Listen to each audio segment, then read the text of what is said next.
hooks, like there are 2 routes that they could take to get where they need to go. Here's the 2 plot hooks that they could pick up along the way, and they were like, no, we're gonna go take a ship and completely go around both of those areas that you thought we were gonna go to. And I was like, yeah. well, fuck, because one of those was a main plot point. I'm glad you guys decided to stay for the extra day in the festival late in session last week. I did not decide shit. I was like, yeah, they're normally like, nah, let's get shit done. And then this time they're like, yeah, fireworks, why the fuck not? And I'm like, I did not correction. Shit. I just want to put that out there. Rax decided. Rax said he'd like to. You said he could. I believe my exact words were, if you really want to stay for the fireworks, I guess. There was also some attempt at guilt tripping. Was there? Yeah. I believe it was. I think it was you. I guess the fishermen can get attacked by fish people for a little bit longer. Mm-hmm. Yep, that's it. So you ain't got a leg to stand on. Hey, I never said Rattan wasn't above being low-key petty sometimes. Good God, Breakfast with Osiris should have fucking given you that clue. Man.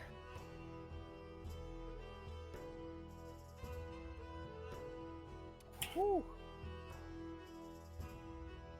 Yeah. Good old Osiris.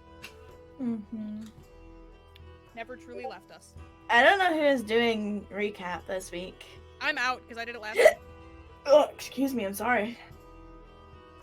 But someone's doing it, and it ain't me to start with, so... Doesn't matter to me. Well, it does. Because there might be perks. There are things hinging on who does recap. Oh no. Now I'm concerned. Now I'm scared. Now I'm concerned and maybe I should do recap. Oh, tonight's gonna be fun. No, I feel like it's a fucking threat. No, if it were a threat, I'd roll a dice. That can be arranged too if you really want. I can throw combat in before you get to Richie's house. Please don't. Hmm. I already took 1 damage. I don't want to take more. Not for now. That was... Okay, no. That was your own choice. Oh, I know.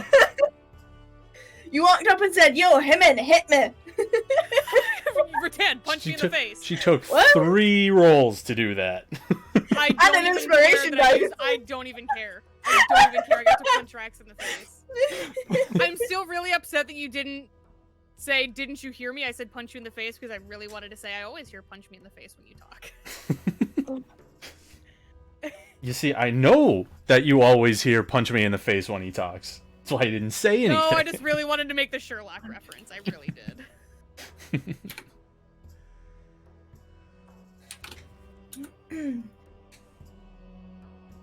Yes, whose underline was straight again. Oh my god, I should buy a lottery ticket. That's 2 weeks in a row. Yeah, mine aren't straight still. What? Okay, somebody do it or I'm gonna do it again. Yeah, go for recap. Because I'm scared. Go ahead with her. Again? 2 weeks in a row? I'm nervous now. I can do it. You want to? Go, Ghost. Go, Ghost. Okay. So session started off. We had just arrived at Frostvane in the evening. Festivities had already been going on throughout the day.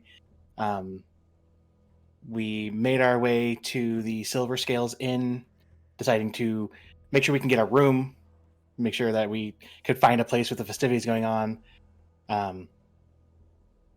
Rax and Kess were handed drinks by random people. One seemed good, one seemed okay, one not so much. That's why I said okay.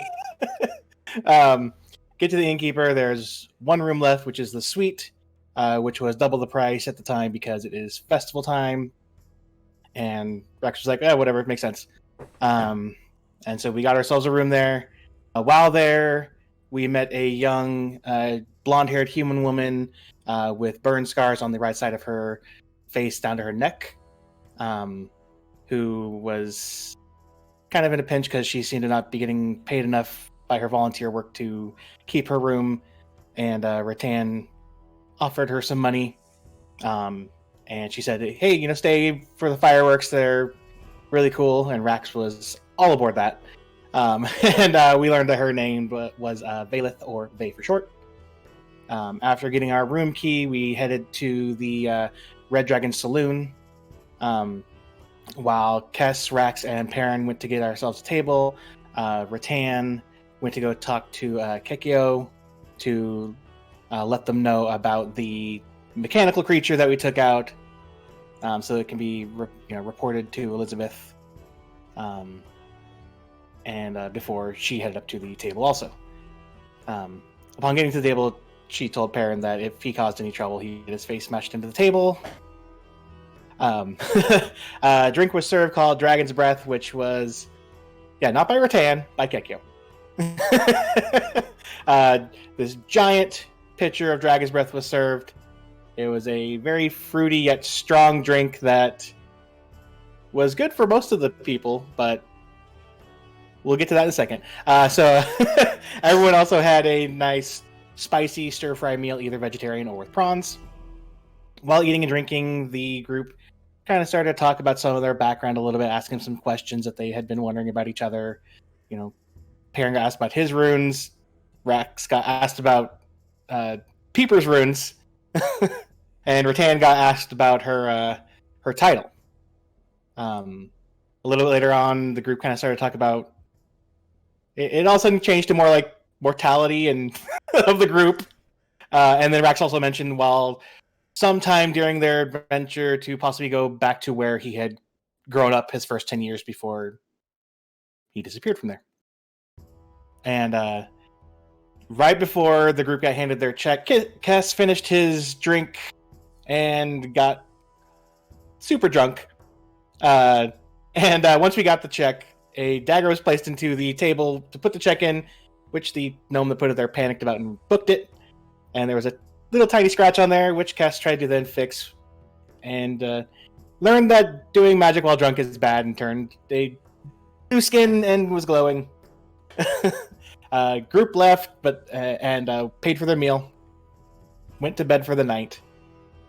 Once everyone woke up, Kess was still blue.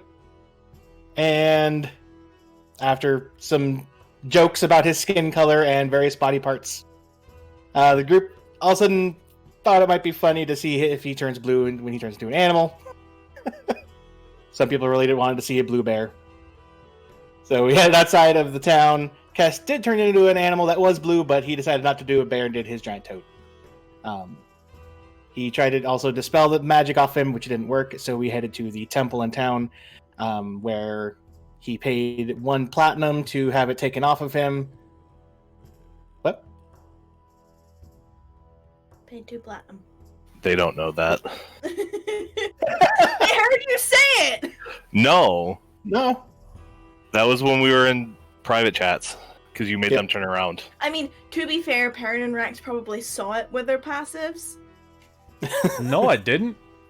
Perrin and Peeper is my bad. But anyway, Okay. I'm tired. The group was asked to turn around, and then a little bit later turned back, and Kess was normal color again. Group then headed to the general store to go get some gifts for Richie, where there was a very excited kid. They're manning the store until it was going to be closing soon for the festival. A bunch of candy was bought. Rattan gave the kid a lollipop, which he was super excited about, especially since he doesn't get candy.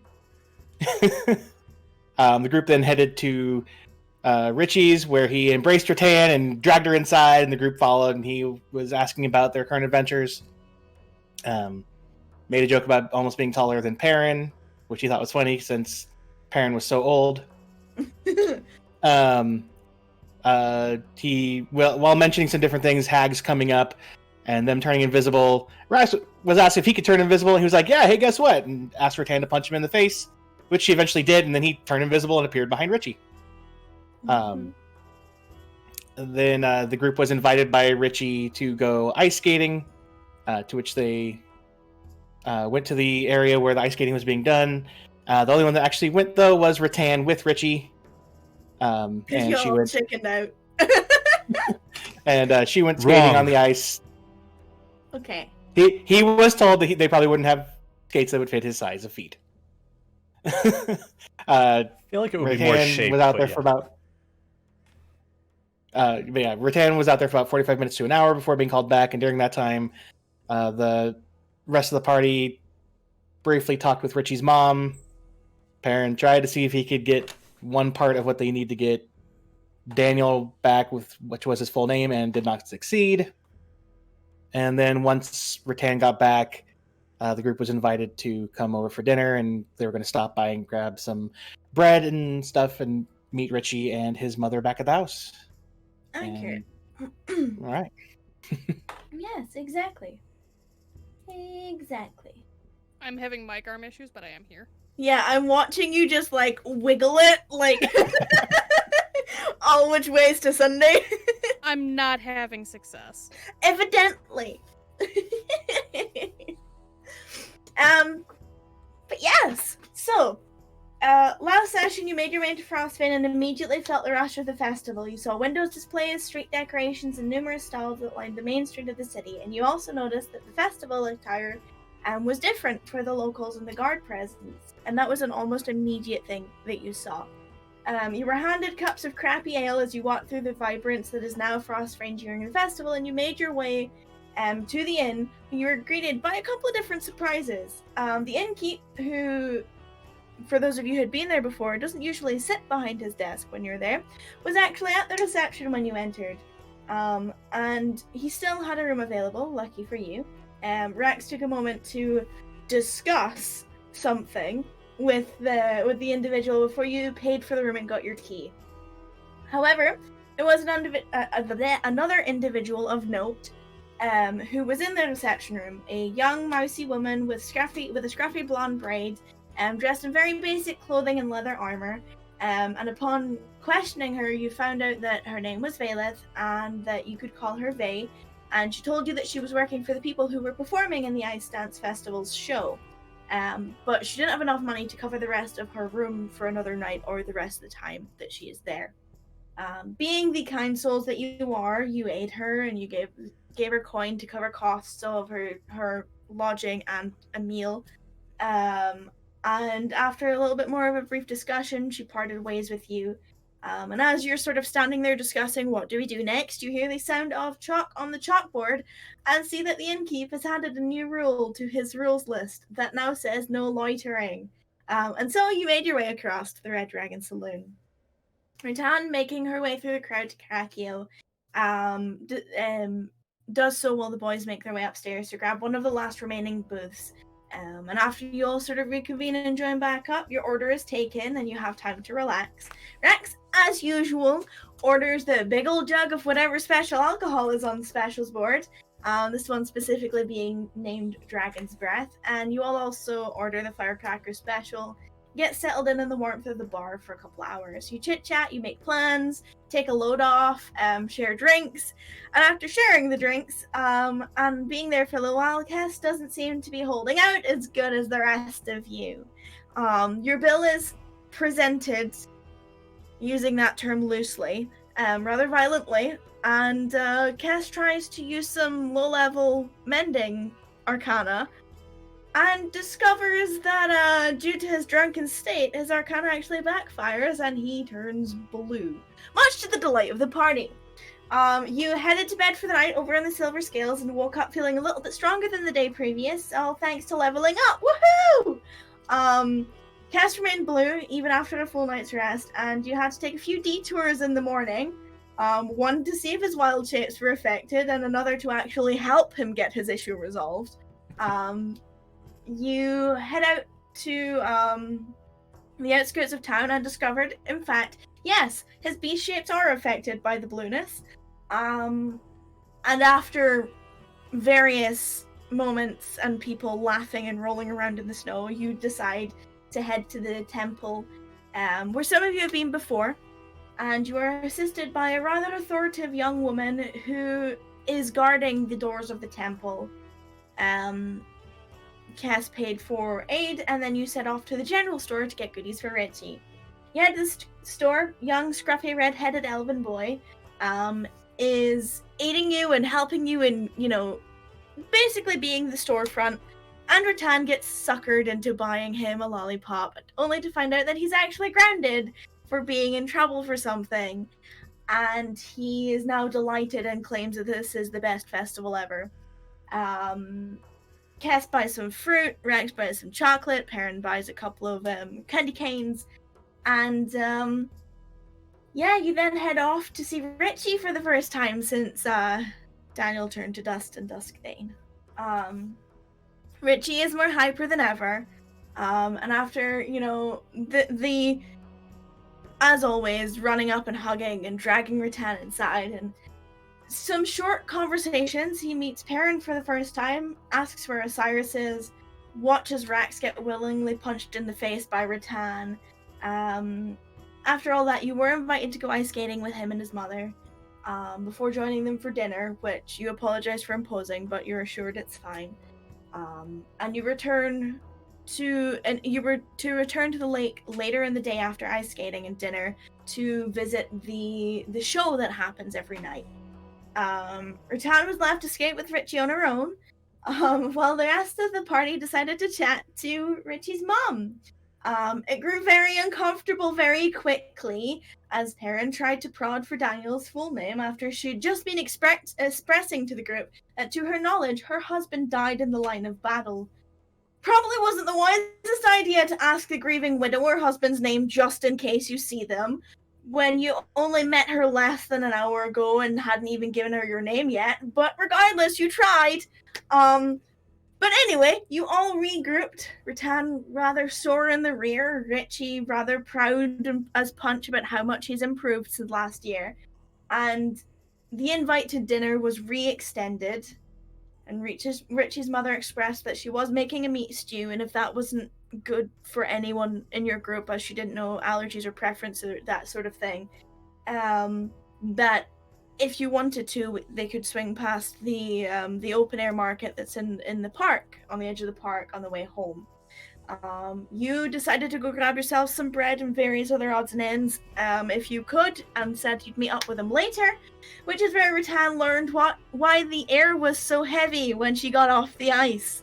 After finding the baker's stall on the edge of the park and getting a handful of different breads, you made your way back to Richie's house, and that's where we left session. I also have food. Haha, perfect timing. What would you like to do?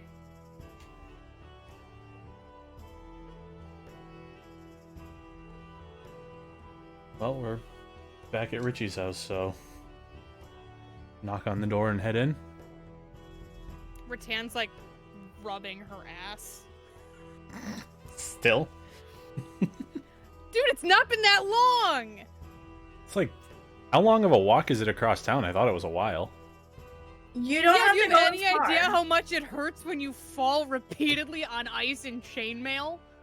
The In bridge is chainmail, no. closer.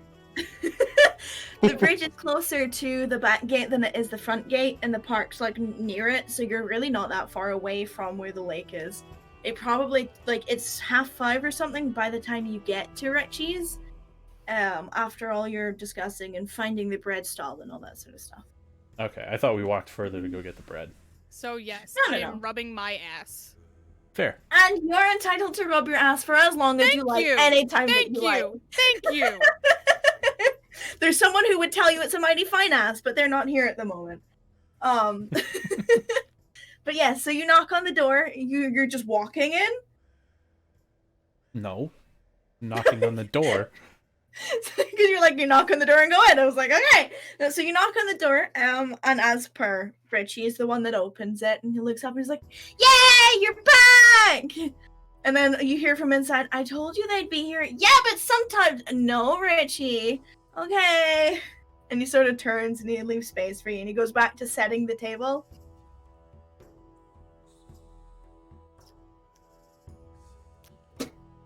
I'm assuming that you're going in first, Rattan, because you usually do for... I assume that since you knocked on the door, you were in my way. That's Steps Nobody out of the says way I and feel gestures you in. Why do I have to go in first? You're his favorite? That's not true! You hear Richie from inside. Okay, you're his Pretend second favorite? Well, now I'm just hurt. That's Yeah, I also don't- She kinda, not like, true! laughs. Oh. I think maybe all of us are equally favorites. Ding ding ding! Rattan got it right! Sometimes I'm smart. Only And sometimes? She kind of edges her way into the house. Yeah, a lot of things kind of go over my head sometimes. Like, did I throw them? Takes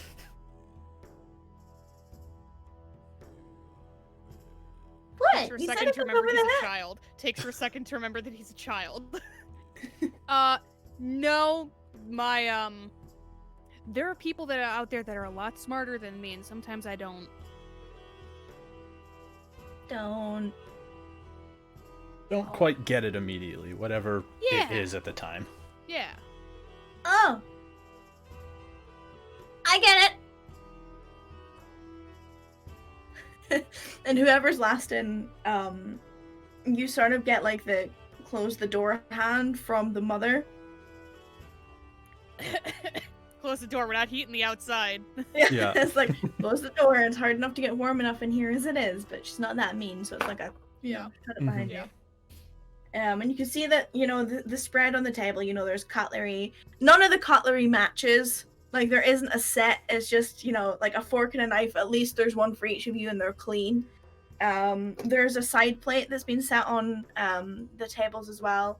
And there's, like, they're not the prettiest of napkins, but they are cream-colored, probably were once white, but are well-used old family, like, you know, cotton napkin. That have been, for the lack of a better term, attempted to be folded in triangles by a rather young boy. But they're a bit scruffy and not equal and stuff, but they're on the table and he's, you know, putting out some forks and stuff. He's like, I made places for everyone! And Rattan, you can sit next to me if you want to. Only if you want That's to. fine. That's Yeah? fine. Okay. Yeah. Good! Good! Yay! It's been a long time since we've had this many people at our table. Long time? You've had this many people? Mm-hmm.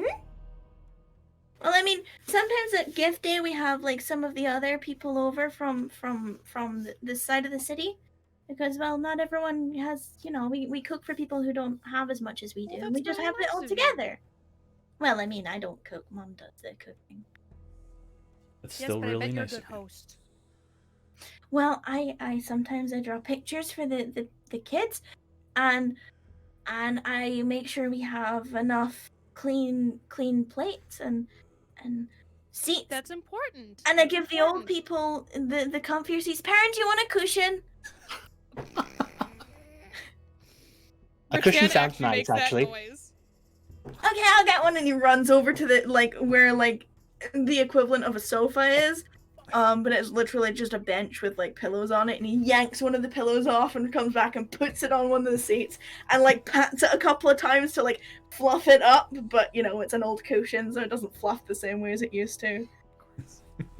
You guys have fun with your hard seats. That's And me, Rattan kinda, like- Karen. I think Rattan might need one though from all the falling. She did good. Thank you, Richie. And she leans over to you, parent. I'm going to remember this. At least her town was brave. And he marches over, like very proud, over to the sofa and yanks out another pillow and puts it on the seat next to where you assume his is going to be. And he very carefully places it and makes sure it's straight, and then pats it a couple of times. And goes, "There you go, Rattan." Pat him on the head. And he sort of like nubs up into your hand. And then he stands next to you, copying you. Yeah, and they're both doing this. He's copying you, and you can see him like looking up to see if you change. Mhm. And then his mother's like, "No, Richie," and he's like, "Okay." It's like, "Well, food's ready soon. If you'd like to get yourselves comfortable." Where would you like the gestures to whoever has the bread? Oh, and she points to like a wooden chopping board with a knife that's laid off the side. If you don't mind, Yeah. whoever would like No. to. Of course. I think there's some butter somewhere. And she like goes and raids through there's like a little corner cupboard that she Don't over stress yourself. Thank you. Rox will go over and he'll start cutting up the bread. To be fair, our palates probably couldn't handle it anyway. We've been on rations for what, a week and a half now? Or good berries, which no offense, Cass, they're fantastic, but same thing for a week and a half. Are they good or are they fantastic? This is Richie. They fill you up for the day. Just one. Can I try one? Well, then you won't be able to eat dinner. Yeah, you're gonna be full. Oh. Can I try one tomorrow? Can you leave one for me? Is that how it works? That's a question for your mother. They don't stay very long. They go bad pretty quick, so... So are they good, fantastic, or bad? They're good. I mean, Depends on when you eat them. Taste good. That is also true. I'm confused. They're good when you eat them in the morning. They taste good. And they're fantastic for when you're on the road. Guess you can come back for breakfast, and I can have that for breakfast. His mom just looks at him, just like, oh, I'm sorry. Don't be. This is If anything, fun. it might be a win-win because you wouldn't have to feed a growing boy for an entire day. And she kind of smiles at her. And then Richie kind of looks at me and goes, you wouldn't feed me for a whole day? She's like, nope, that's not what Rattan meant. The berry's gonna make you full. You're not gonna be hungry for the rest of the day. Not even for apples? I mean, I've definitely eaten something else throughout the day just because, I wanted... maybe I wanted an apple for the taste, not because I needed to eat one because I was hungry. Okay, then that's fine. You're coming over You for breakfast, could. right? And he's looking at Cass again. Right? Cass will look at Richie's mom and see kind Starts of tending to the stew and not even paying attention anymore. we'll see. I'm not gonna make any promises. Okay. What about pinky promises? No promises right now. Oh, okay. You know those are more binding than normal promises. Exactly. That means he has to come for breakfast. I see what, What? you're up to. I'm not up to anything. Mm-hmm. Mm-hmm. Mm-hmm. What? Nothing. Now Said you're you're not up to keeping secret. anything. I'm not. Alright then, nothing. Breakfast is the most important meal of the day. This is true. This is So true. then if Cass promises to come for breakfast, then it means I get to have breakfast, and Cass gets to have breakfast, and then we both get breakfast, which is the most important meal of the day. Right? Yeah, That's how but he that said works. there's no promises. And you're trying to make Right. him have a pinky promise. Mm. Which, as we all know, is the most binding of every promise ever. Mm-hmm. Which means he would have to come for breakfast, meaning that he would definitely most 100% get the most important meal of the day. Are you trying to get Cast a pinky promise so you can have a good bear, or you trying to get Cast a pinky promise so he eats breakfast? Both! Good answer. It's true. I eat breakfast most days. Did you eat breakfast today? Would you call rations breakfast? What's a ration?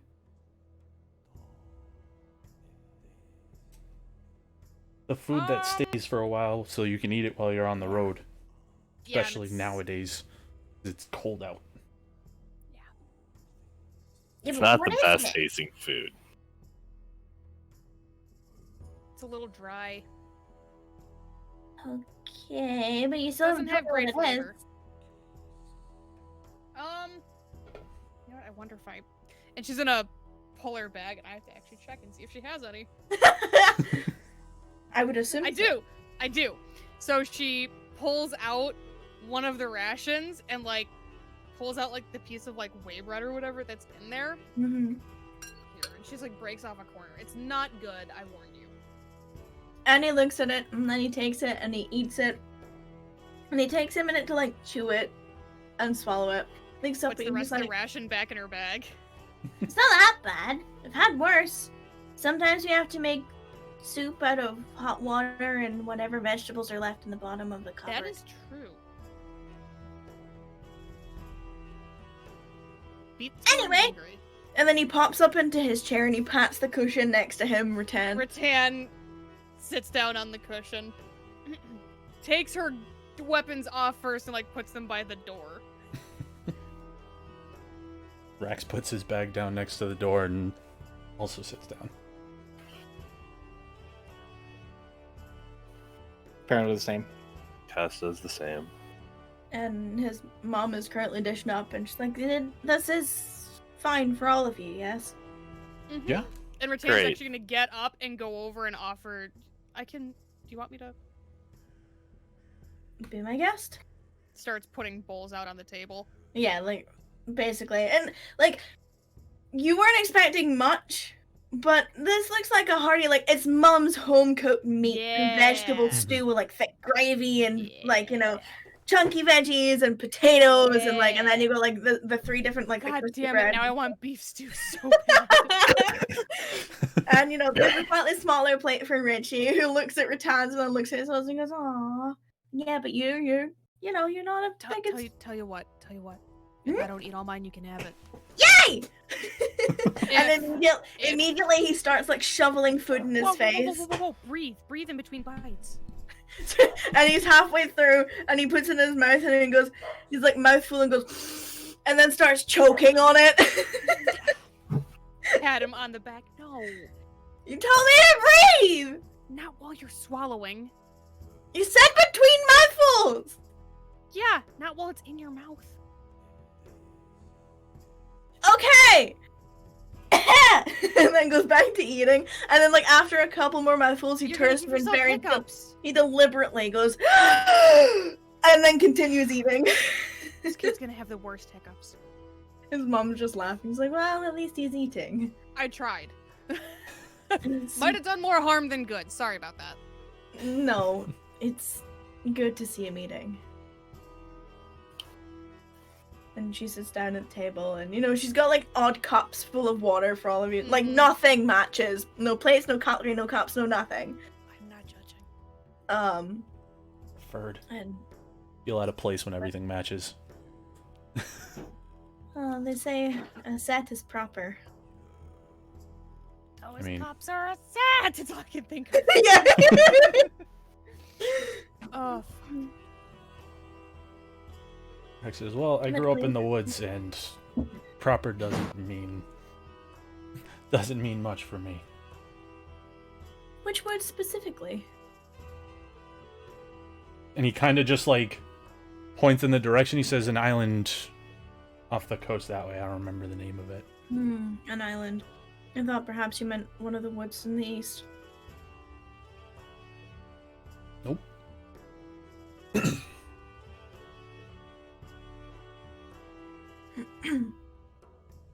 And you know, you eat.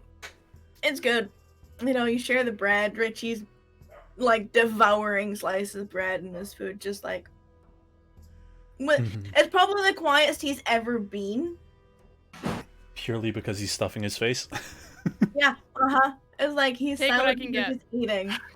And he's just watching all of you the entire time. Like every time he's like chewing, he's just watching each of you to see just what's going on at the table. And unless spoken to, his mother eats in silence.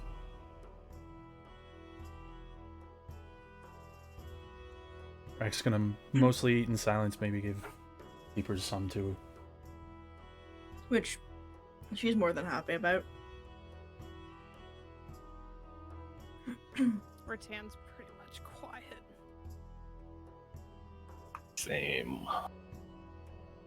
So you have a very awkward, quiet dinner. Yeah. Yep. Mm-hmm. Ratan's gonna get to like the tail end of her stew. You still hungry? And he's like wiping some gravy off his face. He's like, mm-hmm. Takes what's left of hers and starts scraping it into his bowl.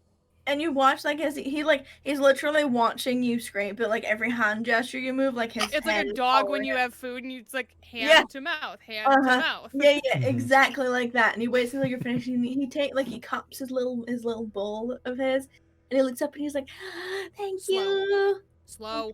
Yes. Mm-hmm. He puts it down, and he very slowly. And this time he actually talks between mouthfuls. You know, he swallows first. He's like, "So, are you doing anything fun in the festival tomorrow?" I don't know. Honestly, we really hadn't intended to stay too long until today. So Mhm. Well, there's loads of stuff going on in the park. I think the only thing we're No. really planning on doing was fireworks. Yeah, but they're like late when the sun goes down. You got all of the daytime first. So you should definitely go to the park. What's And in you the should park? totally take me with you. What's going on in the park? Well, there's a pie eating contest, and axe throwing, and archery, and bobbing for apples, and horseshoe tossing contests, and snowman building competitions, and pony rides, and cantin knock you over thingies that you get big teddy bears for winning. And then you can do this thing when you like hook rubber duckies out of water. And there's this big test of strength competition where you have to throw a tree. a whole tree. Yeah. Well, there's no leaves on it, but a tree. There's lots going on. You should definitely do it. That is a lot. Yeah. And I Okay, think but you know how this works, right? you pay to do the event, and then you do it, and you win. That's not what I'm I mean- talking about. Yes, but Yes, but you coming with us tomorrow, you know how that works, right? You pick me up in the morning. Cass gives me breakfast, and then we no, go. you're skipping to the last step. I wake up and I she's brush my teeth. Nope, still too far ahead, and she takes her finger, points from him to his mother. It was like she like up until now she's been very quiet and very like, you know, not paying much attention, just, you know, enjoying her food. And she looks up and she looks at you and she just and then her just like, Hey, I don't want. This is not me pressuring you to tell him yes. This is me instilling the fact that your mom gets the final say. and he looks at her and he's like, "Can I please? Normally Dad takes me, but Dad's not home yet." And she's like, "If they're not busy and if they wouldn't mind, you know that I have to go out and run some errands and do some work tomorrow, so it would mean that you're not home alone. But it's up to them if they're not busy." And he looks very, very excitedly at all of you. I was like, "Well, are you busy?" well, you said that the fireworks weren't until nighttime, so Mm-hmm. And then we can go to the fireworks together! Right? Yeah. Yay! So it's settled! I'm getting Cass breakfast tomorrow! well. No, you can That's up to pinky Cass. promise! Mm-mm, we didn't pinky promise yet. We didn't even promise yet. We just said we're spending the day tomorrow. Pinky promise.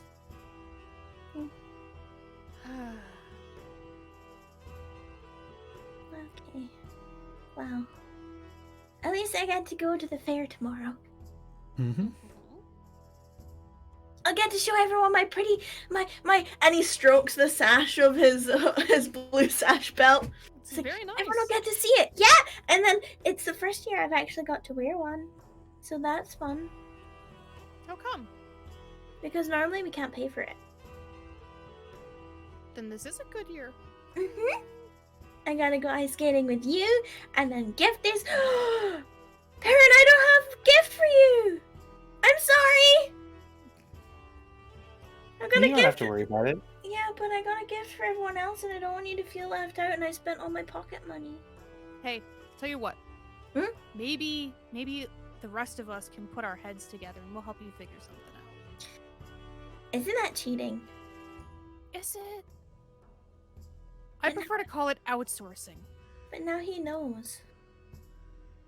I Baron, don't know what it is. Do you know what we're talking about? Huh? See? He's a liar. No, he's just old. He doesn't hear all that well.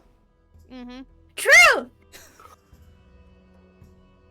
So if you talk really quiet, he probably won't hear you. Can you hear me? Yeah, he's old.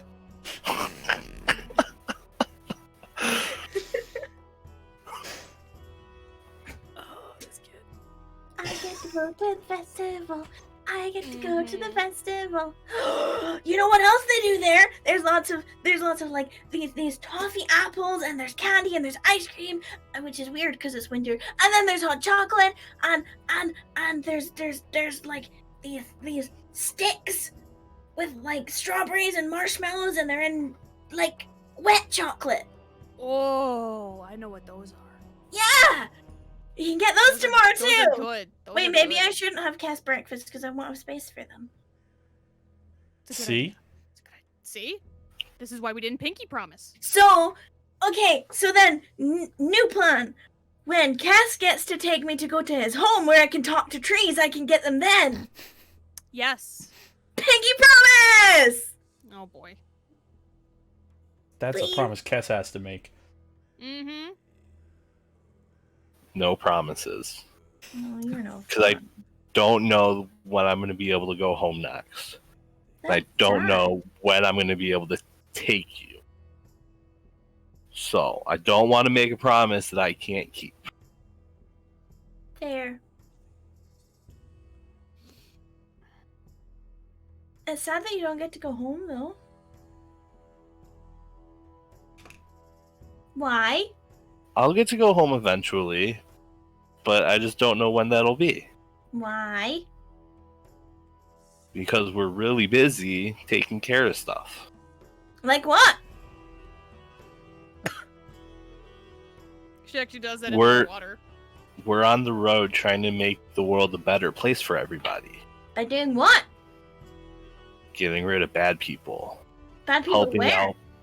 Helping out people that need help. What people need help, and where are the bad people? There's a lot of people that need help. There were people here that needed help not that long ago. You're right. That's right. But now we're So going where to are go you help going the now? fishermen up north. Fishermen? Mm-hmm. So you're gonna go on a boat? Oh, I hope not. I think we're going... We might have to go underwater. How long can you hold your breath for? A while. A little while. You'll be good at bobbing for apples then. I feel like that would be cheating. Why? If you're really- Because- She actually does that at you. Now that I think about it, Rax would probably be very good. He could probably just Right? get the whole barrel in his mouth. Now And that I would my pay mouth's money to not see. that big. But yes, I am very good at Like, bobbing for ah! apples. And he's looking at you after he says that. I didn't actually hear the words. It was just... Ah! He just said say ah. He goes, ah! Yeah, your mouth's big. It's not big enough to eat a whole barrel. I Depends didn't on mean the size of actual right? barrel. I meant like the thing. Because what they do is they cut the barrel in half, and they do different sizes for different people. And then They're you gonna can, have like, to give me a big barrel, though. Yeah, but then you can put your face in it and then get all the apples at once. Just ham. I could probably get like 3 or 4. You got a big mouth. Not that I've ever tried. Have you done it Sounds before? alright. Because I you might know have. they actually Don't They remember. actually have a competition to see who can do it the fastest. I'm really bad. I can't hold my breath very long. Oh, I fell in the lake when I was younger, and now I'm scared of water. that's understandable. Mm-hmm. But, being scared of something doesn't mean that you can never learn how. Are you gonna teach me how to swim? Maybe one day if I'm... Well, When you it's can't not just now with winter. the lake's frozen? Well, yeah, the Yeah, lake's not frozen. right now. You could teach me in a bath. Not quite the same thing. And it's still water. Yeah, but it's not quite the same thing. I mean, I'm not scared of the bath, so you're right.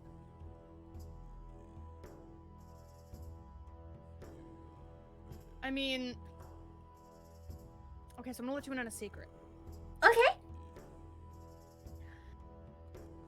I used to be really scared of flying when I was your age. Are you telling me I'm going to be able to fly when I'm older? I don't know! Well, if Rex figures out how to grow wings, can you teach me? If I can find a way to teach you after I grow wings somehow, then probably. But my point was... Eventually I had to figure out how to do it, even though I was scared. I guess you kind of just flap. No! No! No! It is a lot more involved in that. They lied to us in school. I mean, birds are different than me, I guess. But don't you have feathers? I do. Doesn't that make you a bird?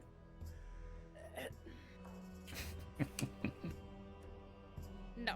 I mean, Mom says you're a guardian angel, but like, if you have feathers, does that make you a bird angel? Nah, she doesn't have a beak. That could be changed. I could make one, and then you'd be a bird. Do you want to be a bird? As humorous as that is, I'm content being what I am. Which is a guardian angel. And not a bird.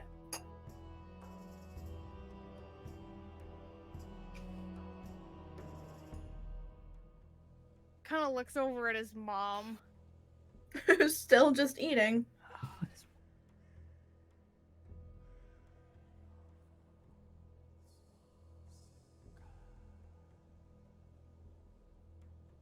You know, I don't know exactly what I am. So, I guess if that's what you want to call me, if that's easy for you. I mean, most everyone else just calls you an angel, but you helped me, so then that technically makes you a guardian angel. So both works?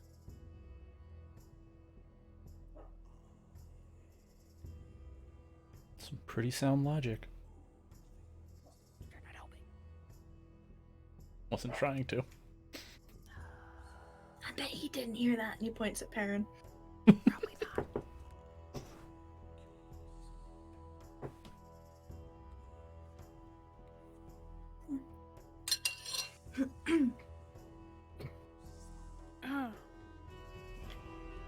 And dinner goes on much in such the same way. You know, Richie engages in banter, his mom's quiet and just lets it happen. Eventually, as you're all finished, she gets up, clears the plates, put them in the sink, sort of thing. Offers the last last slice of bread to whoever will want it. No one takes it, Richie takes it. And it's sort of cleaned up. She's like, well, it's still gonna be a little while until the ice dance happens. You're welcome to stay here. We'll have to get the lantern out from the box. And Richie's like, yeah, the box! I'm like, Richie, what? Like, you know you can't show them the box. It's like, fine. But, other than that, you know, you're welcome to... We don't really have much. We got a couple of books. She's like, I've got crayons! We can draw pictures together if you want. I mean, we can decide what we're going to do tomorrow. What we should do first. Yeah, we could do that. Slow down when you're explaining it, because I lost you about halfway through. Do you want me to draw pictures? That'll help. So he immediately scurries off and like into his pile of papers that are in the corner. He like pulls out like this tiny little box of like broken crayons, and is on his stomach kicking his legs and drawing pictures. And there's one that you make out that's kind of like looks like a pie with like a crisscross pattern on top of it, like a fruit pie. It's like pie eating contest. There's prize, you win money for that. You have to eat the most pies and you're not allowed to throw them up. And then and he goes to draw something else and he draws like That's a really important distinction. Yeah. what you think is an axe next to what you think is a bow with an arrow in it. He's like, axe throwing, archery. You have to hit the targets, and I'm too small to do that. But it's fun watching people. I really enjoy. There's some really, really good people. Really, really good people. I think they're cheating, but they hit the middle point in the target and they get lots of points for it. Rax points over at Perrin and he's like, he'd probably be pretty good with the axes. So we're gonna watch Perrin throw axes tomorrow. Wait, can an old man throw an axe? Probably. So we're gonna watch Perrin throw axes tomorrow. Okay. Any of you good with like a bow? I think we all can use one, but not great. I never asked if you could use it. I asked if you were good with it. It's fair. I mean, better than average, but Rax and Cass, you both grew up in the woods. People in the woods use bows, don't they? Some people in the woods use bows. Mhm. So do you use a bow, Cass? I've used a bow. I'm not very good with it though. No, you're not help either. And then he goes back to drawing and he draws what you think is a horseshoe. He's like, and there's this one where they throw a bunch of horseshoes at a peg in the ground. I don't know what the point of it is, but lots of old people do it. So Perrin, you might be good at that too. And then he draws a snowman. He's like, and there's competitions for building the best snowman. People build amazing things. Last year someone made a sculpture of the temple. It was really cool. that's Wow. impressive. Yeah, and the year before someone did the dragons. Hmm. And the year before that I can't remember. And the year before that I can't remember either. Are you guys good at building snowmen? I don't think I've We should built we one should since I was little. we should make one with big wings. Cause maybe now that you're the angel, people will make it win, and we can win the snowman competition. Or we can make a snowman and you could stand behind it and pretend it has wings. I feel like that's cheating. Or you could build a snowman around her and have her wings pop out of it. Perrin! Would that work? We could try. I think that's also cheating. Not if they don't know you're in there. I think Rats we're can gonna- make you invisible, and then when the snow is all packed around, you can pop I can't make anybody else punch her invisible. in the face. Punch her in the face, quick, do it. That doesn't work like that. But it did Yeah, for Rax you. punched me in the face. It's payback time. I'm not gonna punch her in the face. Why? Not my strong suit. She just asked you to, though. She's just giving you the most like mischievous smile, like she knows you're not gonna punch her in the face. He wants to, but he's not Hey, gonna. Perrin, punch. Hey, Perrin, Oh, she punch knows her you Tad in want the to. face. Because Rex is too scared. You can stand on a chair if it helps. Nah, I'm good.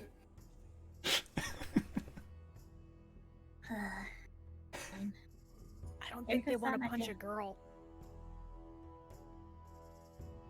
Why? Mm. You punched him, so it's only fair. He asked me to. And you just asked him to, so what's the difference? I don't know. It's something about don't punch a girl. But you asked him to. I know. It's a stupid rule. Don't punch girls in the face. Don't punch people in the face unless they ask. Yeah, just don't hit people. Noted. Anyway, and he draws like this triangle stack of what you assume is tin cans because they're gray. He's like, this one, you throw a ball at it, and depending on how many points you get three chances, and depending on how many points you get, you can win different prizes. And the big prize this year is a big teddy bear. It's like the same size as me, and I really want it. I guess we could try. Yay!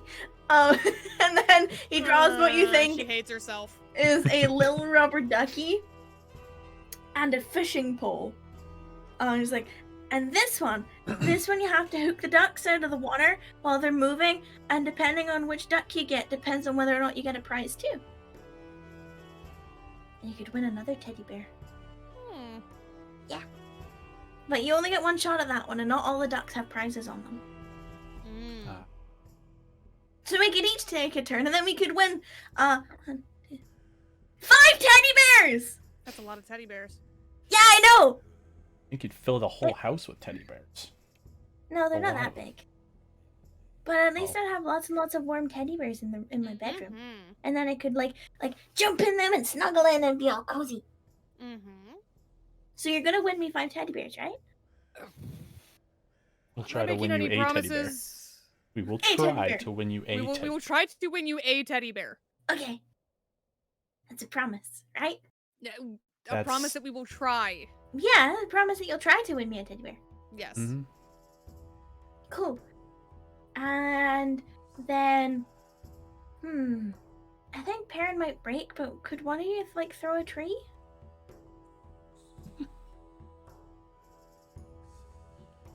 We should at least Tam watch. literally just does this.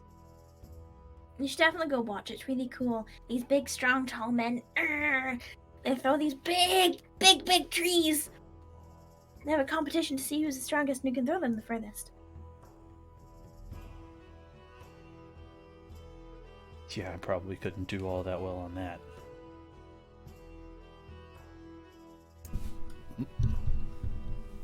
Your time? She's like trying not to make eye contact with anyone, and she's like hiding her like behind her hand. Could you throw a tree? Maybe. We have to sign you up for the tree throwing competition! I don't want to make a bunch of big, strong guys feel bad. Why? Because it's a, I would, normally in my job, I would have no problem doing that. This is not my job. This is supposed to be a festival. Exactly, so now you get to do it for fun. Cass, could you do it? You could turn into like a big monkey or something, right?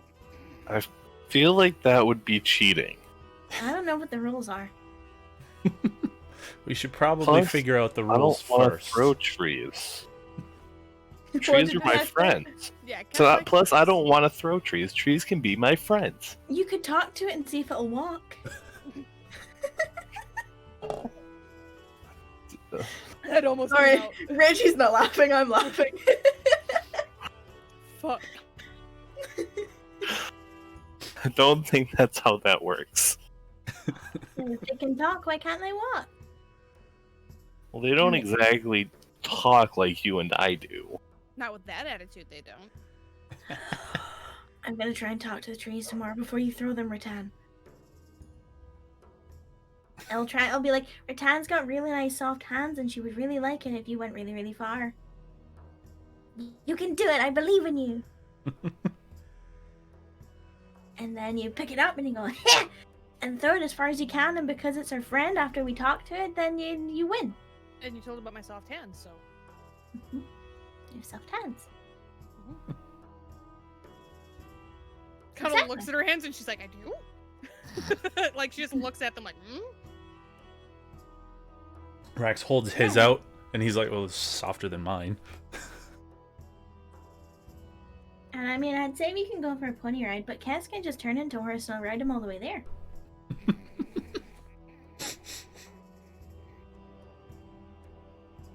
Again, I that's wonder one if of I those still have things to you gotta pay a ask Valvo. nicely.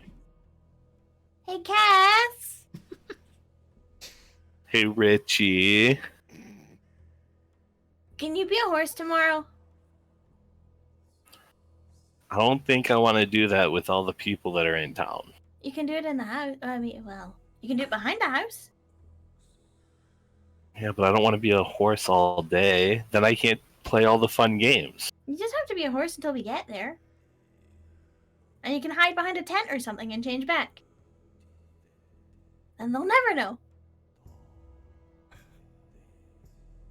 I'll think about it. Okay. It'd be really cool if you did. I'm just saying. I've never had a friend who can turn into a horse before. I think most people have friends who can turn into horses. I don't know. My friend Rupert, he says he has an imaginary friend horse. So if I saw Rupert, I could be like, haha, I have a real friend who's a horse. And I have the festival of it. Imagine how cool I'd be. I'd be the coolest kid in school. And then I'd be like, and this is the angel. And I could be like, my friend's the angel. And then that guy's a dragon who can spit poison, but he doesn't have wings, so he's not that cool as a proper dragon. And then this man's old. Retain's not laughing. Rax is. I tried so hard to keep a straight face. I'm sorry. I thought you were trying to make all of us sound cool. I mean, it's cool to be old. It means you lived a long time. I You'd be mean, it very, hasn't very been smart. that long. You have a beard, it has to be long enough.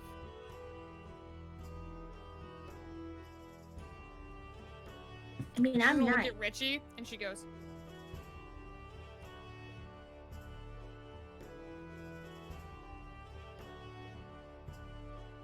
He's 5? times 10. What?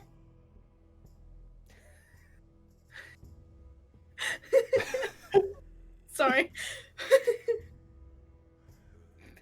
Fucking Richie. I knew that he wasn't gonna know how to do multiplication, and yet still I tried.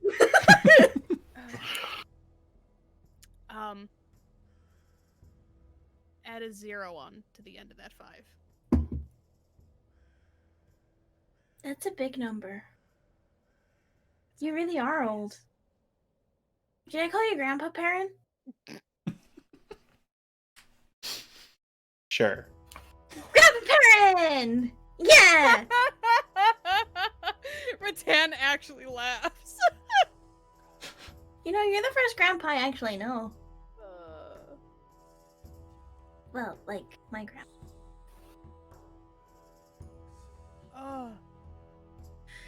Oh boy.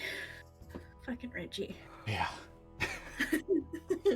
But it goes on much and such the same way for the rest of the evening.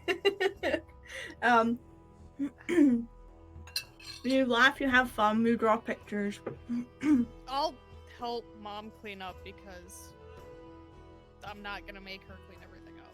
That doesn't take long. Like, I think the thing that poses the most problem is, like, she decants the rest of the stew and washes the pot. So the pot's going to be the thing that takes the longest. But other than that, you know, it's not much. And then as you continue to entertain Richie, she disappears off into her room for maybe about 5-10 minutes before coming back with a little metal box lantern that has like a tall candle in it and a box of matches, and she sets it down on the table. And you know, you have a really nice evening. Like, you're at home in a home. You know what I mean? Like, you're not in an inn, you're not in a barrack, you're not in a tent, you're not in a hut. You know, you're in a house, you're in a home. And eventually the time does roll around where both Richie and his mother sort of start, you know, getting their winter coats on and like straightening themselves up. And she's like, well, Richie, would you like to light the candle? He's like, yeah. So, you know, she helps him strike the match and he lights the candle inside the lantern. And she turns to me, well, it's about time we head out if we want to get into a good place for the show. If there's anything else you'd like before we leave. No. Well, after you all lock the door behind us all, would one of you like to carry the lantern? It's somewhat of a tradition. One of us. This is your first time at the festival, so... Okay. Rax grabs To be it. honest, I see some trying to say something. Rax grabs it. Yeah, sure. Like, she hands it over to you, and Richie, like, Yeah. watches the whole thing. I'm gonna be honest, I don't know enough about the festival to... Well, traditionally, the locals and their guests, or their extended family who don't live in town, carry the box lanterns to the show or the fireworks. Usually the fireworks, but we do it to both. And it's sort of symbolic in a way of a flame of life remaining in Frostbane. You'll learn more at the show tonight, but it's to symbolize, you know, another life in our city, another year where we're okay. We've survived. And since this is your first year here, why not? And Richie's sort of like bouncing up and down, watching, like he's like face level with the lantern, but he knows not to go near it, and he just sort of bouncing in front of it with a big grin on his face. Don't feel pressured to do it. You don't have to. It's not some sort of religious thing or anything. It's just a symbolic thing for the city. Well, I'm happy to carry it. Speaking of carrying, you want up? And she looks down at Richie. Your shoulders look pointy. You're wearing armor. You didn't complain last time. Yeah, but like it's a long way. I'm okay walking. Alright. As long as, you know. He puts his hand up towards you, makes like a grabby hand. Yeah. Puts her hand down. And he takes it and he's happy, you know. His mum lets you all out, blows out the candle on the table, but puts a fire guard around the lounge fire and leaves it burning. And then locks the door behind you. And you make your way through the fully explosive festival noise that is Frostbane late at night during the Ice Dance Festival. You know, those of you who are adults are handed more cups of this ale. Other than Rax, who's carrying the lantern, he never gets offered one, doesn't even get looked at. But everyone else is offered, or like, at least given one cup. And, you know, as you sort of reach the outskirts where you break out into where the lake is, it's definitely significantly darker out here, especially considering all of the lights of the city right now. And you notice that there's a lot of people standing by the edge of the lake, and there's a lot of little flickers of flames that you can assume is more of these box lanterns that are dotted around the entire edge of the lake. Like, it's just the full way around. And there's generally this low rumble of public noise, you know, all the families and the tourists that are gathered together. They're chattering, waiting for the show to start. And, you know, you find your way up to the edge of the lake. You find a nice spot where you can all see, even Perrin. Richie lets go of your hand, Rattan, walks up to Rax and tugs on his shirt. What's up, buddy? And he gives you the come here finger. Ben's, well, like, crouches down holding the lantern with his other hand. And he deliberately whispers to the point that no one else can hear it. And he whispers in your ear, "Hey, can you give Rattan or someone the lantern? Because I kind of want to be on your shoulders. Because Dad's not here and Dad normally does it and I can't see, so I'd like it to be you this year, if that's okay." Rax won't, well, he'll kind of whisper a little bit. Yeah, that's fine. Okay, thank you. You're welcome.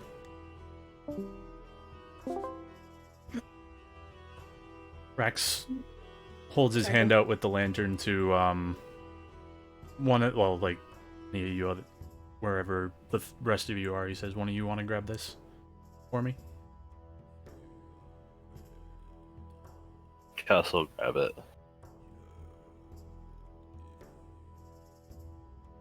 And then it looks at Rax and does like the up hands. Rax lifts him up, puts him on his shoulders. And he says proud as punch with a big smile on his face. And shortly after you do this, there's just this loud booming male's voice that none of you recognize. And it literally fills the air. Like, it just booms out into the night. And it's like, you're not really sure where it's coming from. And immediately the audience hushes and you hear, "Welcome one and all to the Ice Dance Festival. I hope you're all enjoying yourself so far. Even though we're getting to the closest time of year, and it's where it's going to be the coldest, tonight you're all in for a treat. Huddle close, snuff your lanterns, and prepare to be taken on a journey back in time as we share with you the tale of a great battle that once took place above these very mountains." And the crowd all sort of give this big uproar of a cheer, and families who have brought lanterns are doing as they're asked. They're, snuffing out the lanterns in the lantern boxes. Cass will follow the instructions. And after all of the lanterns have been snuffed and the crowd sort of falls into like a hushed, like, it's the low rumble before, like, when you're in a big public space and the anticipation is coming, it's like they're talking quietly. And after a few moments, you see, right in the middle of the ice, a faintly glowing white outline of a feminine figure standing still in the middle of the lake. And she's dressed in this body-tight white costume that has strips of like silver glitter that sort of wrap and curl all over her body. And there's this gradual low rumble of drums that sort of start off low, and they're getting the audience to quiet down as everyone's sort of like realizing what's going on. They're pulling the attention in, and then slowly, but almost like more suddenly than you expect, they rise up into this booming thunder of just like rolling drums. And as they're doing it, this female in the middle of the ice is raising her arms from the side of her body over to the top of her head. And as she claps her hands above her head, in the sky above her, as if basically exploding from her hands and then bursting out into the sky, you see the portrayal of a gigantic silvery white creature with a wingspan that reaches to either edge of the lake. You can tell very, very quickly that this is a depiction of a dragon. Cass, I need a Constitution saving throw. I can't save. You failed. Take a point of fear, please. As this thing appears, you see the neck, as long as it is, has ruffles that sort of come out from its cheeks and under its chin. And just the roar of the drums sort of becomes the roar of this dragon. It sort of meshes into one. Hold on, I need to send a message.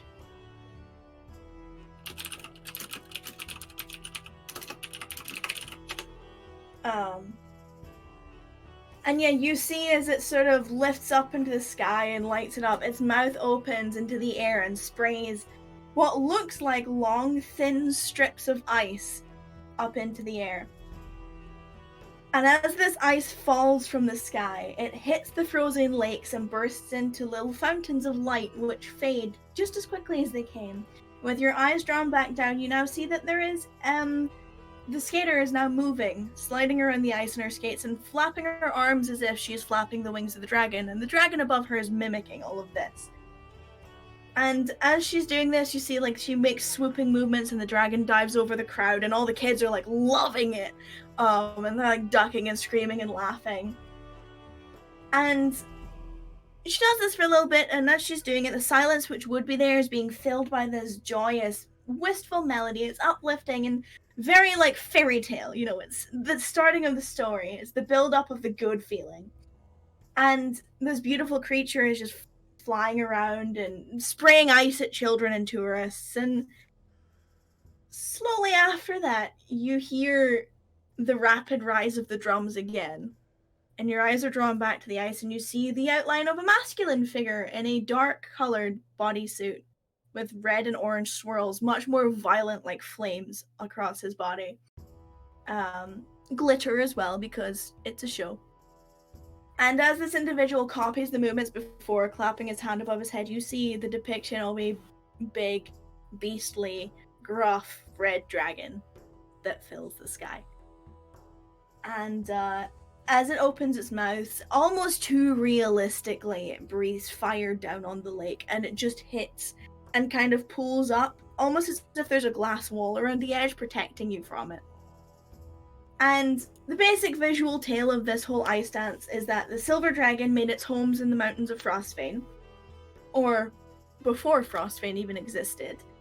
And the red dragon tried to rid the mountain of the silver dragon, and it takes the mountain itself. It wants to take the mountain for itself, and they spend years fighting, and due to this, the mountain itself was split in half. And also with their constant battle of ice versus fire, the climate is completely destroyed, which is how the climate here is now very, very different from that in the rest of the continent.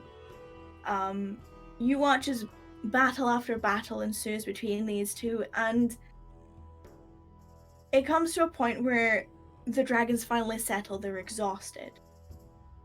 And over that time, where there's a quiet period, you see the split that you now know between the mountains, the Frostfane split, and the mountain pass that you know today. And people have begun to migrate north. You know, they want to see what's beyond the peaks. They want to see what's past this mountain range. And slowly but surely, camps begin to appear. And then outposts. And then buildings. And slowly building up to what you now know as Frostfane.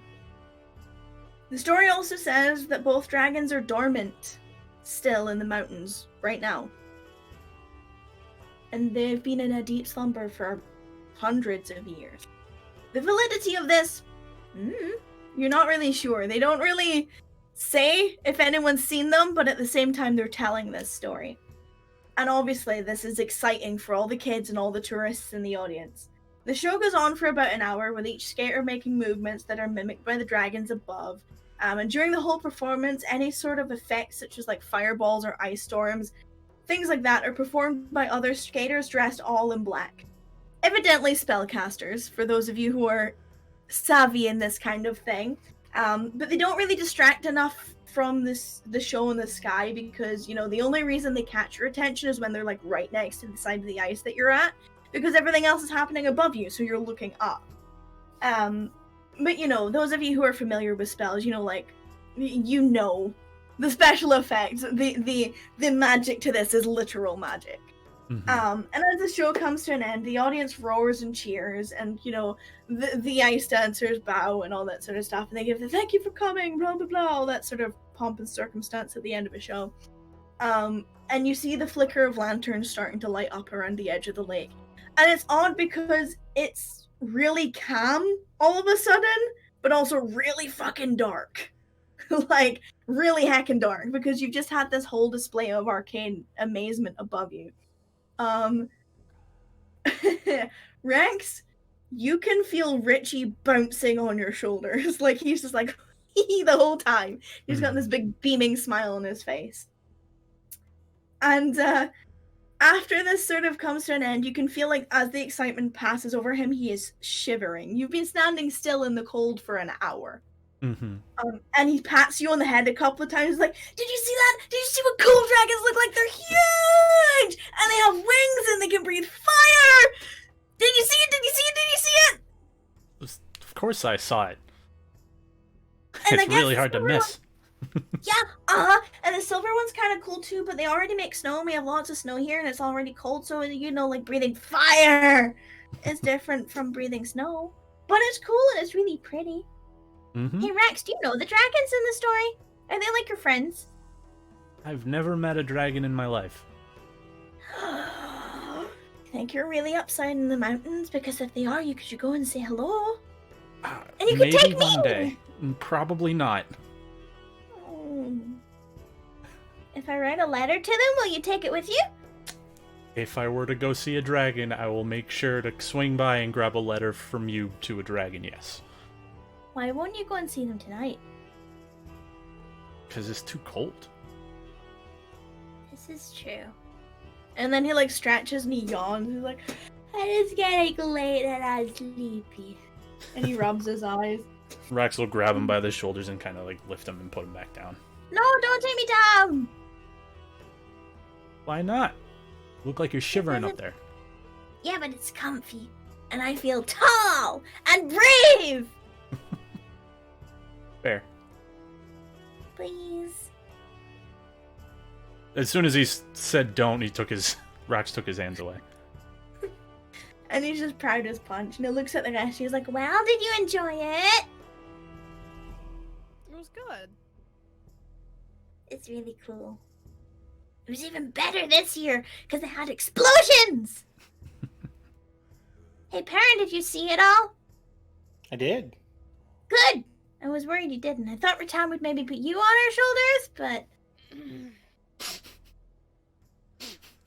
I guess it would be weird if you put an old man on your shoulders, huh?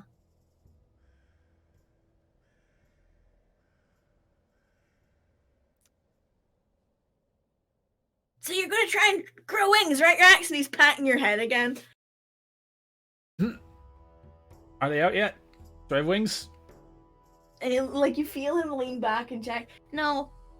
Well, if I grow wings, I'll be sure to let you know as soon as I do. You better like fly right on here. Land at my door and be like, hey Richie, I have wings now! Let's go flying! Well, I don't know if I'll take you flying, but you'll be one of the first ones to know. Okay. That sounds good. And the crowd's sort of like starting to disperse, and you can make your way out as soon as you're like, it takes like maybe 10 minutes before you can actually move from your section to safely walk through. And Richie's mom looks at you apologetically, right? And she's like, I'm sorry, he's heavy. You can put him down. And he's like, no! It's like, Richie. Rex shakes his head. He says, no, he's fine.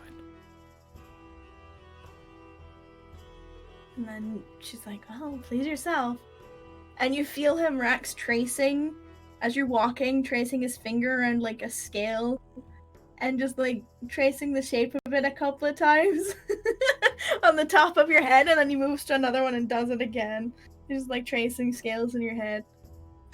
And by the time you're halfway home, you can feel like his weight gets heavier and his arms are crossed over the top of your head.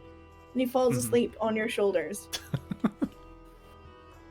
And you get him back. His mom opens the door, takes the lantern from you, Cass, and makes her way inside. She's like, I'm sorry for making you carry him all the way here. I'm not worried about it. Oh, put him Usually in bed carrying that. And he points at the backpack that I never said that Rex picked back up. Mm-hmm. And Peepers has been loyally flapping along behind you. She doesn't seem to mind. Yeah, she's like, if you like, I can take him now and you can head to your lodging for the evening before it gets too late. They'll probably be closing the doors shortly. Oh, yeah. Probably. Rex takes Richie off of his shoulders. Yeah, and she takes him and heads through to the back and is like, well, rest well, all of you, and we'll see you in the morning. Don't Thank you very rush much to for get dinner. here. Oh, no problem, anytime. Don't rush to get here tomorrow. Take your time. Do whatever you need to before you get here. He will wait. And he probably won't be up very early either. So. Alright, we'll do. Have a good night. Rex will grab his bag before Yeah, we're and head back to... stuff. Yeah. Grabbing my stuff too. Cass will grab his bag and like fumble it a little bit, putting it on. Just like total blank stare on his face. You okay?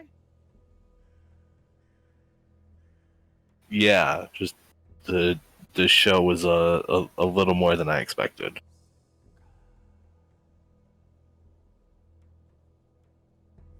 Okay. was just a show.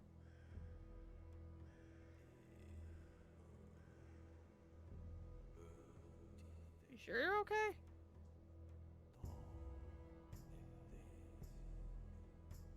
I'll be fine. Okay.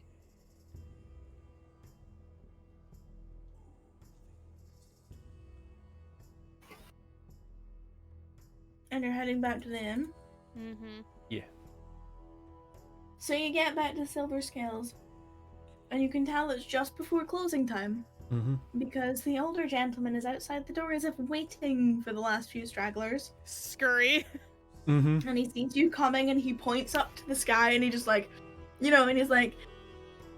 We're not late. We're not late. Sorry. Scurry inside. And then he just kind of shakes his head, and he ushers you inside and closes and locks the door behind you all, before shuffling through to this back room as always. As you're heading upstairs, I need you all to make a perception check.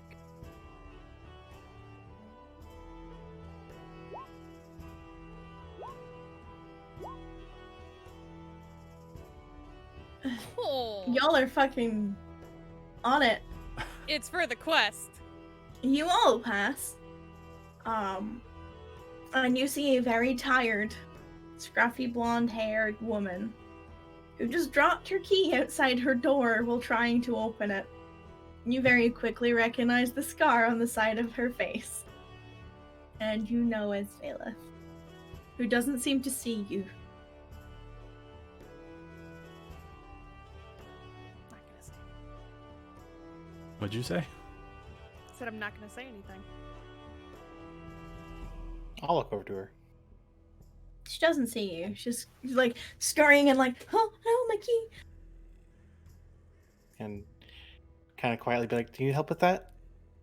And you start like, good evening. Sorry if I was making too much noise. I just got back. I'm sorry. We just got back too from the show. Did you enjoy it? Yeah, it's pretty awesome. Yeah, the dancers are all really very talented. Takes a lot of work and energy being able to skate like that for an hour while concentrating on spells in the freezing cold. Yeah, it's really impressive. They're good at what they do. You said you were So- working with them, right? Yeah, I mean, I'm not anything important, but I work with them. Well, Yeah, every little bit bring- helps in a show like that. Yeah, I bring them coffee and warm blankets and food. And Honestly, you're whatever probably else the they MVP need. for that. You'd think so, but they don't pay me very much. In fact, it actually costs me more to go and get them the food that they want than they actually pay me. But that's okay. Hmm. Helping is worth it.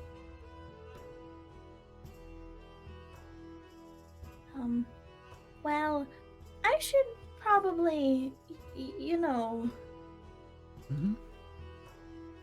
Rex is gonna reach into his bag and he's gonna pull out the white dragon statue and he's like, well, I don't know when we'll see you, but I know you said you were looking at these, so happy gift day, I think Richie called it. For you. And like there's that like shaking hands like in awe and not wanting to touch something in case they break it. And then very slowly she puts her hands around it and she looks at it in her own hands. She's like, thank you. You really didn't have to. I don't have I mean it's not gift day yet, but I don't know if I can get you anything. You don't need to. Are you sure? Positive. Thank you. You're welcome. I had to try not to scream. I was that excited. Yeah. And I know. Normally I You would get say mad that's at me. fine. You could have screamed, but everybody's probably trying to sleep. And he'd get mad at me. Yeah. I don't want that. Mm-hmm. But have a good night and enjoy the rest of the festival. And You thank too. you. I'll try. I'm back at work again tomorrow. And every other day. Dancers don't feed themselves, apparently. Huh. Apparently.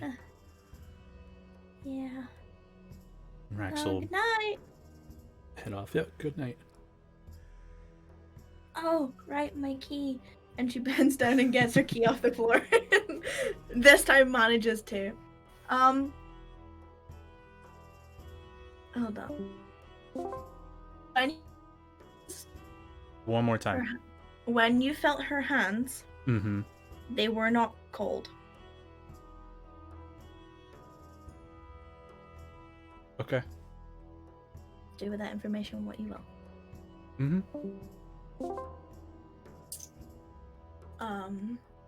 You head upstairs, you go to bed, do what you need to do, take what you need to take in terms of time and settling down and speaking to who you wish. You know, if you'd like to say anything to each other before you go to sleep, you're more than welcome to. So Kessel just kind of like sit cross-legged on the bed that he had last night, and then like look around to everybody. So, you know Rax's thing with hags? Mm-hmm. Mm-hmm. He's gonna point to himself. Dragons. Oh. Terrified. Oh. Okay. I mean, it's understandable. Yeah. So the show was a little bit much. Yeah, I could see that. Yeah. You think we have to Wasn't worry about expecting it that. Honestly, I wasn't either, but do you think we have to worry about tomorrow with the fireworks, or... I hope not. I hope not. 'Cause holy shit. Hmm. Well.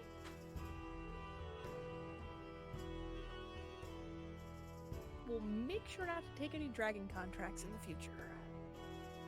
And she kind of smiles at you, like maybe like she knows that's not helpful. He gives like a smile, like, yeah, no dragon contracts, please. If we can help it.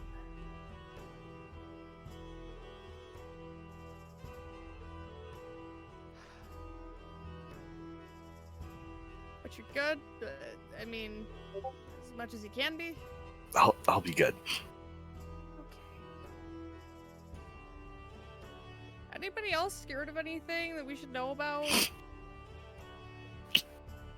I really didn't think dragons would be relevant on my adventures. No, I'm sure, and I'm sure Rax didn't think that hags were going to be relevant, but I I had a think now the feeling fact they that were. we've dealt with hags and now dragon imagery, I feel like maybe we should just get it out of the way. Rex just pipes up and he says, mean locks. Just... Ugh. You and what? Mean locks. They're little gremlin things and they just... No. Okay. I have no idea what that is. You don't want to. Is that a Probably. I was gonna say, is that a thing from... Yeah, they chased me in the woods when I first got there. Oh! Yeah. Alright, so hags, dragons, and mean locks? Yep. Okay.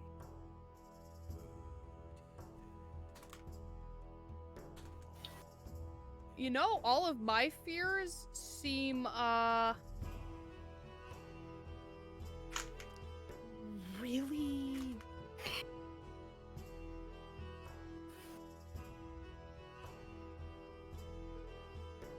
I'm not, like, afraid of, like, a thing. So now all of those things seem a little, I don't want to say ridiculous, but...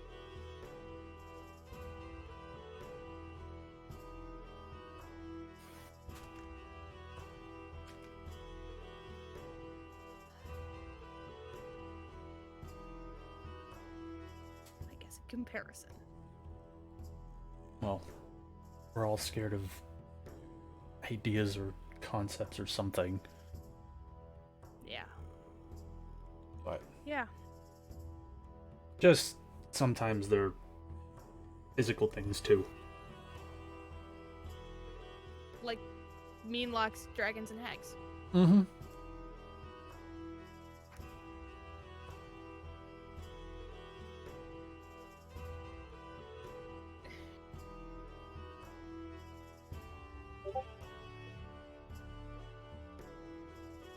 You eventually settle down. You get a cold, but good night's sleep. You're out in the cold for quite some time, so it does take you a little bit longer to warm up, even with all your blanket. And the party going on outside is still raging and loud the whole night. Mm-hmm. Again. But you do get the benefits of a long rest. I heal my 1 hit point. Woo! And, Is I the only one that used anything? no. No, Yeah. Oh, No. right. Kess used a, I used a third level spell slot and a B shape. Yep. Because To be fair, the B shape was for science. For Arcana! Oh. But yes, you wake, as you did the day before, to the low rumble of the festivities setting up again. You know, the people resetting their stalls, kicking the drunkards out from behind their stalls, shouting and calling back and forth between each other. You know, hey, can you bring that barrel of whatever the fuck it is down here? And all that sort of stuff. No hangovers today. And no blueness either. So, you know, solid. Good work, guys. Is there anywhere Thought about specific? it. I mean, Red Dragon's open all night. It is, but can't get to your rooms afterwards, as it was already late. Not even sure you Don't can need get to out get- after midnight. Don't need to get to your room if you're not gonna stop drinking. That's true. But yes, is there anything specific you'd like to do this morning? Rattan's gonna get up, do her everyday morning shtick, and then till everybody decides what they're doing, she's just gonna sit in the The window window seat. cubby. Mhm. Yeah. While Rattan's doing her thing, Kessa's just gonna kind of sit and almost meditate, but just clearing his head and getting his mind straight. Yeah, you probably had nightmares. I don't dream. Close to fear. You can still feel fear while you're sleeping, even if you're not visualizing it. But that's different than a nightmare. Well, semantics. But you still felt the wash of fear as you took your night's rest. But yes, you take some time to center yourself and attempt to calm yourself. Once they wake up, Rex is going to get changed and just probably, if everybody's just kind of waiting, probably take out his book that Kess would recognize but nobody else would, Peepers is owl snoring. as she does. Full starfish, just owl snoring on the bed. Mm-hmm. But you all rise. Are you going straight to Richie's, or are you going anywhere else before?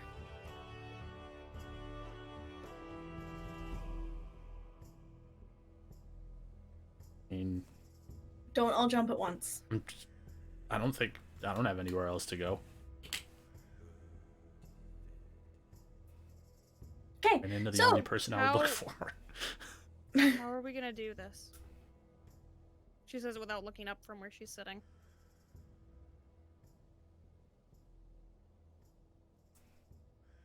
Do what?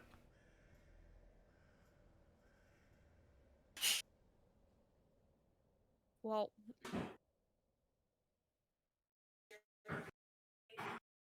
we still have to get his name. Yeah.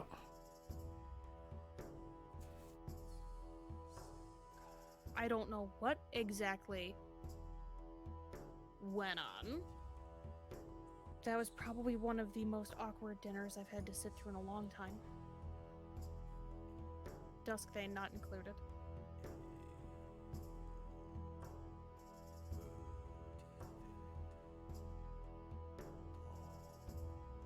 So what do we do now?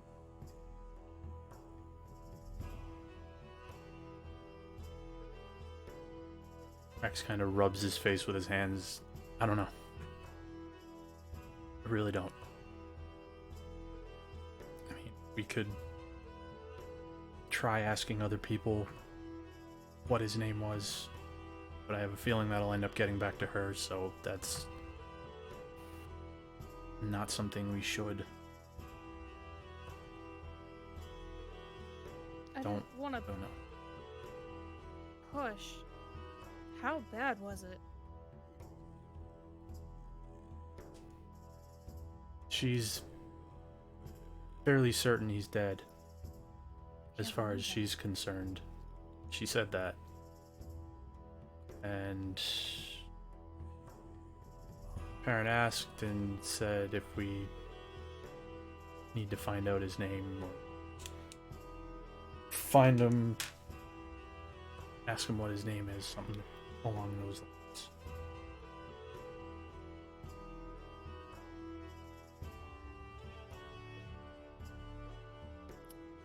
Okay.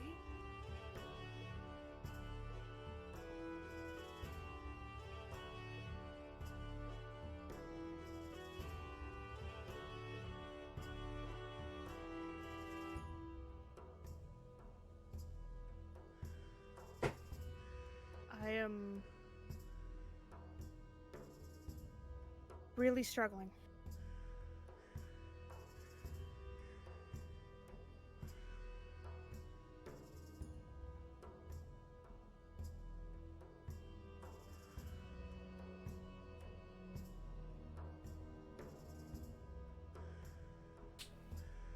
Castle like look up from him trying to get his mind straight. We could ask Kekio, who might know,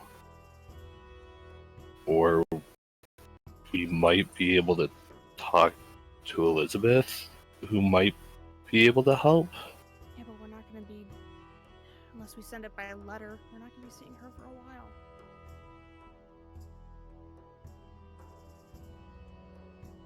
This is...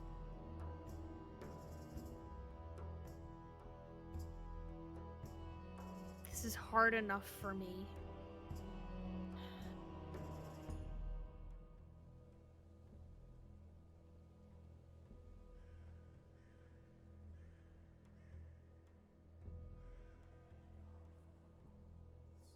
I don't know if I'm doing the right thing anymore.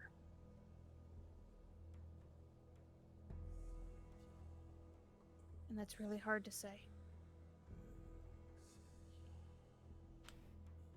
What do you mean?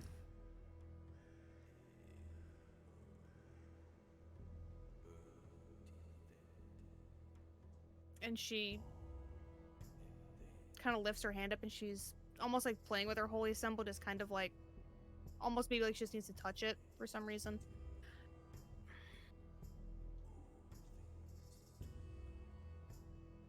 I took an oath that I was going to find and stop the Talentar. And I know we're going to. I know that's something I'm not gonna give up on.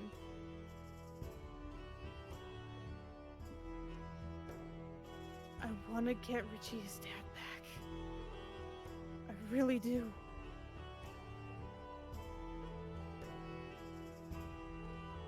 But how many other people have been and are going to be hurt or killed or whatever the cult is doing in the months it's gonna take us to get that done.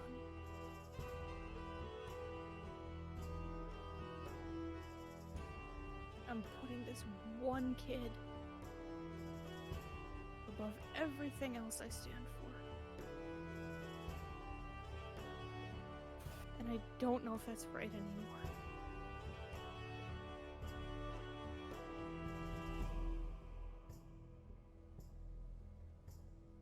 Well, where would we go to accomplish something dealing with them? We have the map, we had all those leads, and we just...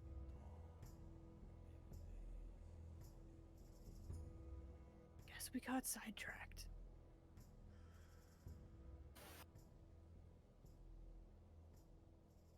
I don't know, I've just had a lot on my mind lately. Well, another part of why I wanted to go to the peaks, other than for personal reasons, was to possibly investigate, because that was on the list. He said they couldn't get in, but maybe they're nearby. Maybe they're trying to get in a different way. I don't know. I don't even know if we could get in, to be honest. It's been a while. So...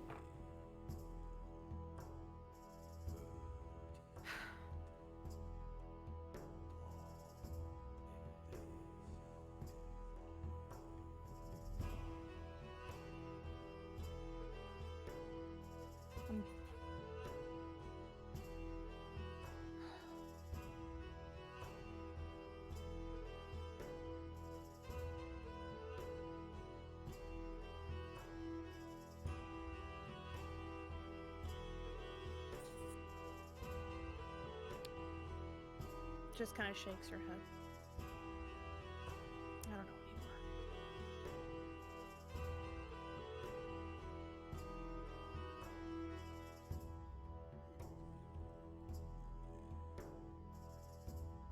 I don't know about the rest of you guys, but I don't know what I'm here for. Just along for the ride. So he gestures over to Cass. He said I said I'd help him with his whole thing, proving and all that stuff, but other than that,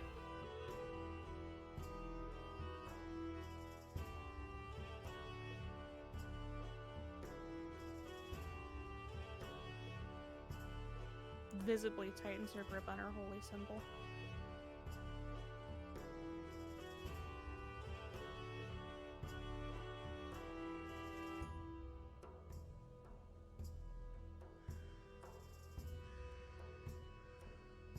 Max looks over at Kess and then Perrin, see if they have anything.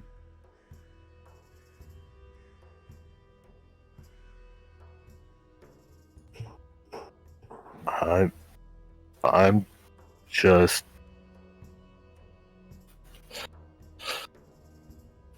I'm on the road for my rite of passage. I'm trying to get stronger and prove my worth to my tribe. I don't know.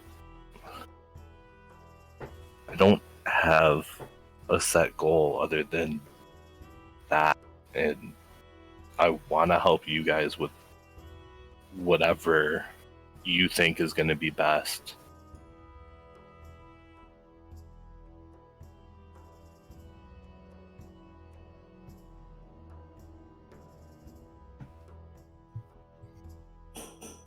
And I want to kind of find out what's going on ever since I met you guys, from the information I've learned, from what I learned in the first couple of nights that might be tied to my kingdom that I had no idea about, which, kind of coincides with what you're doing, Rattan.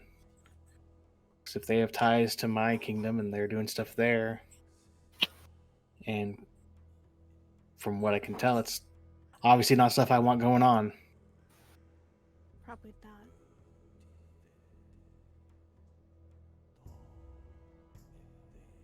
not. The one thing that struck me that first night was how, we had never done anything besides having dinner and then going to the library, and you had already considered me a shield brother even before fighting, seeing how we fight.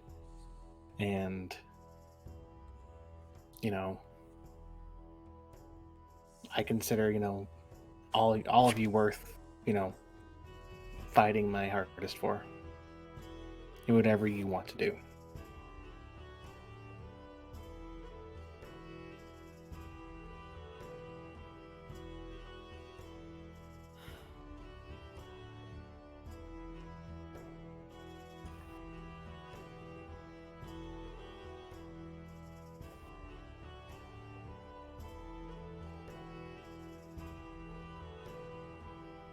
I mean, you're right. You don't want them. Probably don't want them near your family, near your home. From what I know.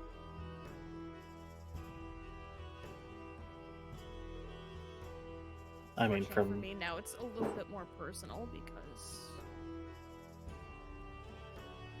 I'm gonna take a wild stab and say it's probably them trying to figure things out.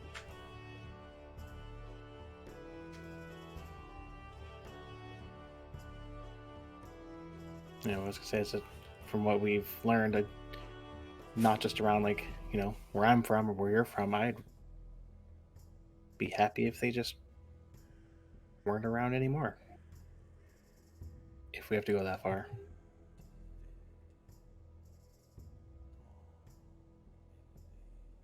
Well, obviously, at one point they were stamped out for a reason.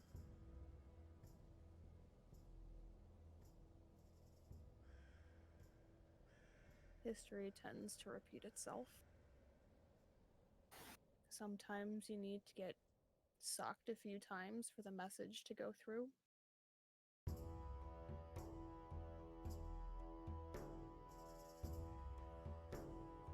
Rex gets up, reaches into his bag, and he pulls out a book that almost looks like the pages have a little bit of blood stain on them. And he flips all the way to the back page. He says, well, we found this before, Aaron, and there's a list of places on it. I don't know. I know a few of them. I think you guys know a couple I don't know. But we know at the time a couple were already, what's the word? Taken over? Rattan and Cass, you guys would recognize the book that he pulled out. Yeah, I'm just pulling up the ones to see which ones I recognized. Yeah. It's been months. The places they took are probably worse off by now, and the ones that were question marks. Again, it's been months. Mm-hmm. Unchecked. Haven't heard anything regarding the letters I sent out, so. Neither have I. For the question marks, at least.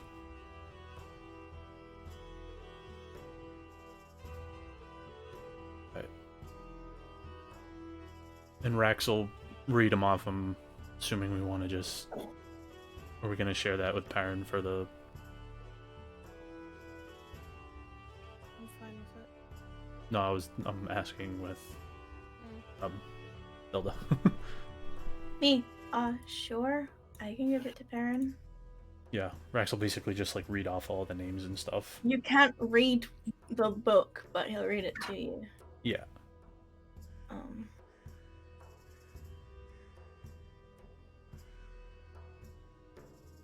But yes, listed in the book.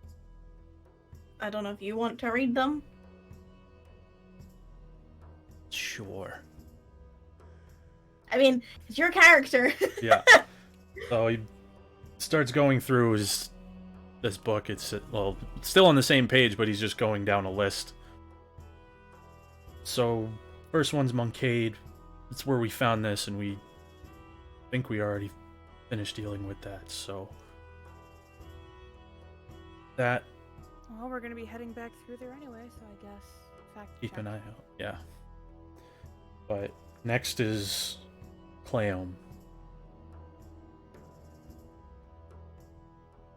Then Seath, the Cursed Bluff, Beholding Slopes, Frostvane, and Frostvane we already dealt with. Little Root, that one has a question mark. I think they haven't found it yet, because it's difficult to find. Illusion Wisp, Mol Darul, Serpent's Tower, but that one's crossed out, and he points at Kess, because Kess and I and a couple others went in and dealt with it. It's one way of putting it. That wasn't us. Guild by association. I mean, it was on fire already when we left, but that's beside the point. They But- blew it up. Then Deserted Peaks is one of the reasons, like I said, why I wanted to go there. And then Liofire. I haven't heard back Isn't from. the Beholding Slopes that job that Elizabeth didn't want to give us? Yeah. Yep. With the giant eyeball that scared off the miners.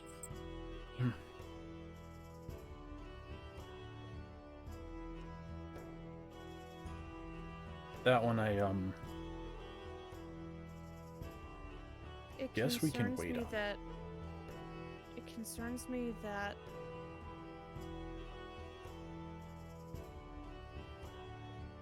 Two cities I know are on there, but a third one isn't. which ones are those?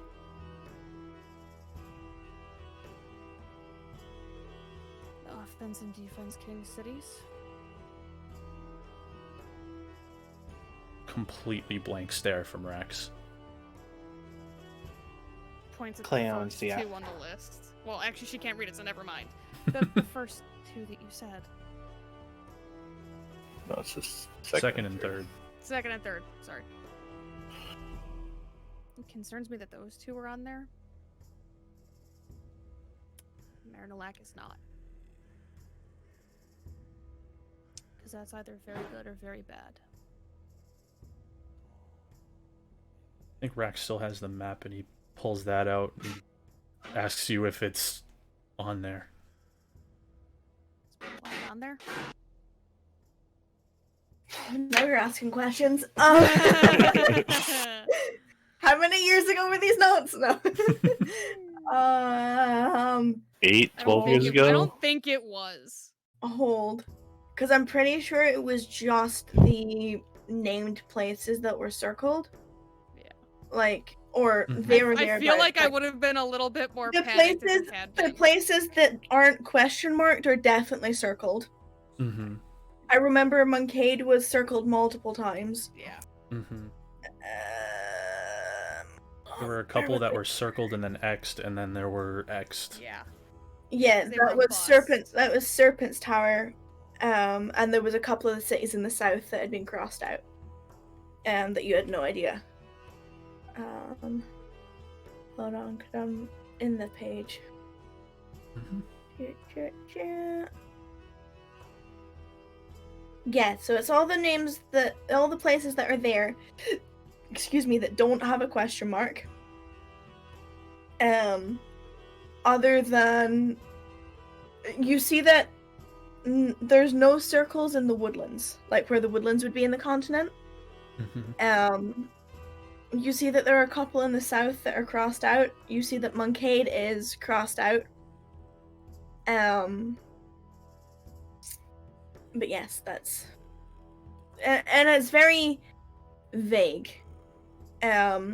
There's where you were told the Beholding Slopes was near is circled. And there's at the topmost northern point of the continent on the northwest, point of the continent, the most northwest point, there is a circle there as well. Okay, but no Merrilock. No.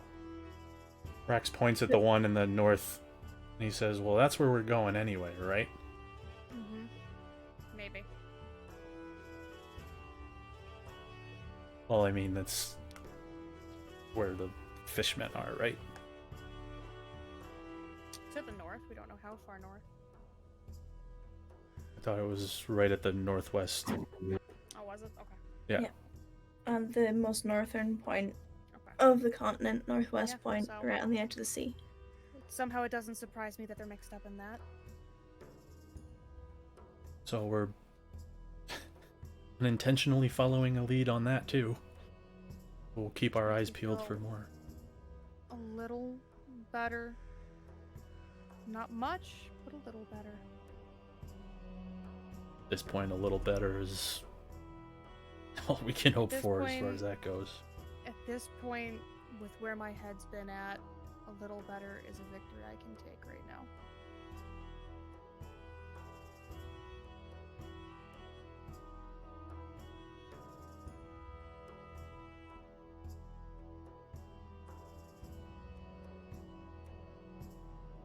So Rex is gonna kind of show Perrin the map and see if he can point out, like, anything else, because he's got no idea.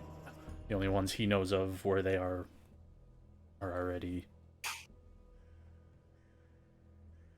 we already talked about. Perrin, you obviously know the king cities. Mhm. You know the northern point circle is one of the places you're going in the Beholding Slopes. You're in Frostvein, which is also circled. But other than that, nothing is really striking you as something you know. Okay. Mostly because of the fact that you've been stuck in the western side of the continent in your city. You know? Doing a soldier's work for the last 5 years. And before that, you were in the city. Yep. Doing other things. Other odds and ends. So there's nothing really that sticks out to you on the map. And as you're looking over it, like, you're used to detailed maps, like, outlining territories and rows and all that stuff. It's literally just an outline of the continent. A few haphazardly drawn, like, symbols of, like, either cities or mountains, and circles. There's very little to no details. There's no, like, landmarks or named places or anything on it. Okay.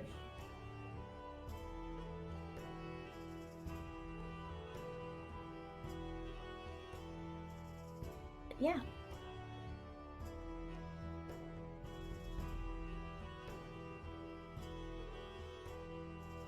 And breaking this tense air, you hear a very thick owl snore from the double bed as Peepers half rolls over and then rolls flat starfish on her back again.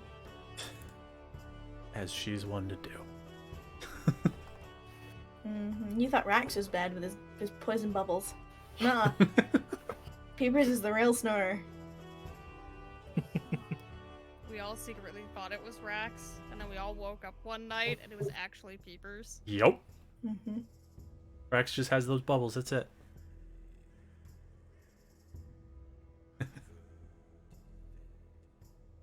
But before we continue, would we like to take our halfway break? Yeah. Yeah. Everyone get up, With that. stretch, pee, let dogs out, do whatever you Definitely need. need to stretch. Yeah. Yep. Alright, be right back. Be right back.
So now you know what Cass is afraid of.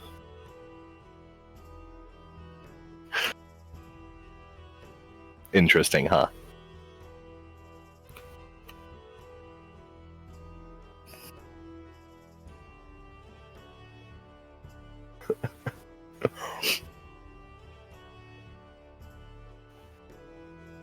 Maybe.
Grandpa Perrin.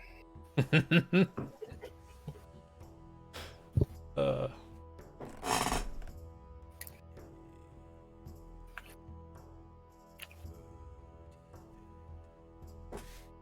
Not even close to the oldest person we've brought over to Richie's, and he's the Wow. grandpa. mm-hmm.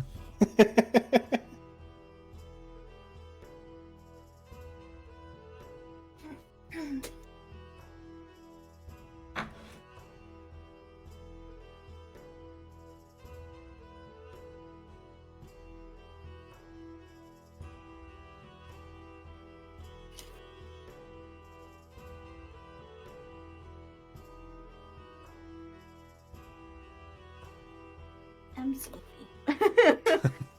Can't imagine why. Hold on, my Discord's being dumb.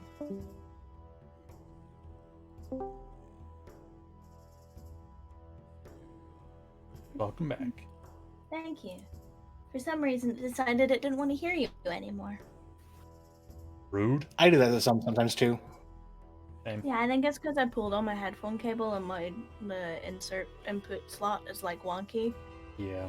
So it's like, you don't have an audio thing connected anymore, and I'm like, but I do. Like, I want to hear my friends talking. Yeah, one of our players in our other one had to buy himself a brand new one because it was his old one was a USB headset, and Mhm. anytime it would unplug, his computer would freak out and would like crash any game he's playing. You. That's not Yeah. I good. get a new headset too. So he bought a new one, but he had to. Simple Yeah, solution: don't unplug your headset. That too. Well, it was like a usually loose don't. thing that would sometimes unplug. Oh, loose dongle. Mm. So Sounds like yeah, a but That's so what he she got. But he got a new one, but he didn't realize that it has two separate like Oh. jacks for the headset and microphone. Mhm. So he spent like hours the other day like wrapping them up, and it's a long enough thing though that he uses to like because he'll when he's in a long session or he'll stand up and walk around, Yeah, but still not. And he wanted to make it so they wouldn't tangle up. that's why I go wireless. Yeah. Anyway, one up when you're ready.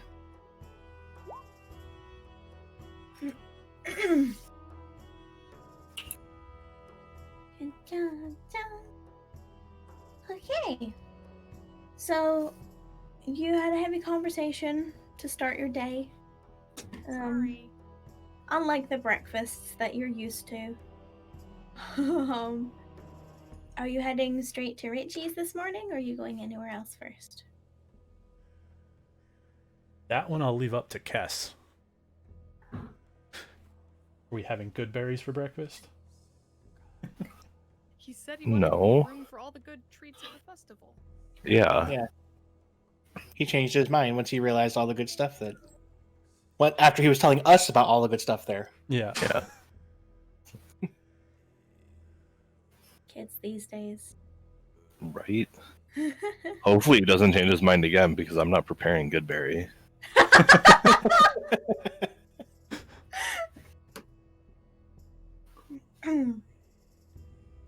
So you head to Richie's, swing by first thing in the morning, and he's already waiting outside the door by the time you get there. And you see him in his festival clothes, dark brown leather button-up coat that's left open, white undershirt, festival sash around his waist, grey pants that are tucked into his boots. And as soon as he sees you, he yells, "Bye, Mom!" and comes running right up. And does the traditional, slamming into the front of Ratan first, before going around and giving everyone other than Perrin a hug. Kid's gonna give himself a concussion one of these days. Perrin, he stops in front of you and puts his hand out. And he goes, "Mom said that I have to respect my elders, and she told me that I should do handshakes to elders, so... Good morning, Grandpa, Mr. Perrin, sir. It's really nice to see you again today." And he holds out his hand. I shake his hand. Good Turns morning. the fuck around. And you shake your hand. I shake his hand and say, "Good morning, short stack." And he gives a very, he grumbles. He's like, But if I'm a short stack, that means you're a short stack too, because we're almost the same height. I'm not always this height, though. Yeah, well, I won't always be this height either, so you're wrong on both accounts, aren't you? Rex pipes up and he says, "I don't think you'll ever be taller than Perrin when he's full height." You don't know what I'll be able to do when I'm older. That is very true. True. Maybe I'll be as big as a dragon. Maybe you'll be a dragon. Can I be a dragon when I'm older? I have no idea. There are a lot of strange things in the world that I don't know how they work. I'll put it in my letter for you to take up to see the dragons. Sure. When we get around to that, sure.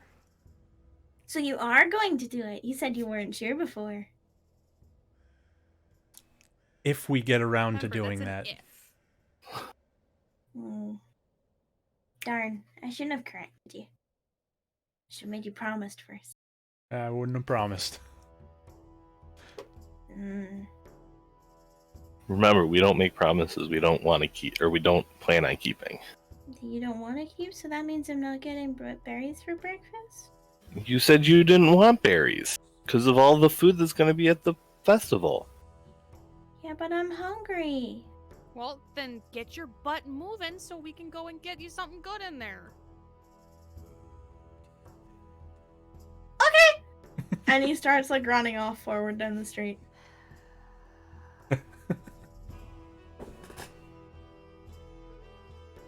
Follow on behind him. I swear this kid needs to stop asking about promises. She mutters under her breath and follows after him.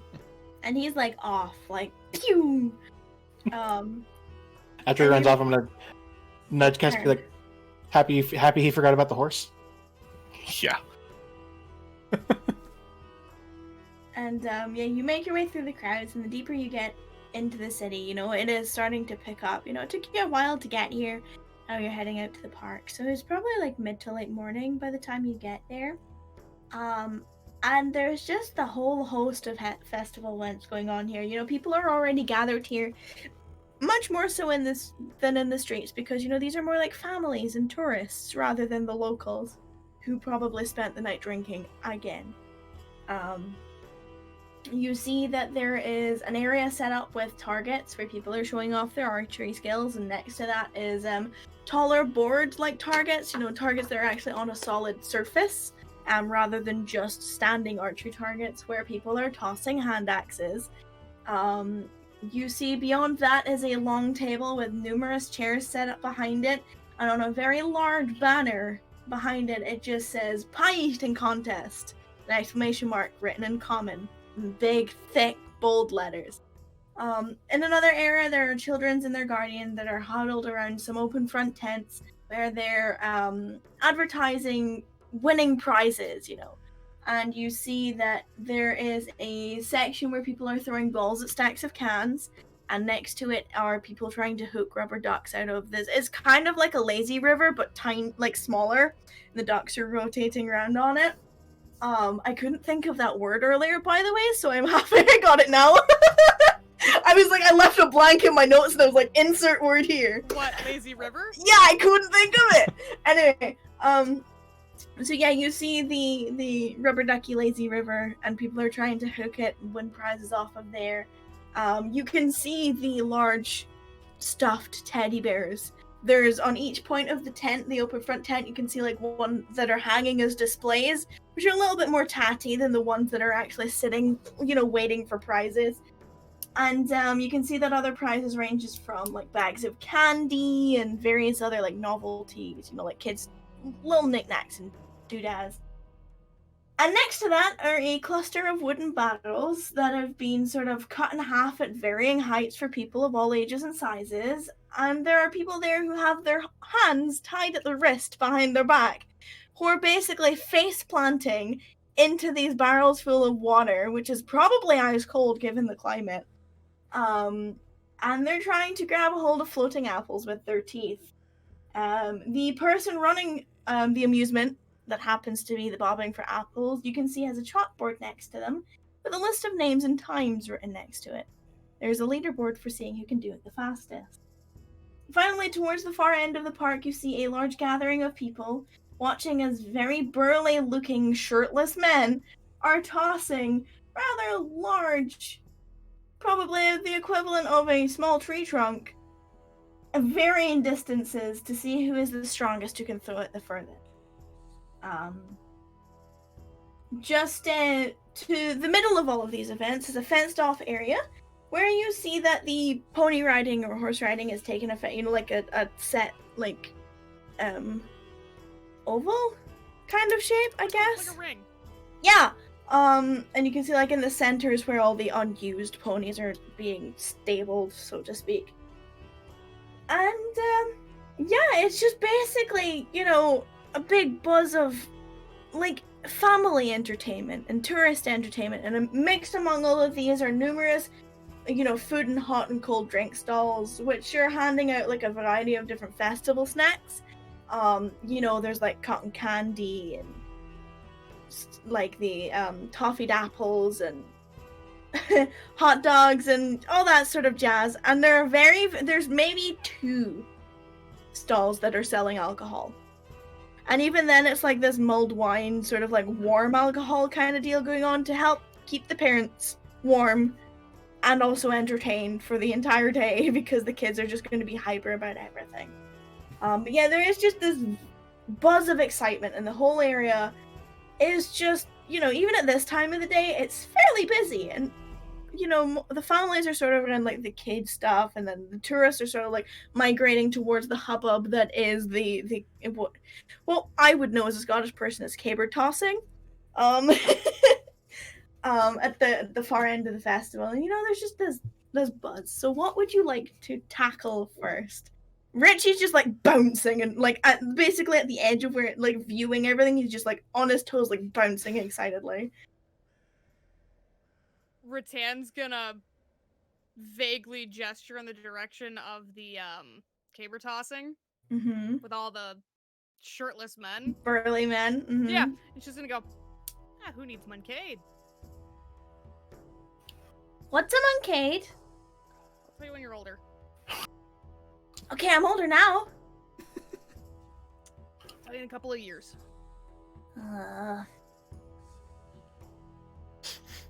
Fine. Right, food, what do you want? And she's sitting there and she's kind of like, come on. Did you know that hot dogs aren't actually dogs? Are you sure? I was until you asked me. I'm kidding, of course they're not dogs.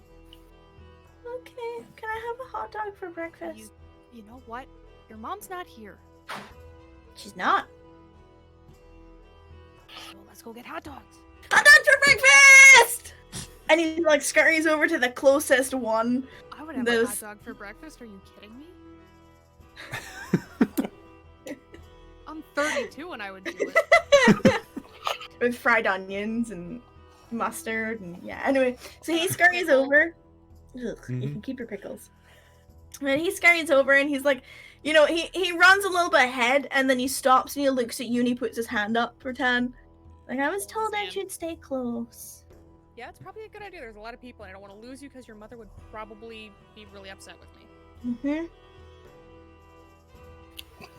He takes you up, and like, there's a small queue, but it seems to be a father and son running what is the equivalent of a burger van. Just a but hot dog style. a festival hot food stand that would be in a van if it was modern. But you I'm walk just up. imagine like the New York like street food carts. Yeah. So in the back of a carriage. Maybe. Then you walk out and like, hi, good morning, welcome. What can we get you this fine day? You guys hungry? You guys? Yeah. Go for some breakfast. Breakfast I'll hot take dogs. one. Okay, 5. Any toppings? We got crispy onions, fried onions, red onions, mustard, ketchup, mushrooms if you really want them. Fried onions on mine. Fried onions. What do you want, Richie? Hot dog! Yeah, what do you want on it? Hot dog! He just keeps saying it over and over. Yeah, what do you want on it? I don't know. Whatever you have.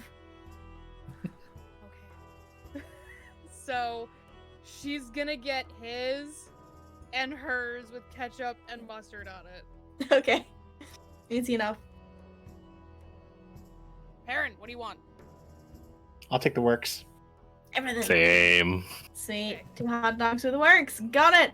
And like it's a few minutes. Like they've got buns and everything that are set up. It's literally like toss them the mushrooms and the onions and what have you. And they put them up in these like little paper kind of half folds, like cardboard. Like it's literally just Yes. pieces of cardboard. Which are gonna get soggy if you don't eat it relatively quickly. And they've just kind of with all the sauce, so it's already getting Yep. soggy. Yep. But like they put them up and they're like, drinks for you. I could go. What do they have here? They've got like cartons of like fresh juice. They've got what would be the equivalent of the really shitty ale that you had in the streets the other day. And it's just very simple. Juice for this one. Yeah, orange or apple. What do you want? Both. Okay, one of each. Sweet.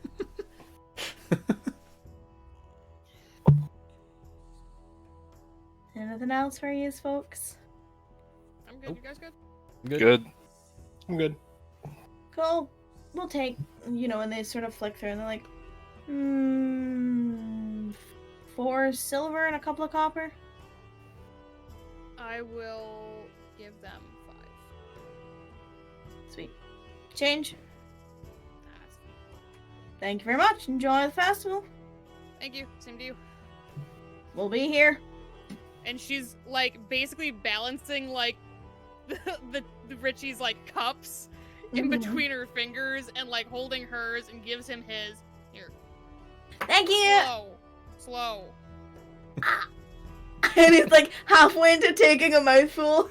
As you say that, he's like very, and it's almost like as if he's mocking you. He goes,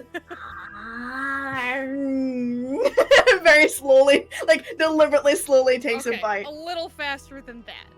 And he giggles and starts eating properly. Rex stares at Richie as he takes his and then takes like half of it in a bite and just smirks. And he When looks, Rattan is trying to parent.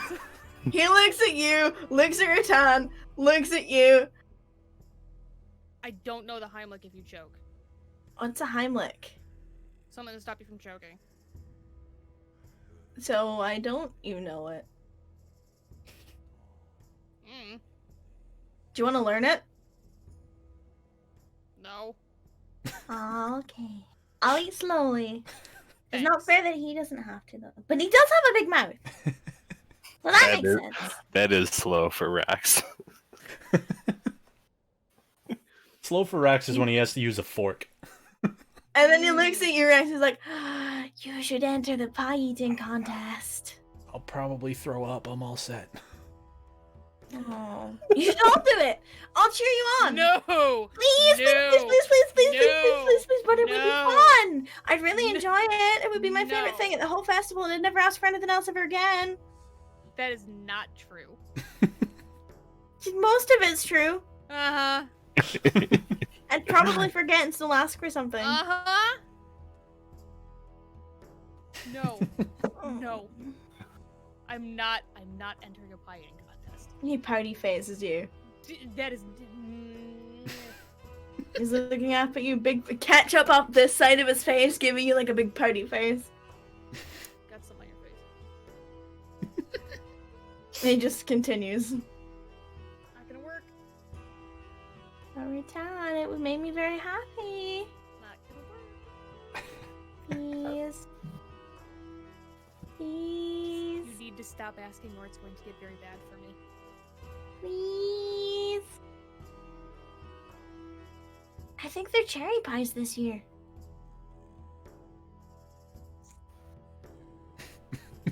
It would be like dessert after breakfast. You ever had dessert for breakfast? Drink some juice. But I'm not thirsty yet. Well, And then he stops and you can see him trying to lick the ketchup off his face. He's like, huh? But it's like all the way up here and he can't reach it. Rax like licks up as far as his tongue would go, which is probably like up almost to the top of his snout. A lot further than Richie's goes. Yeah. I really want to be a dragon when I grow up. But one with wings. So that I'm cool. Well, I hope when I grow up, I grow wings. Aren't you already growing up? Shh. I mean, you don't have a beard yet, so I guess you're not that old. Can you grow a beard? I was just about to ask if Rattan's Dragon going can to- grow The one time that they all unified and thought. Our third eyes open at the same time. I don't know. But it's a good indicator that I'm getting old. I'll let you know. Maybe your scales will turn gray around your mouth. Your scales can change color. Mm. I You think like how so. when dogs get really old, their fur turns gray around their mouths? I feel like Rax would kind of know, but I don't. So I don't know. Google! That's your project for after game tonight. it. Oh boy. Do Of all the Dragonborn muzzles age? I mean, it's better than asking about their penises. I mean. I did not initiate that part of the conversation. I was wondering if Dragonborns got sunburned. Did. Anyway, so he's Rattan still... takes like a big bite of her hot dog, and she's not even like done chewing. She says it with her mouth full. I'm not entering a pie eating contest. But you eat hot dogs really well. What's the difference between a pie? Again, it's like dessert for breakfast. Yeah, I'm gonna have to eat like 30 of them. Usually it's only 6. I still feel like 6 cherry pies at whatever time it is in the morning is way too many. I don't know what time it is. Too early to eat that many pie. I agree. So you'll do it later then, that's what I'm hearing. Stop it. No. You remind me of someone right now. Who? Do I know them? No. Was it Osiris? No. Who is it?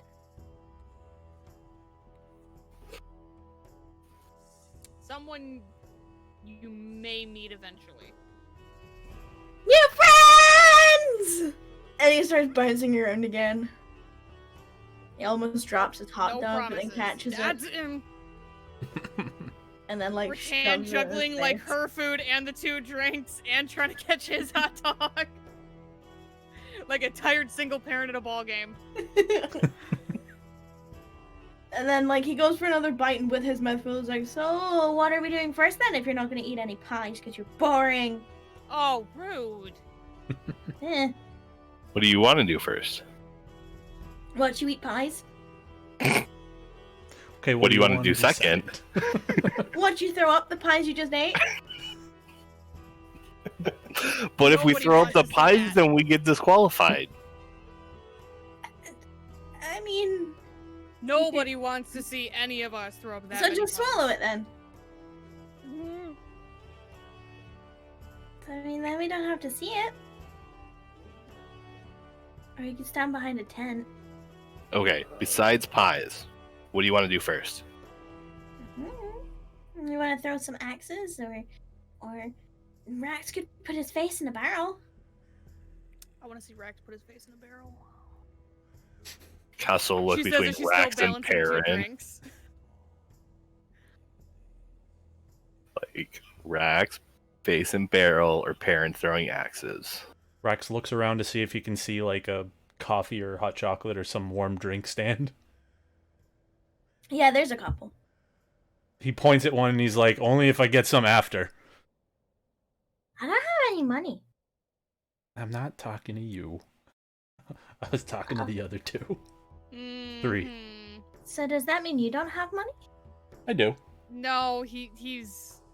This is negotiating. This is haggling what he's doing right I'll Should I get get you the one. dice? Should I take my dice with me? I'm sorry. now. No, you're. Haggling, I'll not get you one, gambling. Rax. Yeah, haggling, not gambling. Two different things. What's Ken say? He'll get one for Rax. Coffee, hot cocoa, whatever he wants.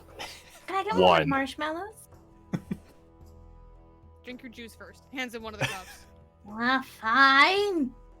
You Hey, wanted Mom's not them. here. I'm responsible for you. Hot dogs for breakfast, but we're gonna be responsible and have juice. Okay. Maybe sticks a straw in it and starts drinking. So we'll go do bobbing for apples. Hey, so you all walk up to it's a dark-haired elven male Mm-hmm. who's running this stall. Dressed in very he's got the dark colored sort of winter warm gear on, but very simple clothing underneath. Doesn't have the festival sash, and he sees you all approach. He's like, "Ah, friends, hello. How are you this fine, chilly morning? You're looking to get your names on the board." Gonna try our best. Well, it's a copper to enter per person, and if your name is still number 1 by the end of the festival day, you may or may not be compensated in some kind of reward. Adults get a drink of their choice at the Red Dragon, and kids get some kind of sweet. Rex, alright, well, I'll be entering, and he'll walk up and hand the guy a copper, and he'll throw his jacket to Cass or Perrin or whoever, just in their direction. Rattan's still holding juice. Yeah, Cass that's why will I grab threw it it. to one of the other two. Is he done with the other one yet? With the other, he made a point of finishing it before As soon doing as he's done, anything else. She takes it, gives him the other one. And then somebody's like, "But I'm gonna need to pee." Fair. Takes it back. And Mom always says if I drink too much before I eat my dinner or my breakfast or anything else, then I won't finish my food. That's true. But you already had breakfast. I That is haven't true. finished my hot dog yet. We still got half of it left because he just spent the last couple of minutes drinking juice. We hand this guy the copper and he leads you to one of the larger, taller barrels. It's literally just where the metal strip would have been, they've sliced it there. Yeah. And filled it with water, and you can see bobbing on the surface is maybe 4 or 5 apples that are spread out. Mhm. And he goes, "Well, if you'll excuse me, your hands must be bound behind your back so that it's fair. No using your hands, blah blah blah. Make sure you don't drown yourself. If you feel uncomfortable or nauseous at any time, please lift your head out of the water. This is not a competition on how fast you can kill yourself. It's how well you do using your mouth trying to grip the stems of the apple." Mm. And then he pulls a rope from a little he's got a sack on his side and he pulls a length of rope from it. Rattan just kind of goes from behind Rax. Rex puts his hands No. behind his back so he can Would you prefer a She friend starts do it? snorting harder. Would you prefer a friend tie you up, or would you mind if I did it for you? That's her Well, actual reaction. Well, the friend The I would guy rather is have tie me smirking. up. The friend I would rather have do it isn't here, so yeah, you can.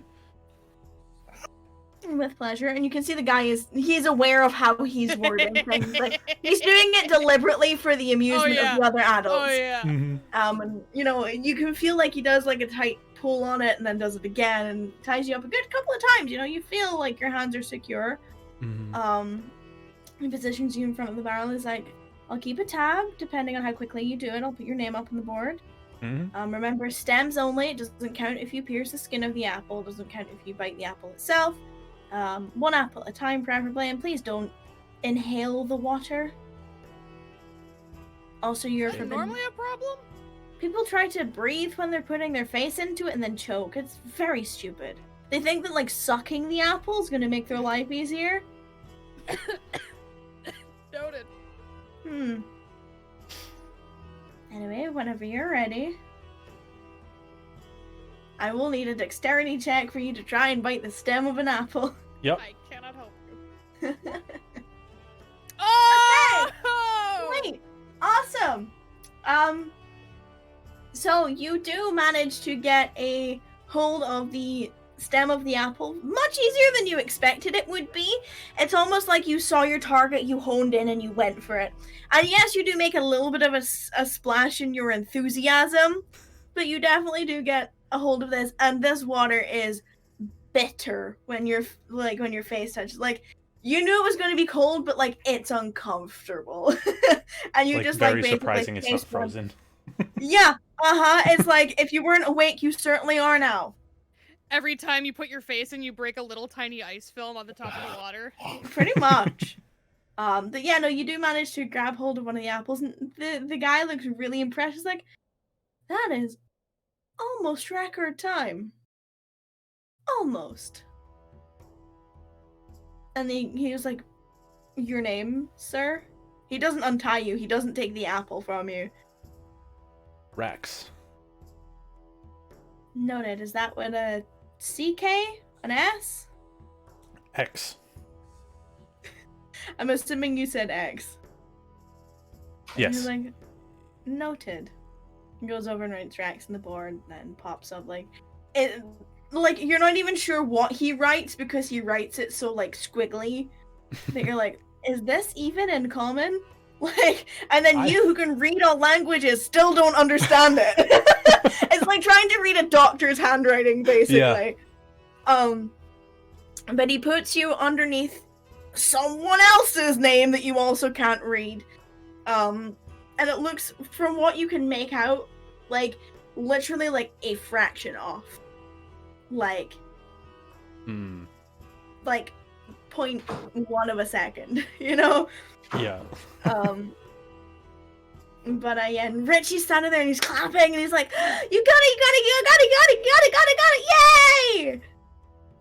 And he's like super, like, just hyped up by the whole thing. It's like, was it cold? Was it fun? Can I try? Do you think I'll be able to do it? Was it easy? How did I do it? It's not easy. You gotta be kind of professional at it. So you, like, Easy. I'm just kidding. It's not bad. It's very cold though. Like, I'm half debating when we get that hot drink to just splash it in my face. that's dangerous. Probably. Don't do it. I can take a hot bath later when we get back to the inn. Okay, what's next? Hot And he's like, chocolate. thank you, mister! And he's like, you're welcome. And I got chocolate stacks. Okay, I want marshmallows, and I want the like whippy stuff. The cream. Is it cream? Is that what it's called? I think so. All I know is it goes when they put it on top. Pretty sure that's cream. Okay, can I have that, please? You want that? Yeah. Rex grabs You his want the jacket. juice? Hmm. Just land you your jacket back. Do you want the juice? Do I have to have it now? I don't know how long it's gonna hold. You can drink it. You must be thirsty too.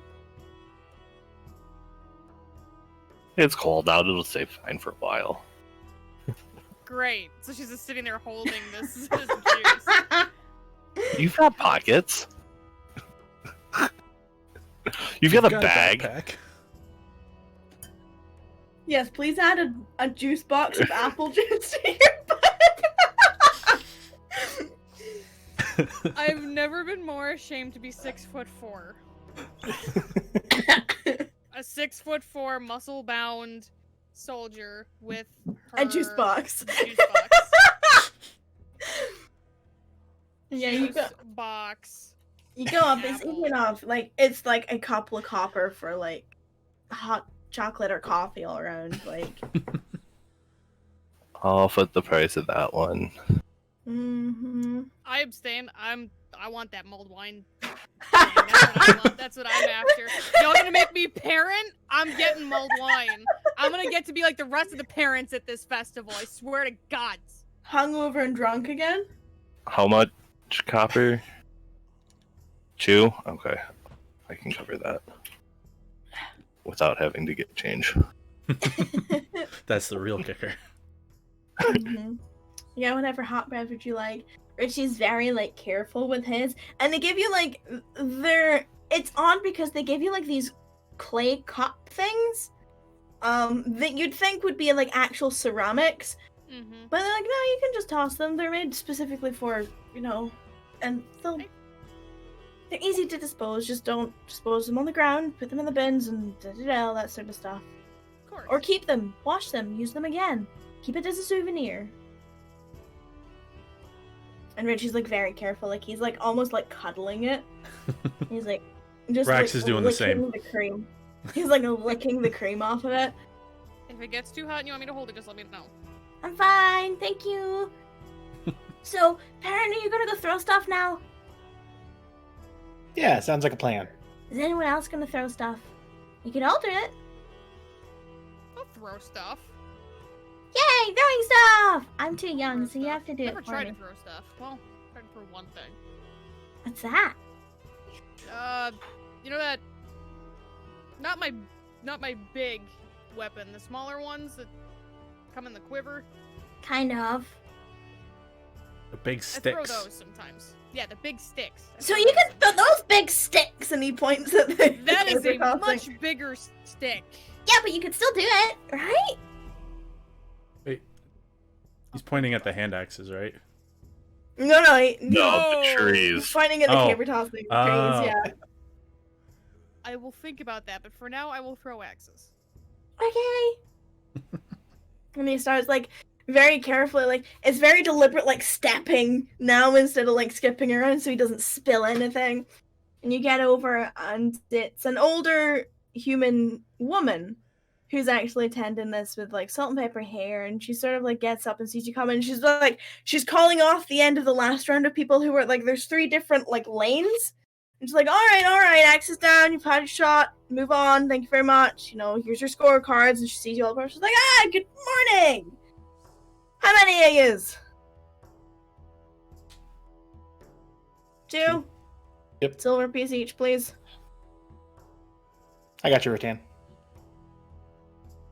Okay, so rules are as follows. You get 3 axes each time.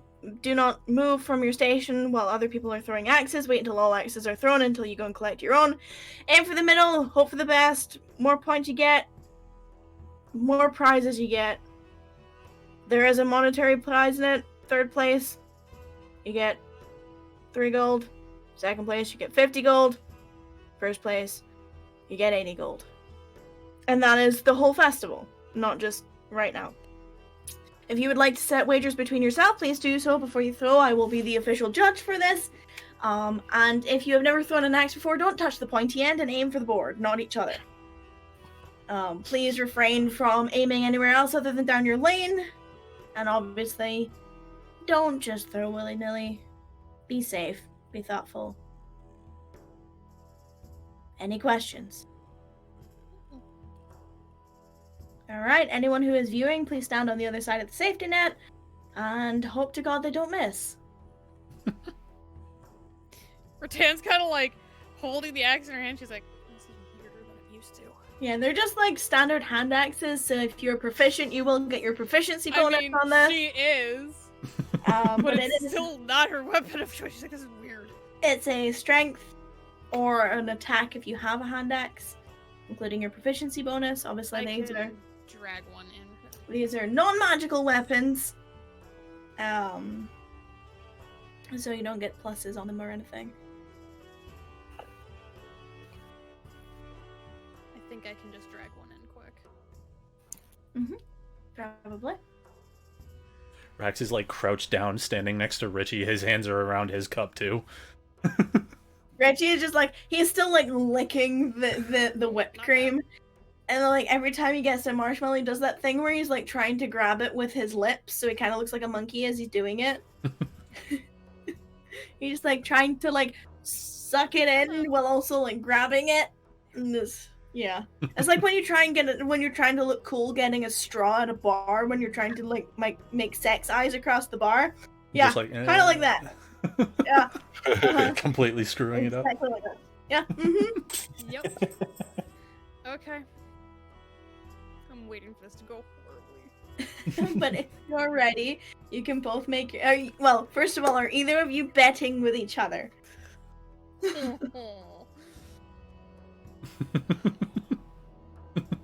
Rattan's not initiating. She knows she's out of her element. She's seen him with a hand axe. She's like,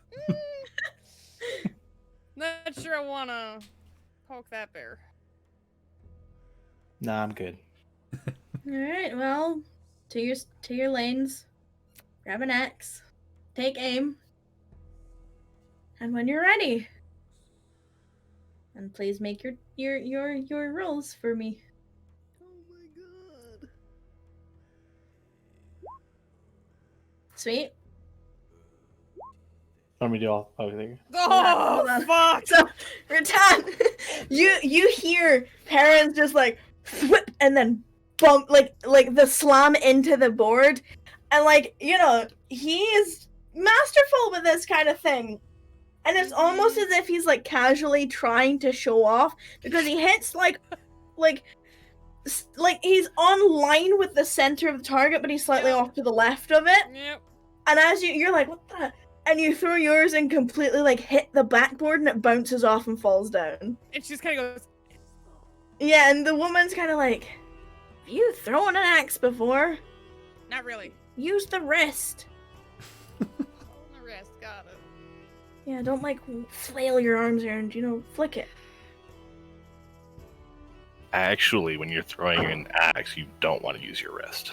I know that. This woman's just trying to make money. Yep.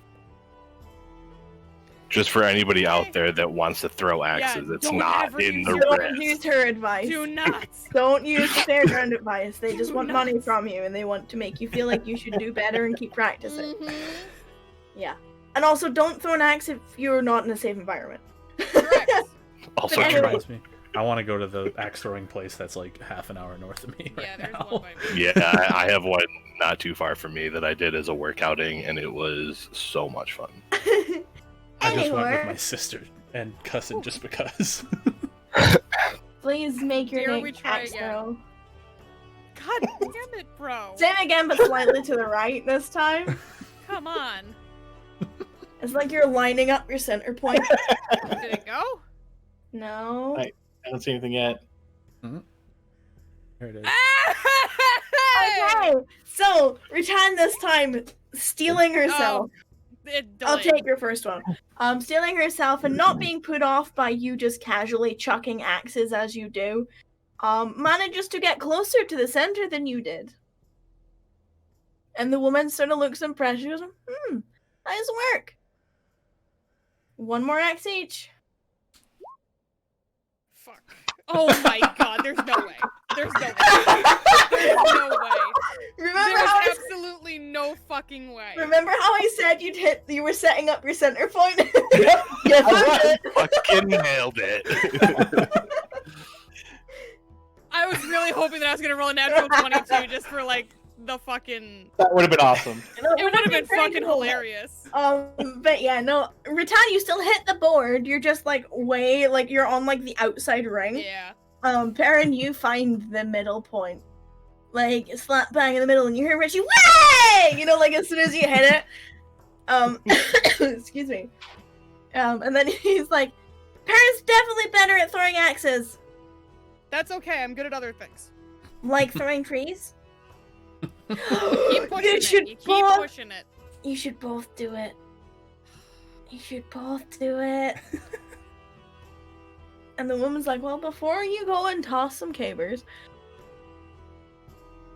one of you is currently in third position for the festival. So, I don't know how long you'll be in town for, if you're here till the end of the festival or not, but if you'd like to leave your name with us, we can contact you if the results are still in your favor. It's Perrin Boulderskin. And she scribbles on a chalkboard. Noted. And is there anywhere specific you'd like us to send the letter? I'm gonna say we're probably only gonna be here for maybe one more day, so probably actually go ahead and I'll give her, if you're able to, go ahead and send it to Corin or Zerla Boulderskin in Clam. Alright, I'll do what I can. And takes note of it and puts the chalkboard off the side. Well, if you'd like to toss more axes, you're more than welcome to. We'll be here the whole festival if you'd like to try and beat your score. But if not, please enjoy the rest of your day. Thank you. Happy festival. You too. And Okay, what now? Richie sort of staggers out. He's like, well, you guys choose this time. I've chose the past few. It has to be fun for all of us. Yeah, but it has to be fun for all of us. And it's not going to be fun for me if it's not fun for you. And you're not going to eat pies. So. Not gonna happen. Hey Richie, Yeah! do you want to go fish for little duckies? What happened? And he looks at his mug. But I haven't finished my hot chocolate yet. I can hold it for you. You might drink it. Promise I won't.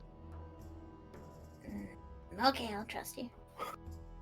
And he hands you and starts skipping off over to where the duckies are. Pretend it's just the parent who's being handed all the kids' shit at this point. You offered! I know! Because you would.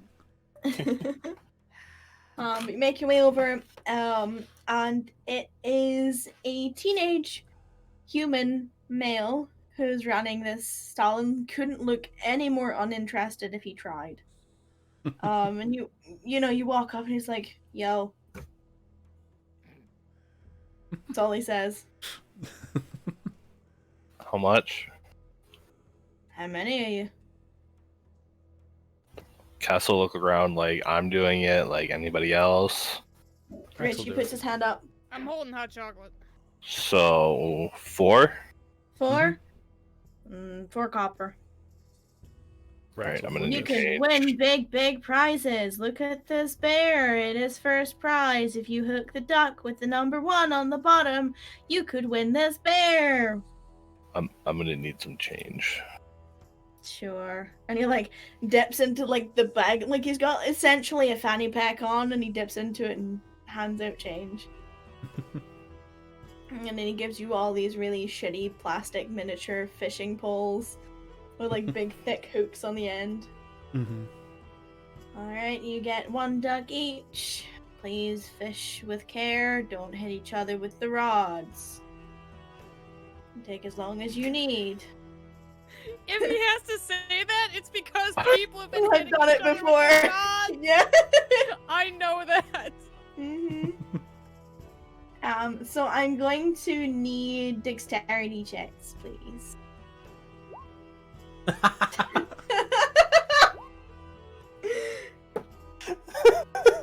So, Richie misses. Rax, you're the person that would be the kid who's just swinging the rod around, helicoptering the hook.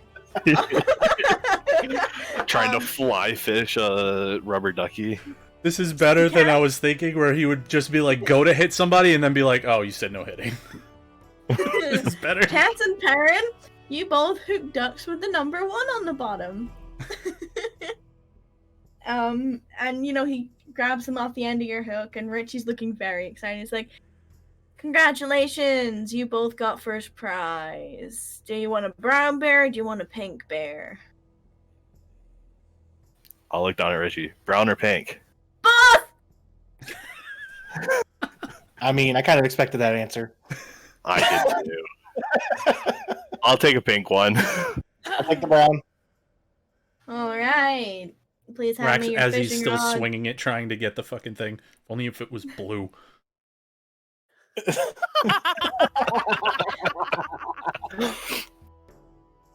And he comes up to you, Rax, and like puts his hand out, and he just looks like really done with your shit. He'll put it in his hand and be like, yeah, that's fair.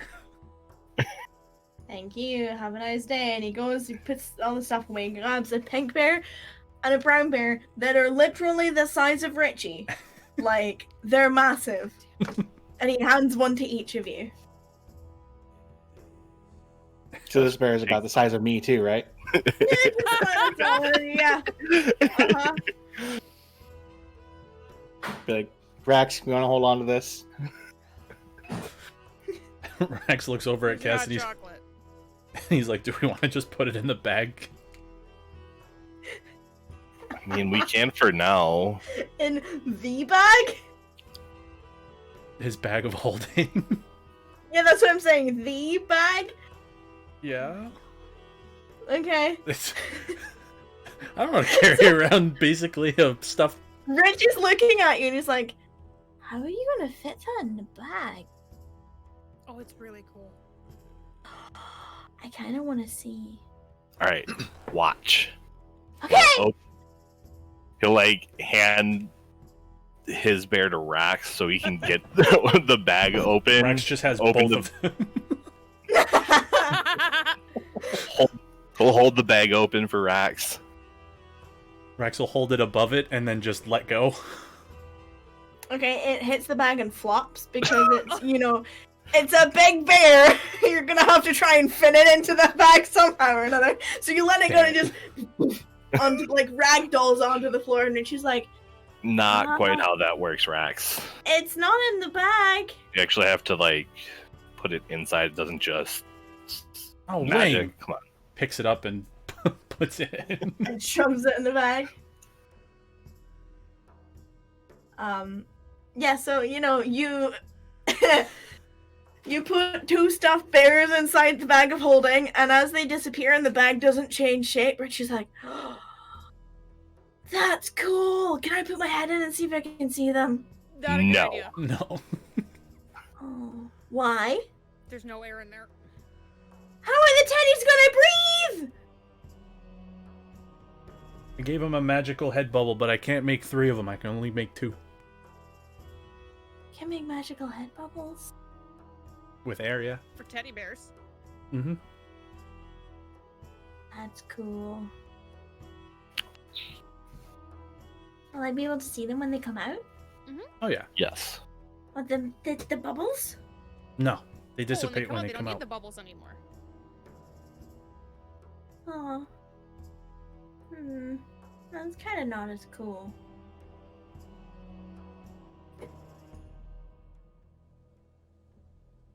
And then he looks at you, and he's like, can I have my hot chocolate back, please? Yep, here you go. And he sits and sips, and he's like, okay, now what? You have to decide again. I don't know. You can go and make those big, burly, strong men without shirts feel small and insignificant. My mom taught me that word. I was about to What, say, that's a insecure? big word. Mm-hmm. I don't know what it means, but she always uses it in situations like I don't think I can explain it to you in a way that won't get me in trouble for explaining it to you that way. No, she said she'd tell me when I'm older. Yeah. It's my favorite word. I don't know what It's it a good means. word. It's a good word.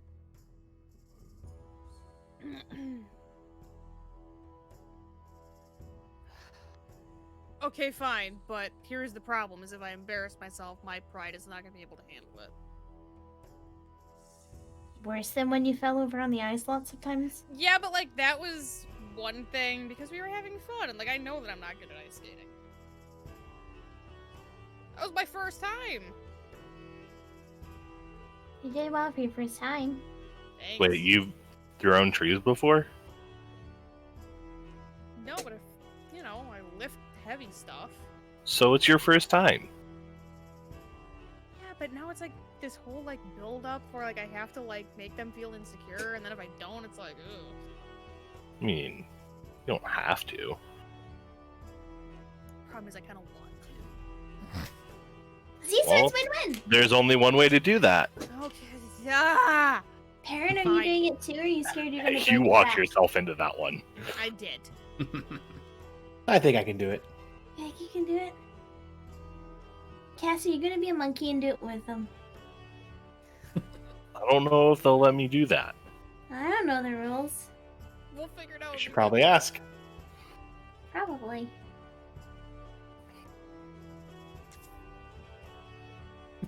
So- You take your shirt off too, Perrin? Is that like a requirement for the guys? I don't know the rules. Let's go find out. I'm assuming he's in his armor, so it's gonna take the full time to take it off and put it back on in between. The joke. She's still making the joke. I know, that's what I'm just saying. It's funnier in my head because of So- that reason. You make your way up to where the crowd of people is gathered around where these big, strong, burly, tall Sweaty. Goliath males are all throwing these big, thick tree trunks, small tree trunks. You see, there's a huddle of people with like notebooks slightly further away from the crowd that are probably like the officials or the people running the show. And it looks like a group of, again, Goliath males who are not shirtless and are also not wearing festival sashes, but seem very proud. You know, each of them are backing a guy in the running. You know, each of them are in control, and they're all huddled around this one individual who seems to be, you know, taking names and bets and all that sort of stuff. If you would like to approach them. So you walk up and they sort of like, they look down at you, not just because they're taller, you know. And they see you approach and like, the head honcho is like, yeah, what is it?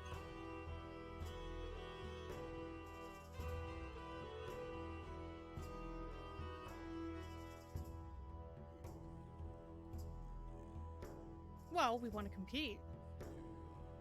And they all look at each other and just burst out laughing. And she's just giving them her best charming smile. You're serious. Did I stutter? Evidently not. Problem. If you have the coin, there is no problem. Wrong button. Shit, don't hex them, dude! I was clicking the eye thing, and then it was just like, nope, you're not clicking the eye thing. This is what I do when I'm not in the middle of something, because these are new things that I didn't know. Yep. I don't know for Yep. certain. No, it's cool. They insulted the 10, you're hexing them, we got it. I mean, realistically, I was reading to see if it, like, gave them disadvantage on anything, and it does, so... Well, how much coin? That depends. Are you putting anything into the pot for the champions bet? Or are you just here to show off?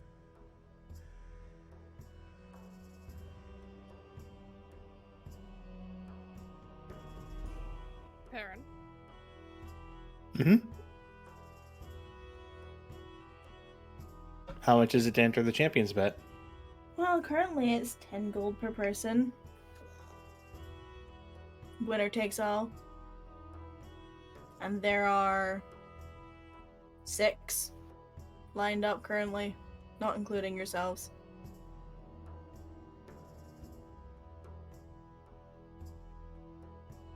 Do you have any specific rules to do in this? No magic, no artificial bolstering of yourself. Hands only, 1 person per caber behind the line when you toss it. Standard. It must be a proof of your own strength.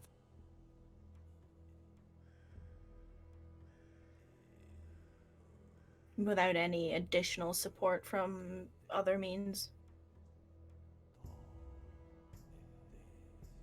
And a foul play will get you disqualified. Optional shirtlessness. Depends on how ripped you want to look. That goes for females too. That's actually what she does. They, like, again, see, they're still almost not taking you seriously. Yeah, I know, and it's pissing her off. I'm sorry. Is this funny to you? If you think you'll win, yes. Why is that? Because look at your puny forms compared to them. They're years of training. The champion from last year is among them. I'm not going to tell you who it is. That would be an unfair advantage.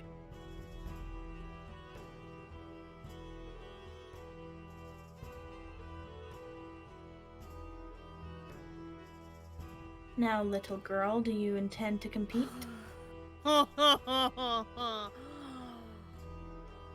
She's gonna pull out the 10 coal and she's gonna smack it into his hand.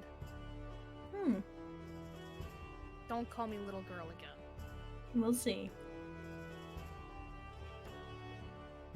I'll flick him up 1 platinum. Thank you. You'll take your place on the field. There's a couple of remaining spots. And, take a post. Where are the others in correlation where we had to go? The posts that you have to get to are, like, on the far end. They're kind of, like, bunched up near the people who are taking bets. Mm-hmm. Excuse me, and also where the crowd is gathering. Okay. So you have to walk past them all to get there. No, they're, like, varying heights, but all taller than you. All very muscular. You know, like, we're talking, like, bodybuilder kind of, like, Yeah. puff. Yeah. And very, very, like, showman-y. You know, like, any single woman in the crowd is getting the, like, you know, the flex and the pouty face. Yeah, uh-huh. Like, Oh, shit. Have you seen my beach ball? It was about this big.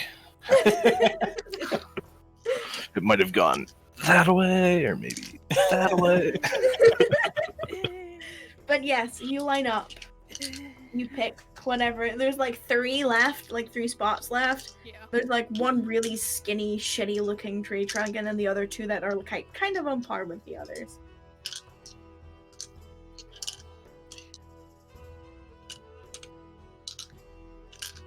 And as you're picking which one you want to stand in front of, I'm assuming neither of you are taking the piddly shitty little one. Didn't think so. You hear like a big booming voice. It's the same guy you just spoke to. Well, to your stations, men and woman. And you hear the crowd sort of like murmuring between them as that said. You know the rules. You get 1 toss each. You know, don't lift for your back, lift for your legs. You pull anything, joke's on you. When you're ready. I want to roll good so bad. You need to roll me a strength check. I want to roll good so bad. Do I get athletics if I do throw with my legs and not my back? You've never done this before? I'm just asking. You know what? I'll give it to you. Okay. Both of us or just her? Yeah, if you're making a point to lift with your legs. Okay. I want to roll good so bad. These guys are assholes. I mean, roll when you're ready. Yeah. Okay. Nice. So Rattan gets it like a little further than you, Perrin, and you both lift your legs and you toss and you hear the like thump as it hits the like hard into the snow.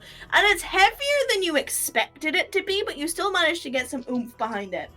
Two of the other guys just fail miserably. Like they don't even go, like they lift it and they push it as if they're trying to flip it rather than like lifting and tossing it. Doesn't quite work. It was You more see- up than out. You see another couple of guys who kind of throw almost on par with you both. And then one guy who throws slightly further than you, Rattan. And then another one who just yeets it into the stratosphere. Like, we're talking natural 20 kind of throwing. And you're thinking maybe this is the champion from last year. I rolled for reference a 17, a nat 20, a 14, a 6, a 3, and a 16. That's without modifiers. So yes, you watch as just the biggest, strongest looking beast that was in the lineup, just like beyond what you could even comprehend doing yourself. He's practiced for years. He has the belt. He has the trophy. And you hear like the crowd, way! And you know, like he's cheering with them and doing the whole shitty flexing thing again. And he walks over to the bet master and is like, well, I guess this is mine again this year. Drinks on me at the Dragon tonight. And everyone's like, yeah, woo! You know, like, and clapping and cheering. And Richie comes running up to both of you and is like, you did really well. I didn't even think you'd be able to lift it. They're a little heavier than I thought, but And they're very, like, I wasn't even sure you'd be able to, like, you know, yeah, because you're so small. But there's hope for small people yet. there is. Rattan, are you okay? Hmm? Are you alright? Mhm. You sure you're very quiet?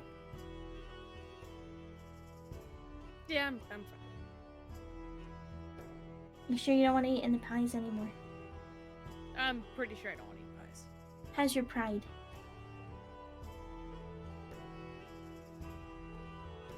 Moderate. I mean, third place isn't bad. He called me a little. Third-ish place. That's true. I mean, you are smaller than them.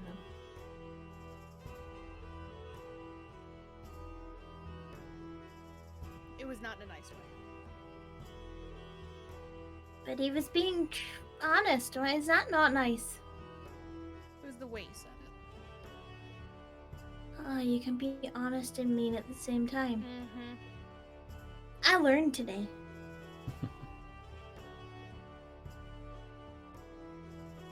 And you continue on the rest of the festival, much and such the same. You know, he runs you around like multiple places. You know, he gets you to do the tin cans and things like that. He does them himself this time and wants to prove that he's good. Doesn't do very well. You know, and he gets you to buy him all kinds of sugary snacks throughout the day. You spend, you know, the most of your afternoon here. You're welcome to spend the rest of the day however you please, if you want to spend it entertaining Richie or not. But you know that the fireworks are sort of around about dinner time later on.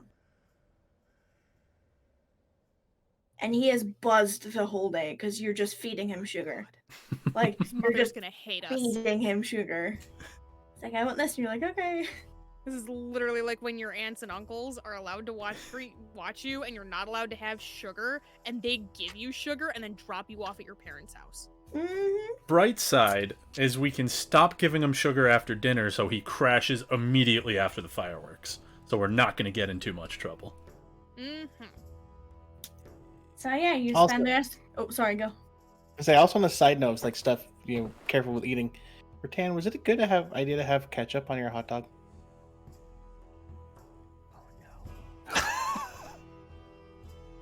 And like as you say that, you see your eyes go like, oh no. Why would it be bad to have ketchup on a hot dog? It tastes amazing. It does, but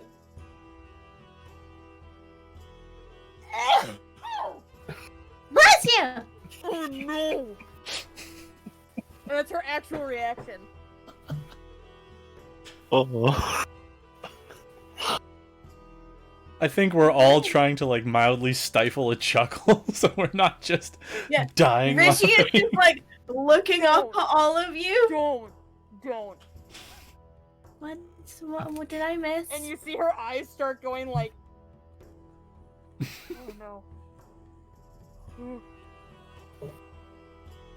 I'm not gonna. You okay? I'm not gonna. Are you feeling sick?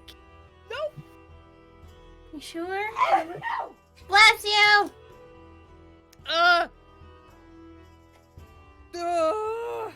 did not Can I- think that through. Did I miss something? Did I do something wrong? No. nope, she did. Ugh. I'm sorry. Was it my fault? Nope. No. I made a mistake. Ooh. I'm sorry. But we learned You're from not, mistakes. no, you're fine. I have a, You have a tickly nose? when I eat certain things. Would you like me to? When you eat ketchup, you get a tickly nose? Oh, apparently. Didn't know that. You didn't. No. Would you like me to go and ask them for a tissue? No, I'll be okay. Oh, I think I'm done. I know you said you don't No, want I'm to be. not! And she sneezes again. Bless you! Oh, Uh, 2 or 3 more and it should be good. 2 or 3 more and it should be good. Huh. does this happen a lot? Oh, normally I'm better about it. Oh. Oh. Well, if you're okay. I'm good. I just might sneeze myself cross-eyed. Mom says if you go cross-eyed, it'll stick when the wind changes. Let's hope it doesn't stick. Well, let's hope the wind doesn't change. And you entertain, you do whatever you need to do or And want she to. sneezes about 2 or 3 more times, and And then he she's says good. bless you every time. And you get him home, he's full of beans. His mom is back by the time you get there, you gather up for the fireworks. She takes the lantern again this evening. She offers it to one of you if you'd like to carry it. This. I know you said that it's a tradition to symbolize another year. Mm-hmm. I can't help but feel that there's something more with it. Am I wrong? In what terms? I don't know, it feels a little bit more sentimental than that. In a way, yes. It's, like I said, it's the life of the people here. The candle of the family is still burning. We're still alive.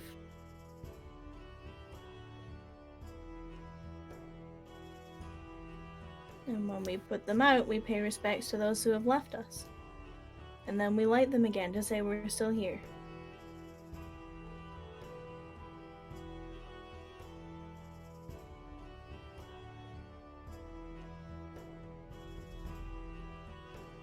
Like I said, I understand if you don't want to carry the torch, so to speak. That's our custom, not yours. It's more that I just don't want to impose on anything if it's It's not significant. imposing. It's not imposing. For what it's worth, you're essentially an extension of our family now. At least in his eyes, and she scratched Richie's head.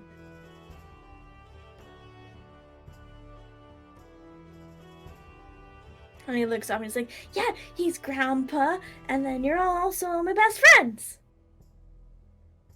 And you come and visit, and we have dinner, and now we've done the festival together, and we're gonna go see the fireworks. And we did all those games today, and you bought me all that candy, and you, where are my teddy bears?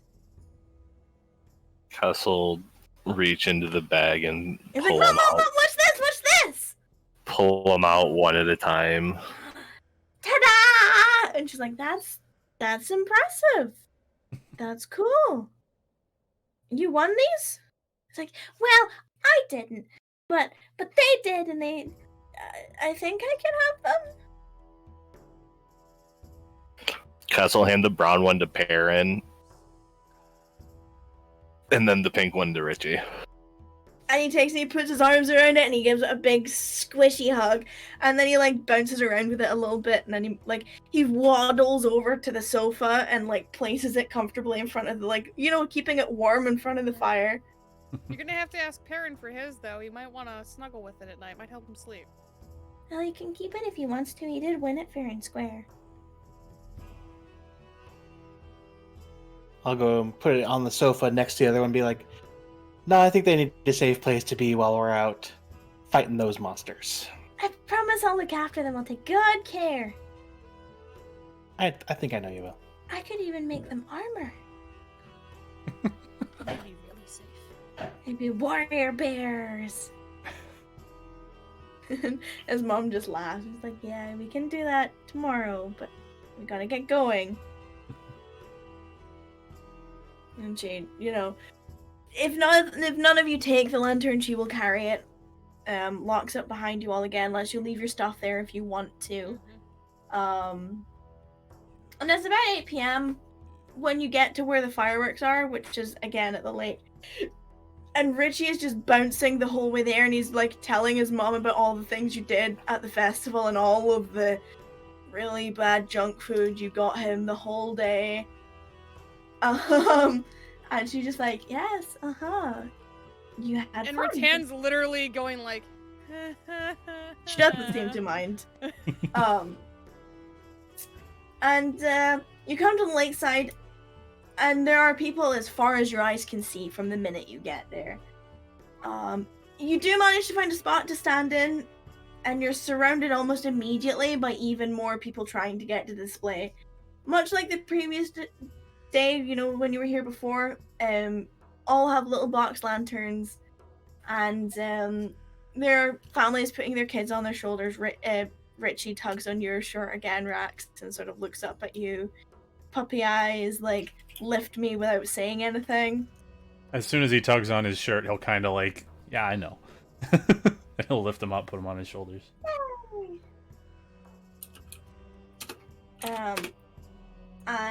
He makes himself comfortable, and he pats your head a couple of times, and he leans down. He's like, "This has been the best festival ever." You can see he's just like anticipating excitedly. And it's about half an hour of people just crowding in, and it's almost like, compared to yesterday, the entirety of the population of everyone who's currently in Frostbane has come out to see this performance. And again, you hear this booming voice, the same one as the night before. Ladies and gentlemen, creatures and creations, welcome one and all to our annual Ice Dance Festival Fireworks Extravaganza. We're blessed with clear skies and sparkling skies on this historic evening. It was on this day many years ago when Frostbane was officially born and given its name.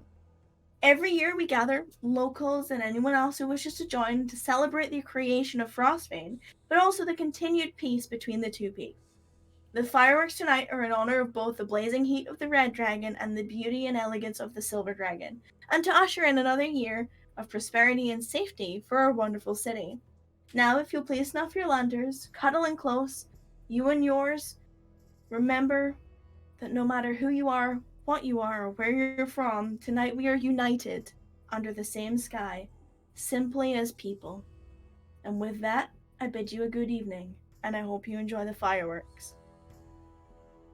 And again, as the night before, the lanterns sort of snuff out. You see all the little flickers of lights going out, almost as if like a cascade around the circle. And after all the lights are snuffed out, the crowd's sort of murmuring in excitement. You know, there's a little buzz of like parents talking to their kids. You're like, oh, what's gonna happen? When are they gonna start? And all of a sudden, you just hear this screeching sound as a firework is launched into the air. And after a moment of brief silence, it is immediately filled with the loud, like rumbling, rumbling bang of a firework exploding in the air above the lake.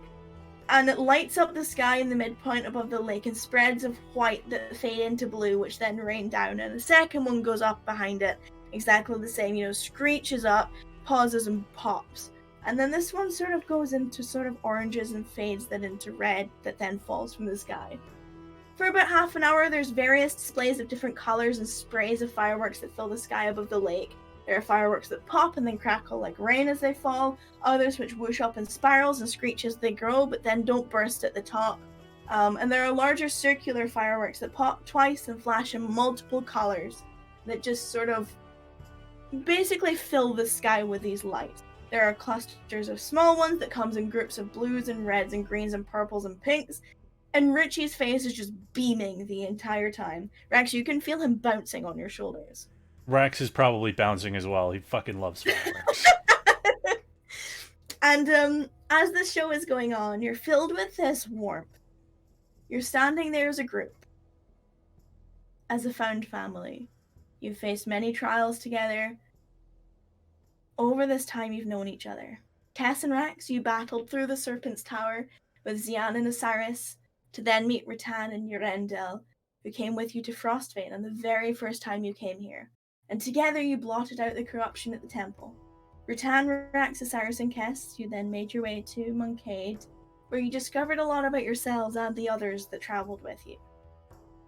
You gained new friends, and lost some others, but you continued to fight together side by side, and now you're travelling with Perrin. And once again, you're standing under these stars that are above Frostvein coating the sky. And each pop of a firework, each rain of bright colour that fills the air, each memory that comes to you of the time you spent together. And although you face a lot of very difficult, very scary situations, you're here, right now in this moment together, stronger than you have ever been before, and you know that you'll never be alone again. And the final burst of fireworks that fill the sky spark and then fade out. And there's a moment of silence before the whole crowd erupts into a cheer that sort of hones you back into reality. Rax, Richie is still bouncing on top of your shoulders, and there's just this odd sense of togetherness that fills the air. The box lanterns start to light up and flicker again as the candles are lit, and slowly, the crowd starts to disperse. Everyone with a warm smile on their face. And as you're standing there waiting for your chance to move, Richie's mum turns to you all and smiles. Thank you for everything that you have done for me and my family. You saved my life without even questioning. You've given this son of mine a reason to believe again. You've been there for us when no one else has. And I have nothing to give but my gratitude. So thank you.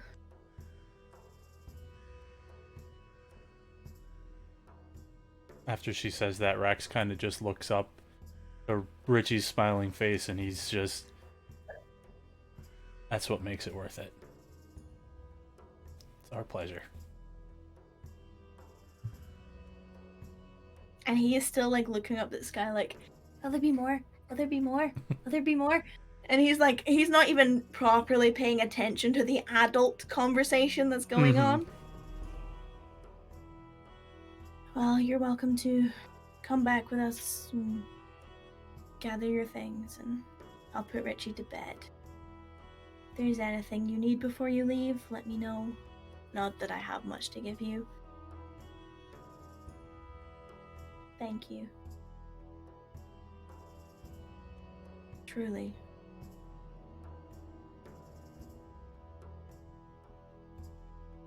It was the right thing to do. Others would argue.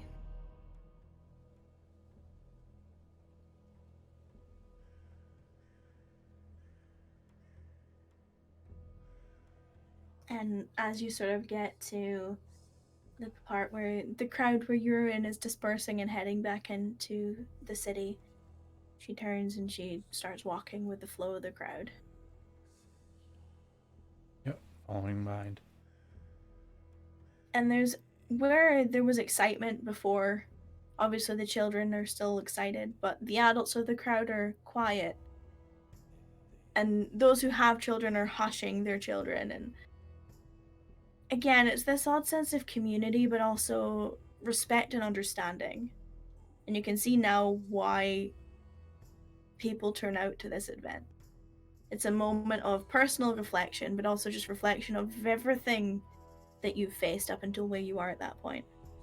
The significance of the candles being lit for the lives that still burn. And you make your way quietly through the streets across the bridge back to Richie's house. And again, Rex, you feel him tracing your scales on top of your head as you're walking. Doesn't fall asleep on your shoulders this time. And his mother unlocks the door, lets you all pass inside, helps Richie down off your shoulders. And she gives him a pat on the back. Okay, go get ready for bed. No, you gotta get off early tomorrow. He's like, okay. And he looks up at you and goes, thank you, Rex. That was special. I had a good night. My pleasure, bud. I was happy you were all here. Max looks I'll see around you at all for everybody tea. and he says, yeah, I'm glad we stayed. I'll see you all for gift day. Parent, I'll try and get you something. No promises, though. You don't have to. And he beams and he scurries off into his room and closes the door.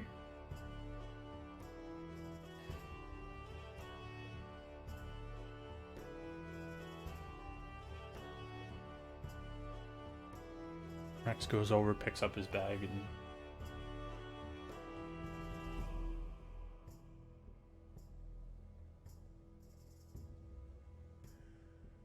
His mom goes over and just, puts a pot on the stove and then straightens up the bears that are sitting on the sofa and just, she's doing mom things. She's tidying the house and setting it all up after the kids going to bed sort of thing. She's like, well, if you'd like to stay for a pot of tea, you're welcome to. I don't know if you've got plans or places to be.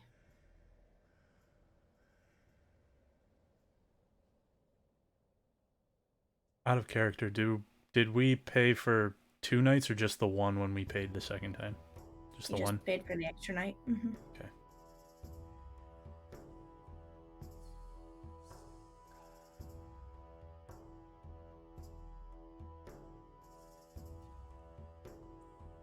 Well, we might want to get back because I don't know if we paid for another night. I don't remember. I don't either.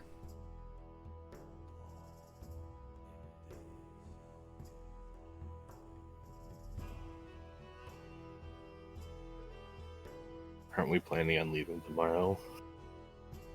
When's gift day? Not tomorrow. It's a couple of weeks from now. The festival ends, then there's a week of break period, and then there's gift day. I don't know if we'll be back in time. He'll understand.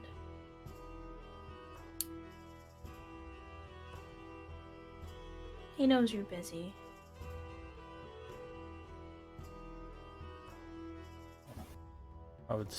I mean, come by tomorrow, let him know that we'll be back after, and we're coming by here on our way back anyway. Yeah. Always happy to stop in and say hi. We can just... We'll get him gifts or we'll give him gifts when we come back. If we want to do it closer to gift day. It'll probably be like another week after that. He'll probably appreciate the extra time to get Perrin a gift.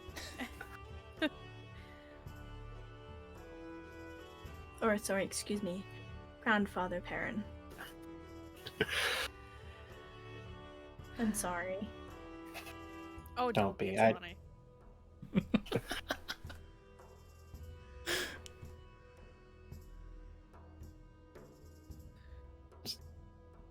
If anyone's sorry for last night, guys. It wasn't my place, Most certainly was not. but like I said, I was just trying to do what I could to help. I just wanted to say I was sorry. I appreciate the gesture. She doesn't make eye contact with you.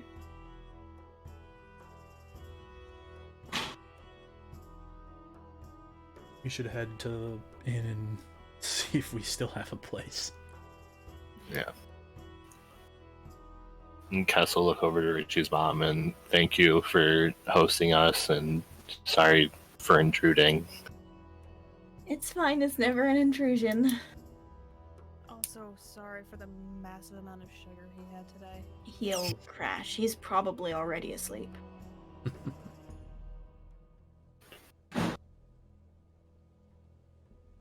It's probably the most sugar he's ever consumed in one go. Hey, a little treat every now and then is fine. Just don't make a habit of feeding my son a sugar-based diet. Noted. Yes, ma'am. All three of you get a mental message that's, yeah, we gotta find him actual gifts. You literally get back, no shit.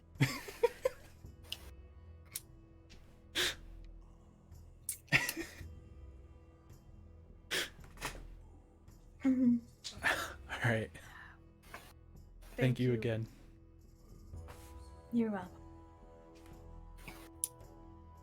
We Enjoy the rest of the festival. You too. Alright, and we head out. Yeah, Kess will grab his things and head out. Yep, picking up all my stuff. She locks the door behind you as per. Mm-hmm. The streets tonight aren't filled with parties.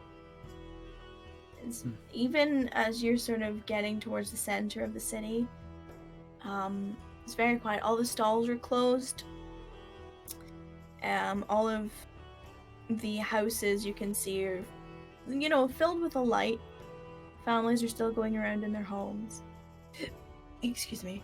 The Red Dragon's doors are closed for the first time ever. And the dragon sculpture above the doors look as if it's sleeping. And you're standing outside the Silver Scales.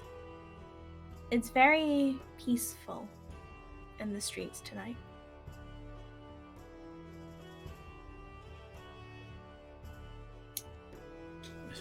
Try to go into the Silver Scales. Is it unlocked? The door's open. About what time is it? Probably going on at like 10:30 at night. Okay. Between the half hour of the fireworks getting to Richie's, getting from Richie's to here. Mm-hmm. You walk in and you see the scruffy tabby cat sort of resting quietly on the back shelf as it's prone to doing. The elderly gentleman seems to be situating himself after having been out recently. He's hanging up a coat on a peg, dusting off, taking down the on break sign that was on the front desk, that kind of thing. And he sees you all come in and gives you like a head nod. Points to the key that's hanging on the wall of the room you've been staying in so far. Rax goes up, puts 20 gold, I think, on the table. It is. Hold as I scroll up through my notes. Actually, Because I have this written down here. Pretty sure you're right. Excuse me. Yes. You are Okay. correct. Yep. So he does that, and Gets the hands you key. Yeah, hands you the key. Gestures, does the thing of like he points down under the table. He doesn't get the board, he just points down Mm-hmm. and sees if you get the hint. Rax just kind of chuckles and nods. And then he gives you like a head bob as if to say goodnight. Good night.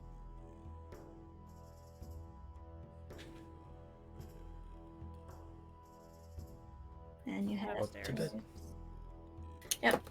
Same room you've been in, same state. Obviously it's been cleaned since you left, and new bedding and whatnot. Rattan goes and sits in the bay window again. Cass is gonna hand Rax 2 platinum since he's paid for all 3 nights so far. Rax shrugs and takes it. Gonna give me money, I'll take money. Mm-hmm.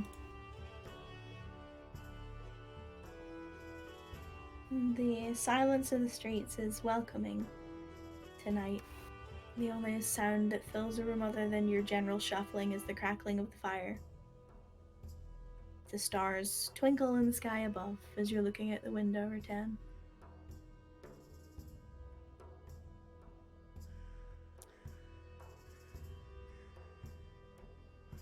If none of you want to say anything to each other, you rest. You sleep peacefully, comfortably, cozy, and awake the next day to the same noises of festival bustle. It's back to normality of festival hubbub. Mm-hmm. There's people already queuing outside of the Red Dragon Saloon, waiting for the doors to open. Like, it's just all go again. Almost as if last night never happened.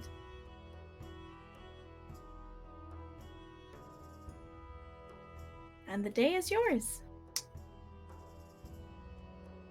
We can either stop here or we can continue on for a bit. It's up to you guys. I'm fine. Did they keep going? I just Good. go to the bathroom real quick. Right, go Pete. Take a 5. Process. Breathe. Yeah.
You know, I thought of that tomato thing as soon as she ordered it.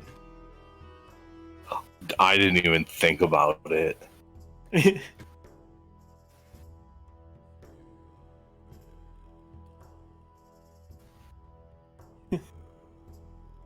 But I was tempted. Like as soon as she ordered, I was gonna be like, "Are you sure you should order it with ketchup?" And then I was like, "Nah, it'd be more funny if he waited and was like, oh yeah, now that you're done with that hot dog,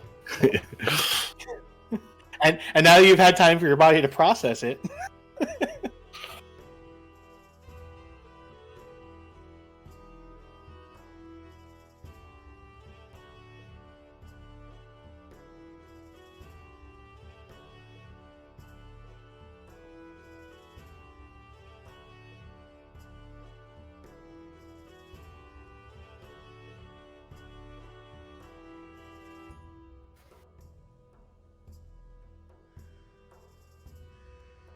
Yeah, I didn't even think about it until parents said something, and I'm like, oh, it's gonna be.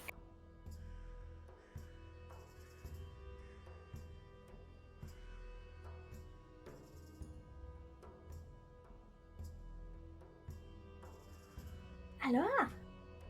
Welcome back. Hello. Sorry. I was giggling at a DM I just got. Excuse me. You all okay? I'm going insane, but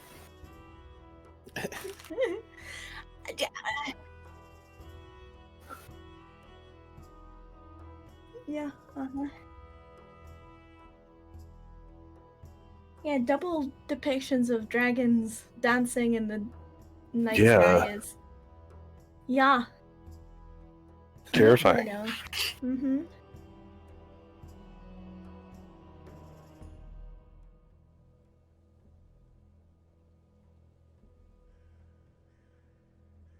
I was like, oh, it's just an ice dance festival. It'll be fun. Suddenly, story of dragons with very vivid depictions of both the dragons and their movesets. Yeah, so climbing those mountains. Let's not. I'll hang out at About the fighting bar. dragons? You guys can climb mountains. So we're fighting dragons. I mean, if you want You to, guys are fighting dragons. I can very quickly set up the combat. Cass Can will I be running remove the away juice from box dragons. From my inventory now. Did you use it? I was going to say, have you used it or given it away? I would definitely have given it away after the day that he didn't use it. Well, you didn't say that you did, and now you're That back is with fair. silver scales, so would you like to Fine. drink your juice box I in will the drink window? my juice box. Catan sad drinks the juice box in the windowsill. Yes. Contemplating juice box drinking. Yes. Yes. Deep thoughts with Rattan. And all you hear is that sound when you reach the bottom.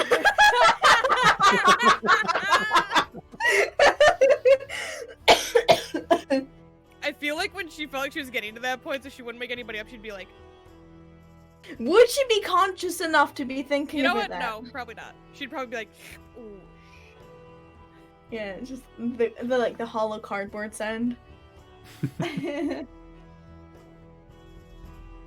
If Rax notices you pulling the juice box out, he will look at you jealously before going to sleep. Do you want it? He's not gonna say anything. He's just already like, pass out. He's out. You can get a juice box tomorrow.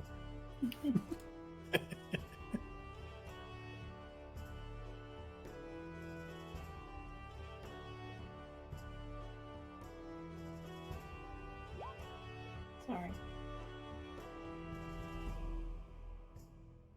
What's hilarious? Hmm. I came equipped with my own apple juice. Do you have a straw? Not in here, but I can go get one. How realistic would you like to make your experience? Yeah. Stupid question. Hold the front door. Oh boy. I am a terrible influence. Lies. There are worse Great influences. influence. Well, there's worse things to influence. Yeah, I told you it would get heavy tonight. You didn't expect me to slap you in the face with a history, did you? Not really, but makes sense if they're like celebrating the area. Because like we've heard the story before, but Oh no, I meant your history. oh yeah, no. Are you happy? Are you ready? Yeah. Would you like Richie to come and hold it for you? But Ratan, you should share. But yes, you all find a peaceful night's rest after sippy box, juice box time. You sleep peacefully, comfortably. You're woken, stirred by the outside noise, people queuing up at the Red Dragon Saloon. The day is yours.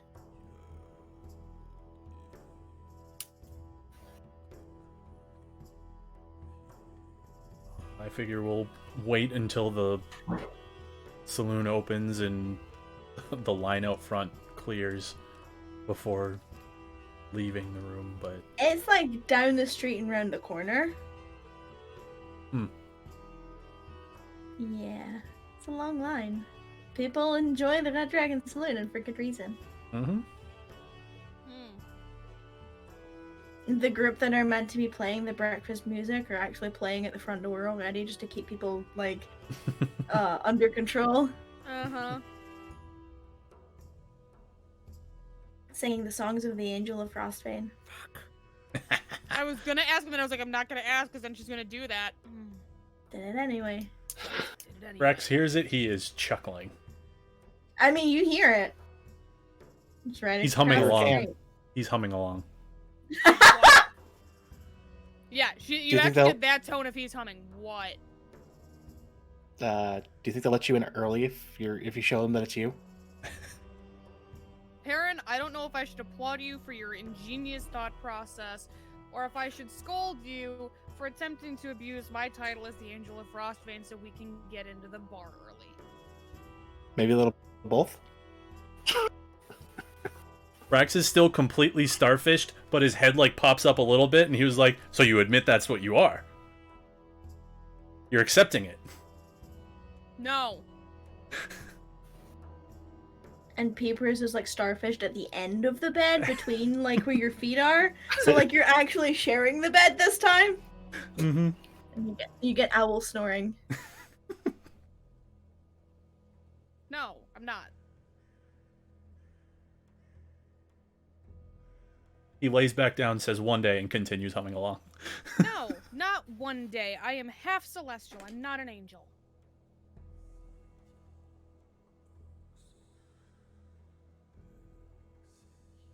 He says nothing further, just continues humming along with this song. After She a like few- puts up with it for a little bit longer and then picks up her pillow and whips it at him across the room. And please roll to throw the pillow. What do I need to roll? You need to roll. I'll give you a dexterity. Well, okay. Are you trying to hurt him or scold him? That's the Oh question. no, she's like hard throwing the pillow. It's Roll one of those me a like strength. fuck you ones. Roll strength then. It's literally like when your roommate is being annoying as fuck and you're like, shut the fuck up. Please roll strength to whip the pillow at.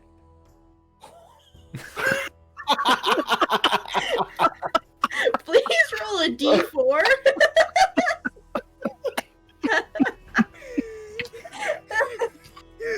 I'm gonna have breathing problems.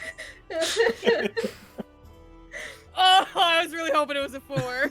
So Rex, you're humming away happily to yourself, and all of a sudden, just poof! This pillow hits you squared in the face. You're pretty sure that if it had been a harder object, you would have got concussion. It was whipped that hard, to the point that it hits you. The noise of it freaks Peepers out, and she wakes up, flaps around the room, almost flies into the window, and then manages to collect herself. You take 1 point of damage from the pillow. And Peepers is just like owl panic, like I'm sorry. screeching. I'm sorry. Sorry. Stop fucking humming that.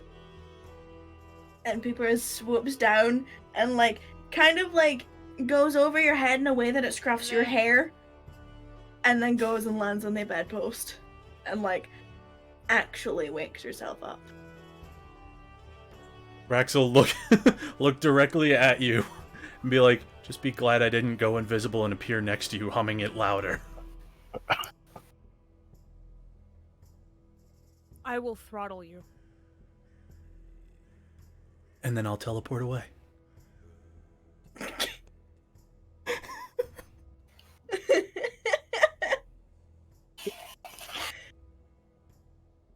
Oh, boy. So anyway, other than whipping pillows at each other, what are you doing this morning? Dumbest shit. I always roll the dumbest shit. Natural 20. Every time. Boy. So about that time I almost knocked our Dragonborn Warlock out with a pillow. Were you smothering him? No, I just whipped it across the room.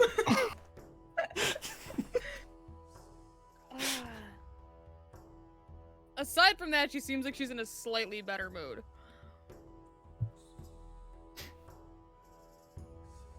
Well, okay, I'm not saying that I'm gonna do it because I think that's wrong and opportunistic. But we should probably go get in line if we want breakfast.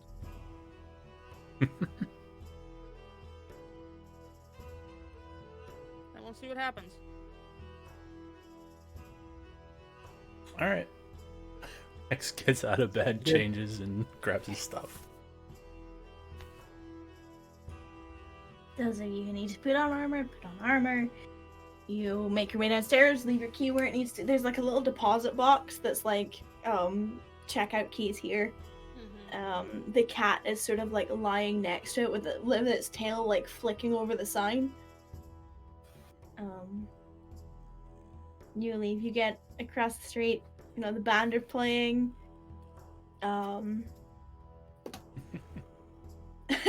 They notice who is coming out of This is my nightmare. the silver scales. And there's a hesitation in their playing. And then they give you like a wink and let you carry on with your day.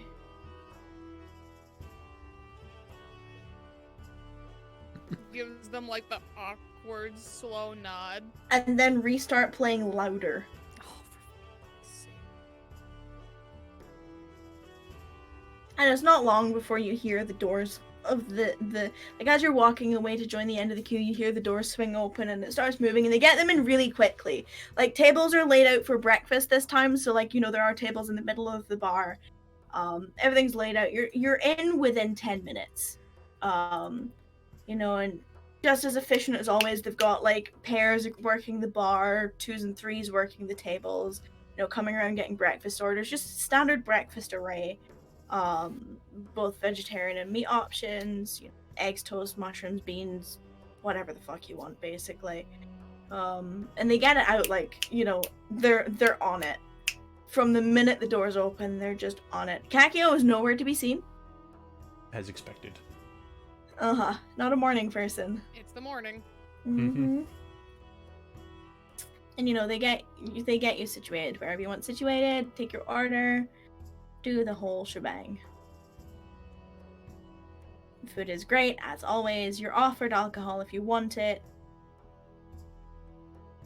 Other than that, tea and coffee is included this morning. Ooh, coffee. Coffee. Coffee. You get whatever you want. She's even like muttering that like as she's holding the first cup up to her mouth. She's like, oh, And you eat, you drink. If there's anything you'd like to discuss, by all means. how long do we want to wait today? Before heading out? Yeah. I mean, I figured we'd get on the road pretty quick. It's kind of what I was thinking. I figured the sooner the better. Yeah. Breakfast, say goodbye to Richie and his mom. So, Skip out. I thought of something this morning. Mm-hmm. No guarantees, but I might. If I can send a letter from here, I might be able to contact someone who might be able to get us that information that we need.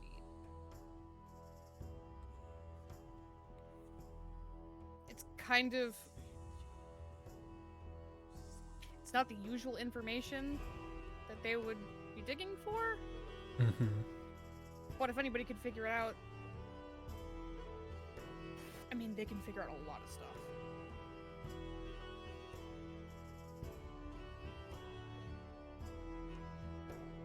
It's worth a shot. Yeah.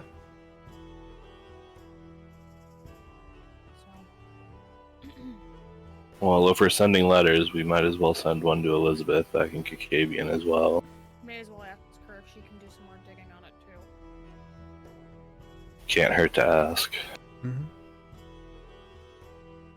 Couldn't hurt. I'll give you handouts later. Yep. But you can send them from here. Perfect. Like you ask them, and they're like, yeah, here, have some parchment. It's like a copper for parchment and ink. Sure. And postage charge. Yeah. Um, Take the copper out. Breakfast, including tea or coffee, is 4 silver per person. Cool. Perfect. So please. Woohoo. Not mine. Yay. I just got more silver.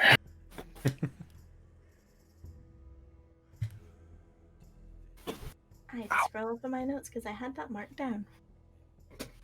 So, You eat, you drink, you're merry, you write your letters, you give them to the staff who assure you they will be are delivered we as soon as leaving possible. that candy with Richie, or are we eating that?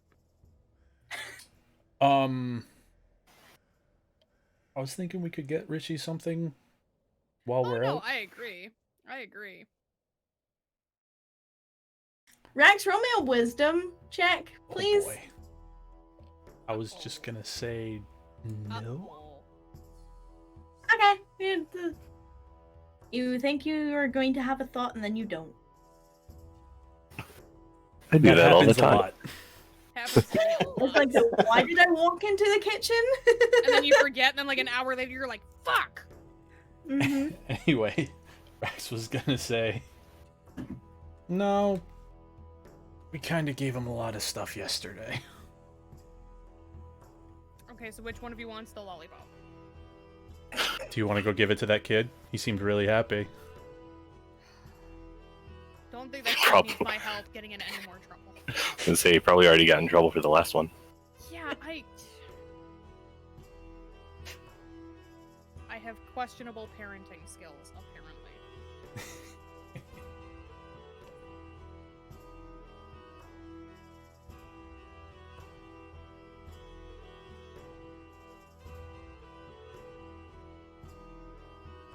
So you finish I up didn't see breakfast. any of you trying to parent.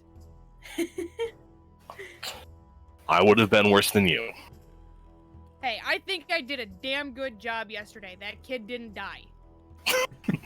We got Richie from point A through an entire day at a festival and back home in one piece. I I would call that a victory. I That didn't axe say throw you had, did I don't bad. know. Got Huh? dicey. With that axe throw, I don't know. It looked pretty dicey. Peepers is giggling on your shoulder. For what an owl can giggle. Look, I didn't say you did a bad job. I said I would have done worse. It's also not saying I did a good job. I don't know. I don't have kids. I don't either! I haven't really been around many kids. Me either.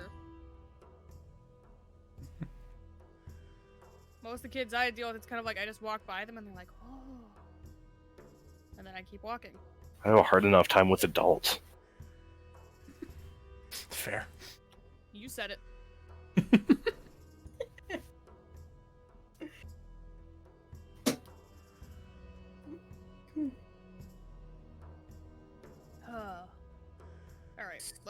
So you finish up breakfast. So you finish up breakfast and coffee, pay your bill. They don't throw a knife in the table this time. Oh, is that guy around? Would you like to look for the guy? Yes! Okay, roll me a perception check. I'm so scared for this poor guy. No! You don't see him. I think he died. Everyone looks the same to you. Fuck. You see like 3 different members of staff and you're not sure if you've seen them already or if they're just coming on shift. There's a lot of them. Every time you see a person with a sash, you're like, wait, is that? Oh, I don't know. Was that? Maybe not. Is All that? these sashes are the same! Why are they all wearing the same outfit? This is stupid. You make your way out the front door after paying your bill. So Kakio is still nowhere to be seen by the time you leave. You wander your way to Richie's house. You're finding it easier to get around at this time of day because there's definitely not as much people in the street. And there's definitely not as many people in the street that there would usually be on the festival mornings. You wander your way across the bridge, the festival lanterns swaying gently in the breeze, through the cold, frozen streets of the slums of Frostvane, and down the long pathway that leads to his front door and his little cottage-like house.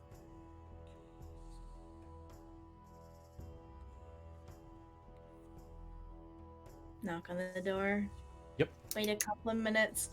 Richie pulls open the door and he has this like 2-piece set of blue and white striped pajamas on and little bunny slippers. And he looks at you and he looks like he's away to step outside and then realizes there's snow on the floor. So he kind of like waits with his arms open for you to come to him for a change. Steps into the house and just kind of like, eh. And then immediately clunk, it wraps itself around you. Good You're gonna morning! get bruises, kid. Not yet. Oh, if I ever upgrade to a plate, you're gonna be in trouble. And she scruffs his head. You gonna put plates on your knees? It's kind of like that, but not. So like the small plates that you use for bread? Yeah, but they're made out of steel. Metal plate. Mhm. Make sure you wash them so they don't get rusty. It's very good advice. And then you can eat your breakfast off. I don't know if I would get my breakfast off my armor. You said they were But- plates! But I aspire to always have my armor that clean. Well, if you're gonna eat food off of it, then yeah. I guess having plates in your armor would be more convenient for meals on the road. I learned that word from Mom, too. It's another great word. I know what that one means. It means useful.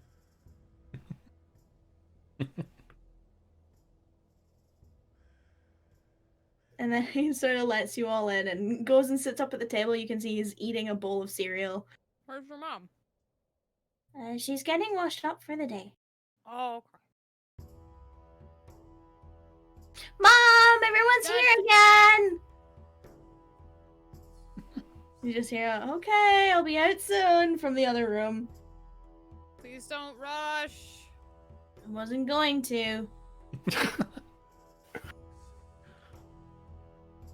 feel like we are a constant inconvenience in this woman's life.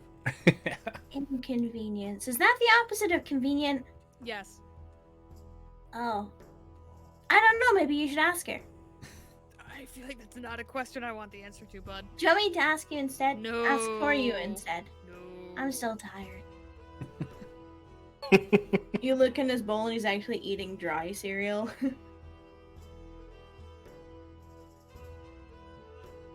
gonna say anything. It's like a mix of like bran flakes and raisins. It's like bland and dry. Yeah. But he's The eating it basics, anyway. Yeah, he's eating it Whatever. anyway. He's eating. Mm-hmm. So, I still have to get washed for the day, but if we're gonna go back to the festival, are you gonna eat pies this time? We're actually we're heading out today. We got. Remember how we said we gotta go? Ready. Yeah, remember how we said we gotta go help the fishermen up north? Oh, I forgot. Do you want to know what's funny? Sure. They're getting attacked by fish people. I don't know how people getting attacked is funny. No, it's like not funny, haha, at their misfortune. It's fishermen, fish. They're still getting attacked though. That's not funny. You'll get it when you're older. People are saying that a lot recently. You'll hear it a lot until you get older. Mm-hmm. How long will that take? Until you're older. But technically, I'm older now. And Rattan kind of laughs. And now. You And get it now, yet? And now. I still don't think people being attacked is funny. And you're not old enough. You think when I'm old enough, I'm gonna laugh at people getting attacked? You'll laugh at the irony of the situation. What's irony?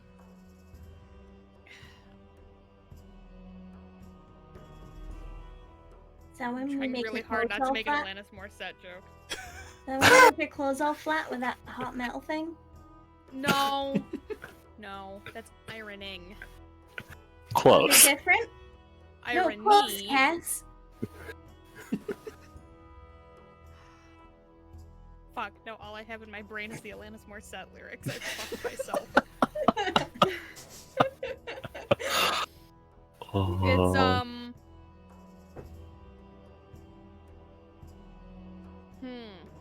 God, 9 intelligence trying to explain irony to a child. Someone help. I don't know that Kess could do any better. We're the worst people to be explaining vocabulary to a 9-year-old.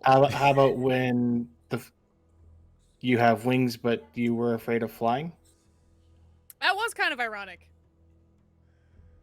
That also sounds kind of sad. Yeah, I mean, it was a little. So I'm still not finding the funny part of this.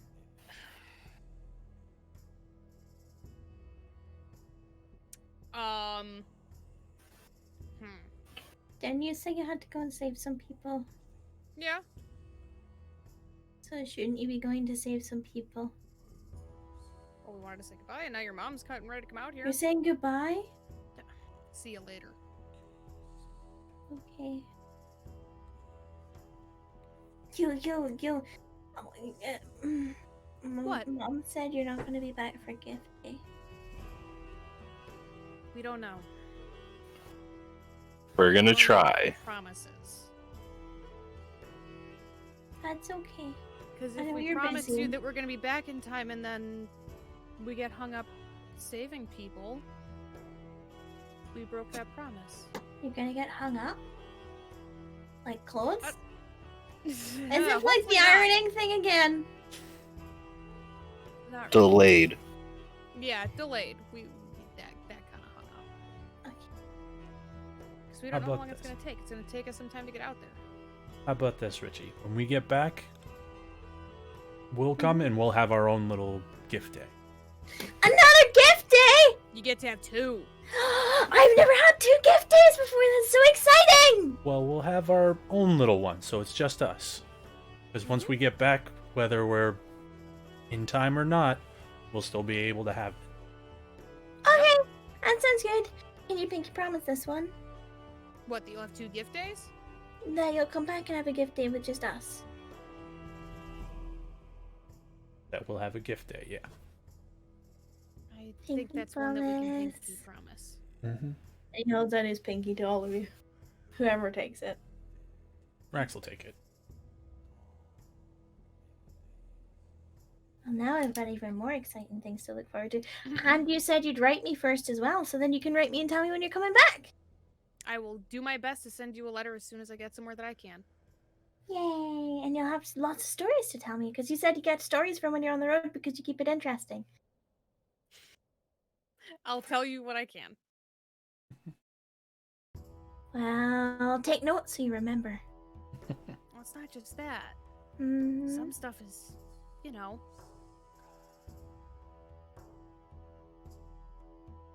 I know. Private. Oh. Okay. I understand. But what I can tell you, I will. Sounds good. I'm excited. More stories.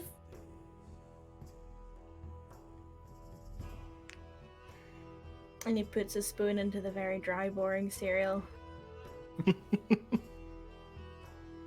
Kids.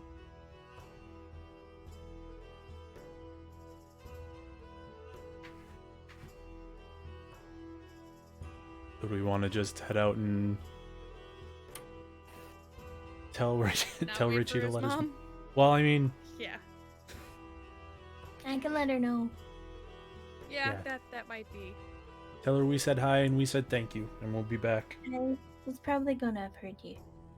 The walls aren't that thick. Mm. I Fair can enough. hear her snoring during the night. Oh, that's not nice. It's true. Just because it's true doesn't mean it's nice. I never said it to her. Maybe she That's just heard very you. dick. That's why I'm whispering. Even Baron can't hear me. He's old.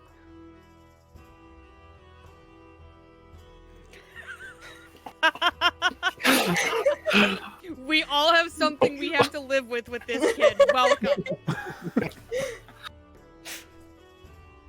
Just waiting for the day Perrin responds when Richie whispers. Does it? Blow that kid's mind. Did you get hearing aids?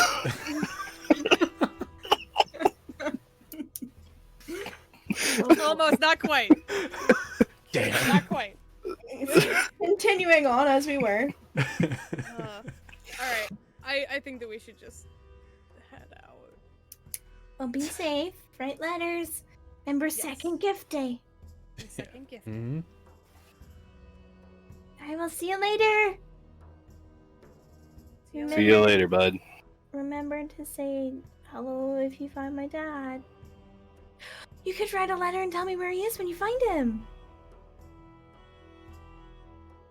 As soon as we find him, you'll be getting a letter. You promise. I promised that already. Okay. Good.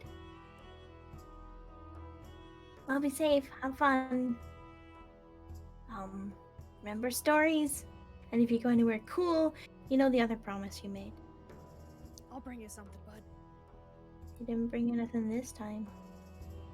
Not gift day I yet. brought you an entire day at the festival. That was a present. Yeah. And 2 giant teddy bears. Yeah, but they're from here. So? Yeah, but did you have them yet? No. It's not the same, but I'll let you off with it this time. No cheating next time. I don't know if that was cheating. It was just a loophole. Cheating. Loopholes are cheating. No. Yes. No. That's what my mom said. We were just Oh, using that's the fair. resources to our advantage. Cheating.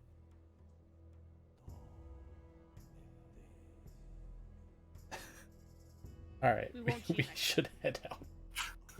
Alright, Fishermen, see you later. fish people. Have fun with the fish. Fishes. Fishies. Fishers. Will do. Fishing.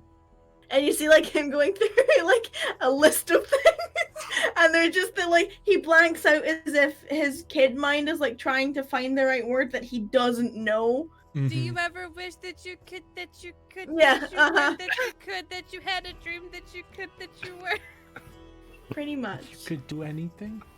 thing?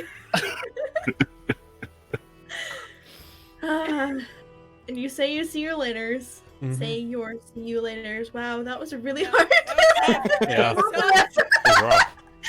I applaud you. Thank you. I applaud me too sometimes.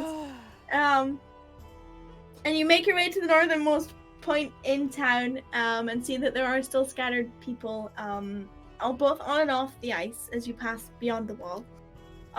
You seem to be beyond the lake. For those of you who have seen it before, and now that you're here in daytime, you do see beyond just the expanse of the whitewash that goes on to the northeastern side.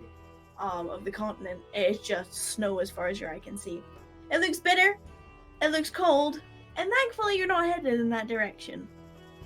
As you push forward through the snow, you can see where the path splits. Those of you who have been here before, it breaks off to the left towards what looks like an overflow of cooling lava that, you know, some of you have experienced before.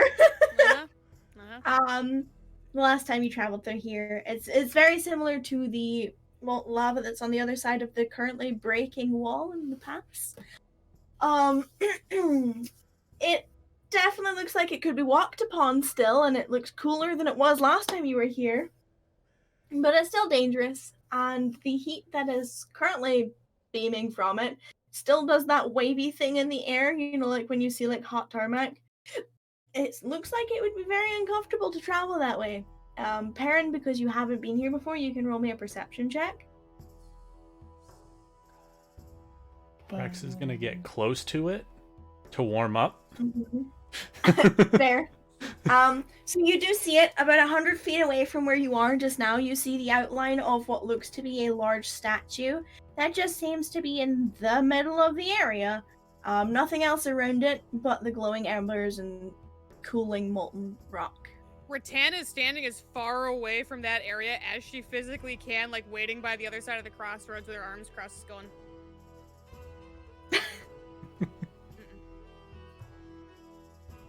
You don't want to go that way again?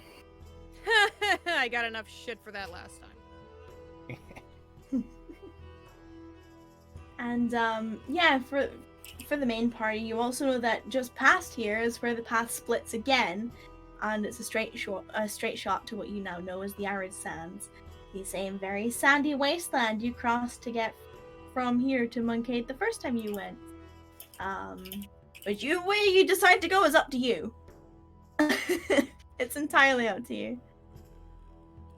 Sands. Under the Arid Sands? Sands. Solid choice. So as you're approaching the edge of these sands, you all hear this loud eagle-like screech fill the air above you. And before you have really a chance to properly react, you hear a second one that sounds like it's getting closer very, very rapidly.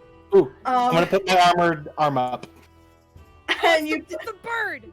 You put your arm up, and as you look up, you don't see a bird, you see a dive-bombing creature with black and white feathers, with a face, front legs, and wings of an eagle, but the body, hind, and tail of a lion. That is now dive-bombing towards you, and you just stuck your arm up.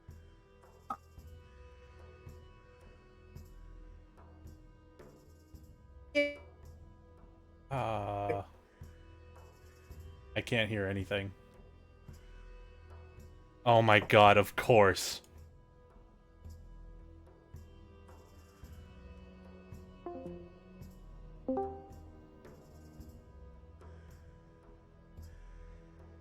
What the fuck?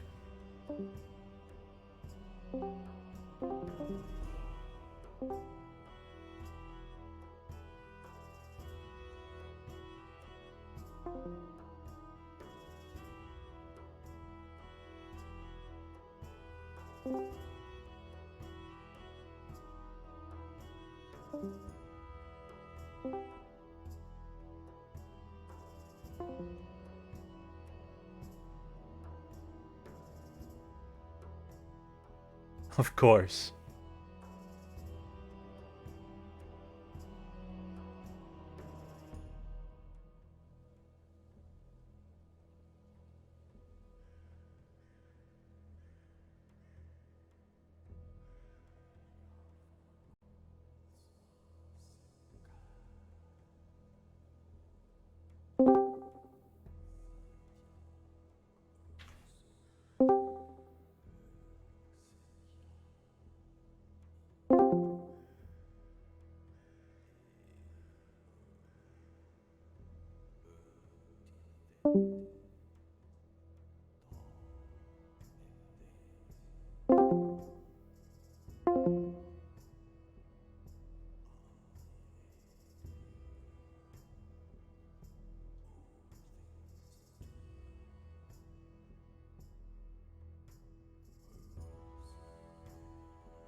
What the fuck? Hello? Okay, that one's fine.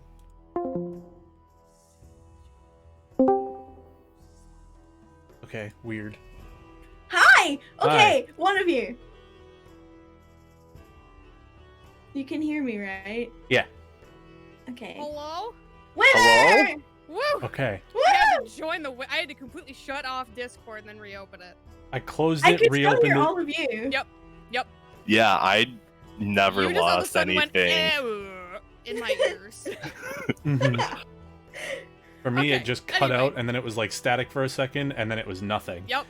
And then I had to We close can still hear Discord, you open it perfectly back up. fine. Dive bombing thing. Yeah. With the face, wings, and front legs of an eagle, and the And we rear have end and body and Ghost tail. back. Yay! Sweet. Okay, so dive bombing, black and white feathered face of an eagle, wings of an eagle, front legs of an eagle, hind leg and body and tail of a lion is now dive bombing you all at Mhm. fast pace. And No Perrin sudden movements. just put his arm up, and you watch as it comes down and down and down and down and down and down, and you're not sure it's going to stop before just above your head it spreads its wings wide, and with one big final flap, just cruises over the top of you and then lands in front of you a short distance away and just brings this whole mighty gust with it. So much so that you kind of have to brace yourself so you don't fall over. I will show you what you see. Beautiful I'm really creature. hoping that this is what Elizabeth was telling us about, and that it's not gonna kill us. This is the closest thing I could find to what I wanted. Cute. Yeah, right? I want one. Yeah, me too. It sort of looks very proud, and as it's folding its wings in on itself, it starts to approach very slowly, walking very proud on all four legs. And as it comes up to you, it turns to the side, and you see attached very, very securely to its front leg a small pouch. And it gestures to it with its head. Rax takes a step up and crouches down and says, "May I?" You get like a low bow from it. He grabs the pouch, takes it off of the... Or sees if it's open. If it's open, he'll take whatever's in it out. You could either open it or you can take it off. It's whatever you want. He'll open it and see what... Okay, there is a bunch of... I think it's a total of 3? I will tell you in a second. 1, 2... There's 4. Four. There's 4 rolled up scrolls sealed with various different things. Shit. Oh no. Rax takes him out and... Okay, there is one that is sealed with a white ribbon with yellow trims that has a symbol on it that Perrin would recognize, as well as a long thin strip of black metal. There is another one that is sealed with purple, sort of like lilac purple colored twine. There's another one that's sealed with a deep red ribbon, and that has no other distinguishing marks on it. And then there's one that is sealed with a deep blue colored ribbon, tied neatly in a bow, that also has a metal chain with a symbol on it that Rattan would recognize. Rex is gonna hold out all of them on his hands and say, "I don't know if any of these are for me. I'm assuming not." Rattan's taking the blue one. Yep, I'll take the one that I recognize.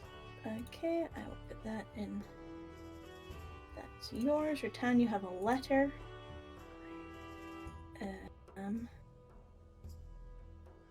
Perrin, you now also have a letter. Oh shit. Oh shit. There are 2 left. One sealed with lilac-y purple twine, and one sealed with a red ribbon. Does that look familiar to me? What, the symbol? You know exactly No, what it is. The twine. The purple twine? twine. No. Okay, it's not that then. This one's lilac. The other one was dark. Okay. I have no idea who those might be for. Would Does Rax Tess know? recognize either of those? Rax, you've been given letters with a similar red ribbon, but it has no distinguishing markings. Like, there's no crest or keyring or anything like that. He'll take the red one and hand the other one to Kess, I guess. Okay. You have a letter, right? And now I have to move them.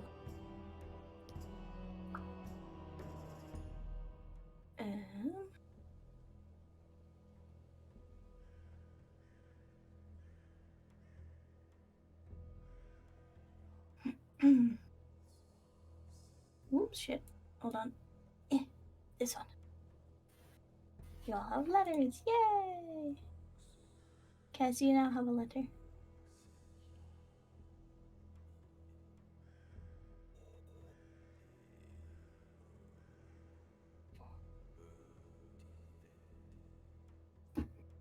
Ow, I just punched my teacup.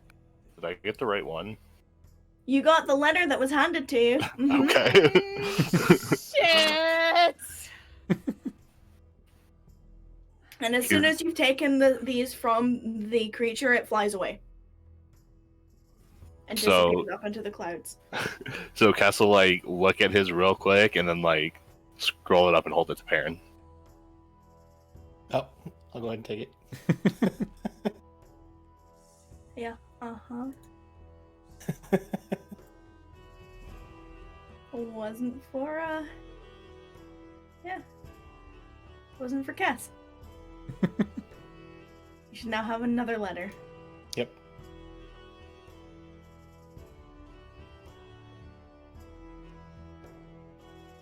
The discomfort.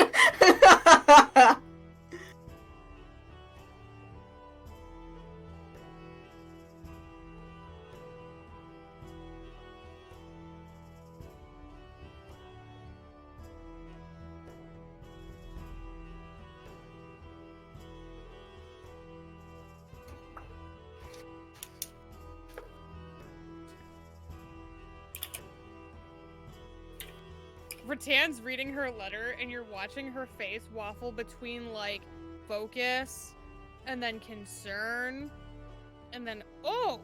And then, oh no. And then she seems pleased by the end of it. Oh, that's a lot to digest. Cass is just twiddling his thumbs. You okay? I was joking. Rex's face doesn't really change all that much. He's just going through.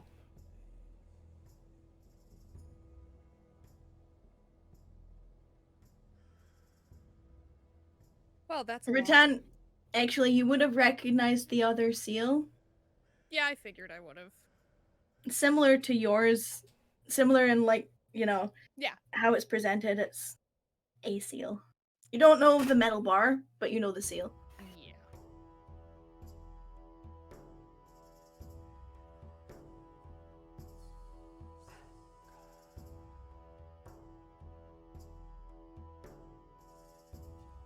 Once Rax is done, he's gonna look over to Kess and say, Crow's gonna look for a little root for us.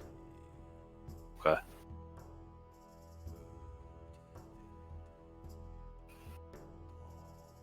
And that's...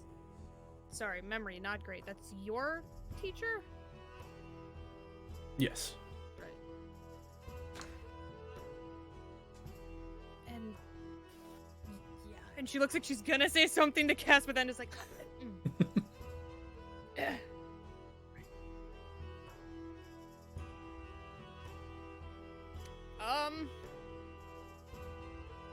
What about the other ones?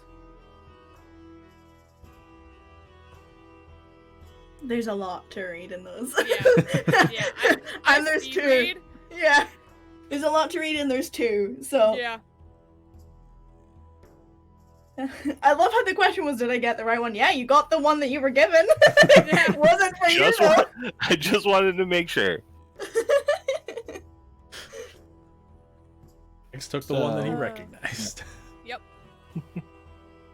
And I hold up the first one that I grabbed and go, well, Saran made it safely home. Oh, bully for him. Yeah. But, Would have been most unfortunate if he had some unfortunate wagon accident on the way. Sorry, And dick. I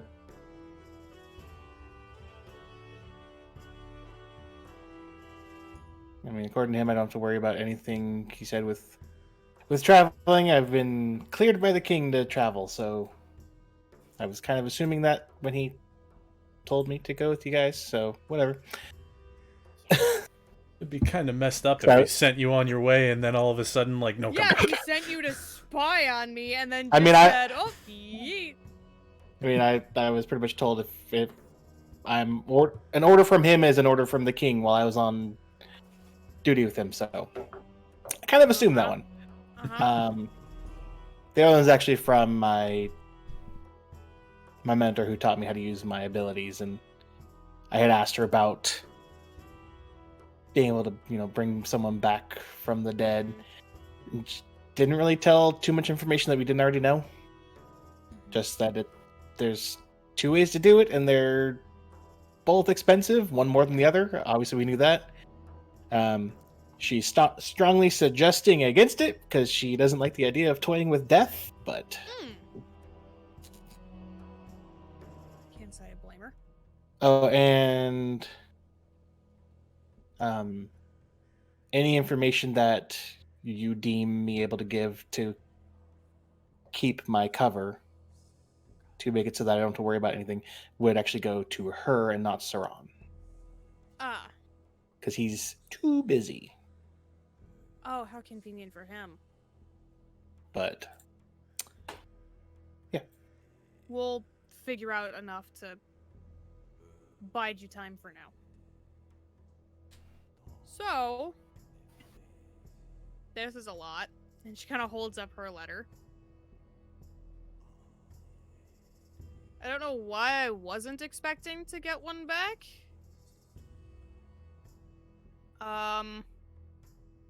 So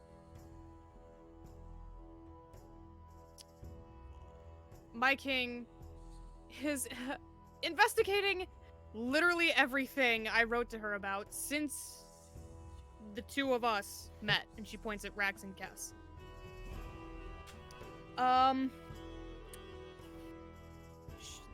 She has been researching into Euhane gems, which I did not expect, but she is, and said that she will continue to educate herself.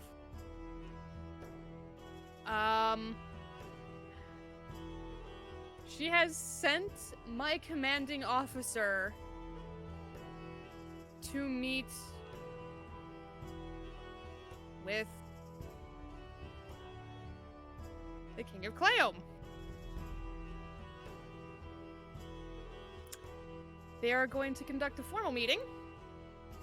They have been told to be careful. And they are also going to be, and she's like tapping the letter off the front of her mask while she's saying this. They are inviting both the Champions King and the Ageless King to a formal event that will be held winter into spring. Opens up the letter. I expect you to make yourself available for this event, but I shall send more information closer to that time.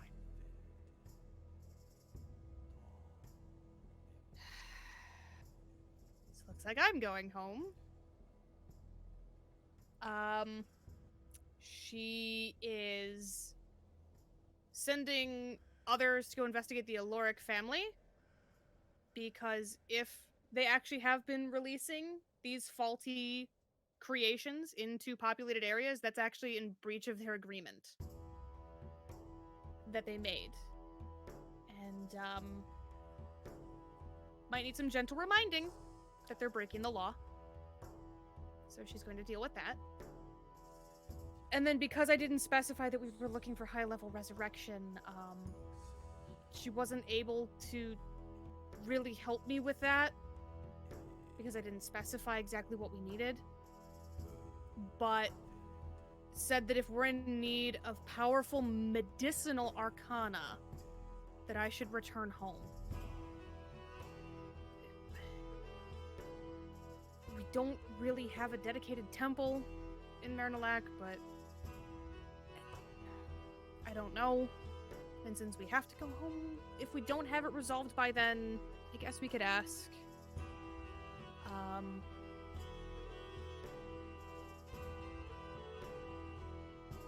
Yeah, that's all I've got.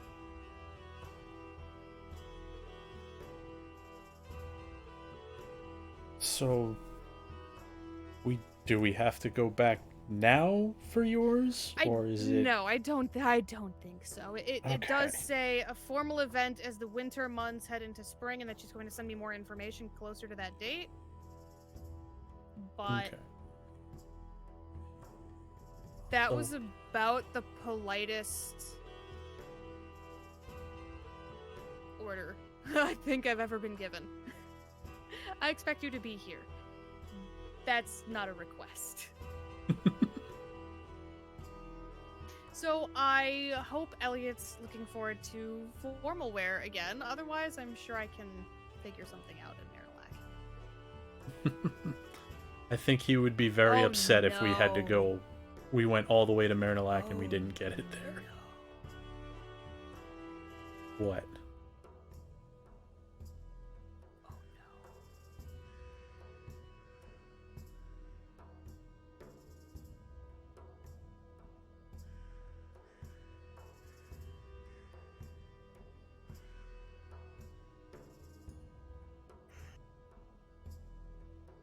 I hate these things. These formal things. He doesn't. I gathered that last time.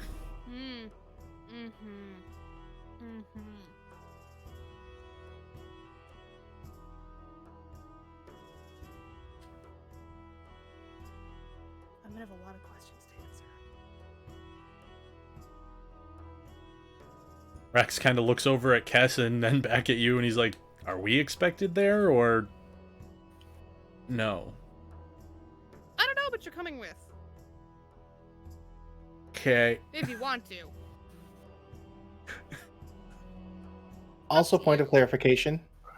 Hmm? And for that event, did it specifically say that it's going to be in your kingdom? Opens the letter again, scrolls down to the bottom. They put it in order of address, okay? I know. It says, be given the personal task of inviting both the Champion's King, and the Aged's King to a formal event that will be held as the winter months pass into spring. I expect you to make yourself available for this event, but I shall send more information closer to the time. It does not specify. But I'm going to So- assume that as we get closer, it will specify. That's just what I mean. Is it may It not doesn't be. say right now. So I mean, maybe it'll be it as would be a nice. neutral point. Ugh. You both know. That doesn't really exist. No, that's why she made that face. The most neutral would be. Marinalac. Mhm. And she actually says it. Let's be honest. Out of the three, the most neutral ground you're gonna find is Marinalac.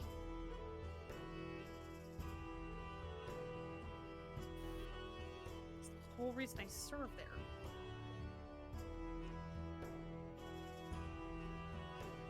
And it would kind of be nice to go home for a bit. It's been a while.